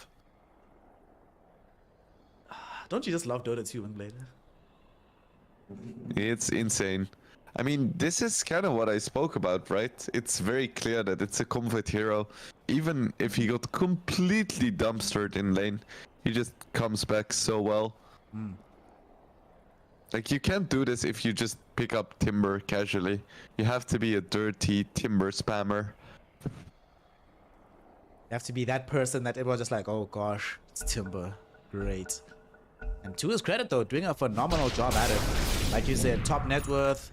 They're still managing to keep some very decent equilibrium in all their lanes. And unfortunately for them, like, oh, hold on, we'll talk about it in a sec as Watson. I think they're gonna kill the spider in the top lane. Mary finds himself brought down there. That is a very big kill. It's a very big kill. Wait, they smoke up instantly. How did he turn into a pig? Piggy pole. Does he have the pig pole? Got pig pole. Okay, I was like, damn, Where's time rushed Hex? Hex? Pantomime might die here and then give away some additional damage towards the Slok, and indeed that is what's going to happen. Peace out, fam. Mega kill streak, 8 permanent agi for Watson right now. He will get chronoed up, 2 hero chrono, but I'm not sure about this one from Munkushi. Reinforcements are streaming in. They still have the ultimate. Watson Void, by the way. almost got killed there, but the DD Void not able to do the job at the very end there. If there was one other hero nearby Wingblade, that would be a dead Slok. Antares, does Mary have a vendetta against him? Because he just keeps throwing the Chain Frost at him. In the meantime, Pantomime throws the Freezing Field on top of this Timbersaw. And with 3 heroes around him, they are able to kill him. Still though, on the side of Kazakhstan, yes, they end up losing the Timbersaw, but a buyback was forced out of Pantomime. So Watson tanks a full chrono from a DD Void, does not die, able to escape the fight, and they don't lose anything of real value. Sure, they end up losing the life of the Timber, but look what they're playing in the same area. They just lost this hero like nothing ever happened, Wingblade. Yeah, they have a really nice control of the map right now. Because they know Chrono is down now. I joked about Kazakhstan not having any kill potential without Ravage, but Russia without Chrono is pretty sad too. The sad thing about it is that without Chrono, they can't actually use Requiem in the fight because they need to reserve the Requiem for the Shadow Dance. So one of these 2 spells has to be used just for dealing with Slok, and that sometimes somewhat curtails their options for how they approach these team fights if like one hero is getting picked off here or there. And you mentioned it last game, right? That you were saying that Kazakhstan need to be a little bit less team-centric focus and be able to get pick-offs, be able to just split the map and force Russia to play spread out. It feels like they're doing that, Wingblade. They might have been listening that actually just going for these 5v5 fights all the time is not really benefiting us, so let's force them in an uncomfortable position. But it probably helps that they're playing with the Broodmother, right? Where even if they want to go 5v5, Russia kind of have difficulty doing so. Because like you mentioned, that hero does not have the big teamfight ultimates in the same vein as a Ravage or whatever to help you in these teamfights. He has one big teamfight ulti, which is the item you like so much. I love how you're like, the ultimate is buying Wraith Pact. Oh, that's funny. Mid lane. I think they're trying to jump onto this Tide Hunter here. And Can actually Modesto kill him though. is still alive. Turn around. 4-hero Ravage with the Chain Frost going over it. Okay. Between himself and Mary, they're making this fight more difficult than it should be. They forced the Requiem out. Unfortunately, Nikki Cool not as tanky as the Tide Hunter. So we'll end up going down. But here comes Watson. The cleanup party has arrived. They brought down Pantomime.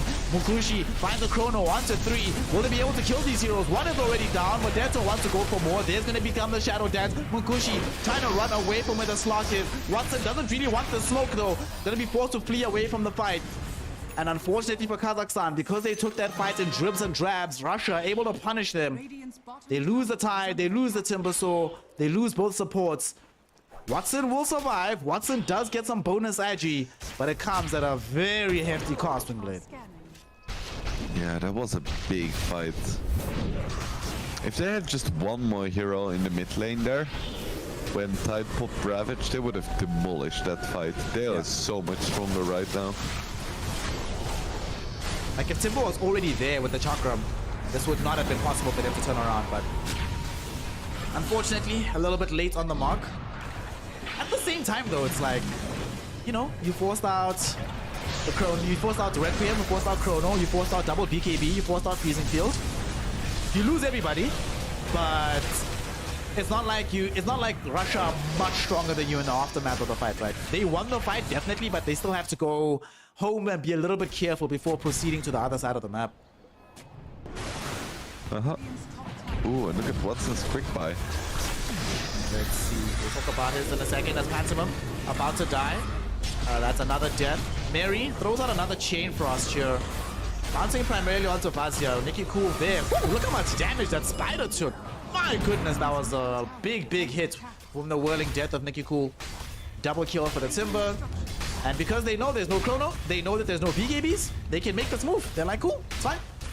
We'll make this happen. We'll get a tier 2 tower out of it. I must say, Wingblade, like, one of the things that you and I have spoken about just in general when we're casting is the things teams do when they force reactions out of an opponent, whether the reactions are movement, items, or any abilities. And Kazakhstan has really leveled up in game number 2 in terms of what to do in the downtime after Russia has been forced into making any of those moves. For sure. Ooh, and Rival pops BKB just to be safe.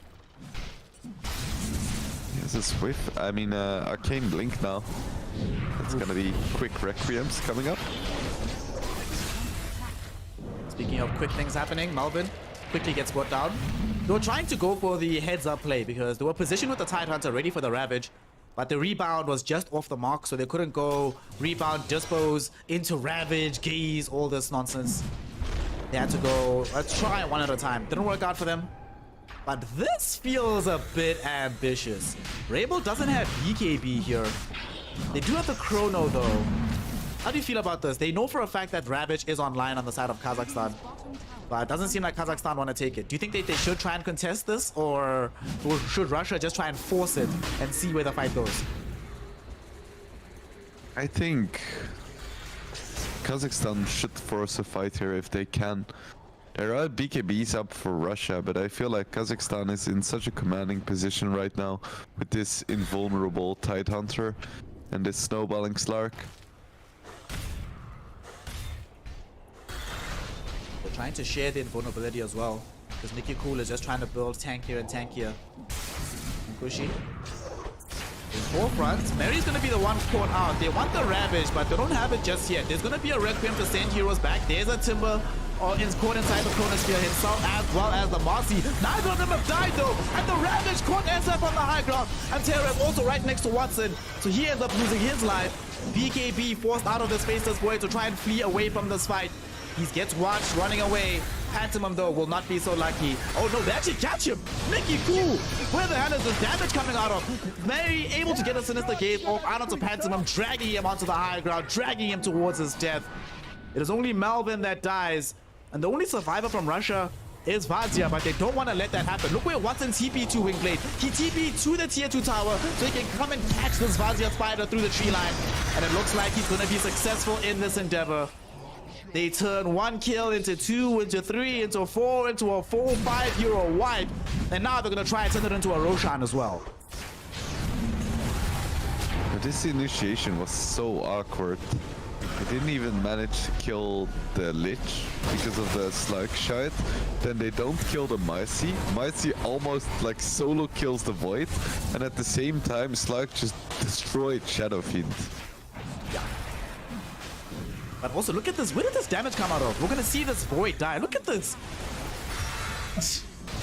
That hurts so much. Okay. Okay. We have a game on our hands here, Wingblade. Game number 2, Kazakhstan really are in pole position. They got the Aegis out of that passage of play as well.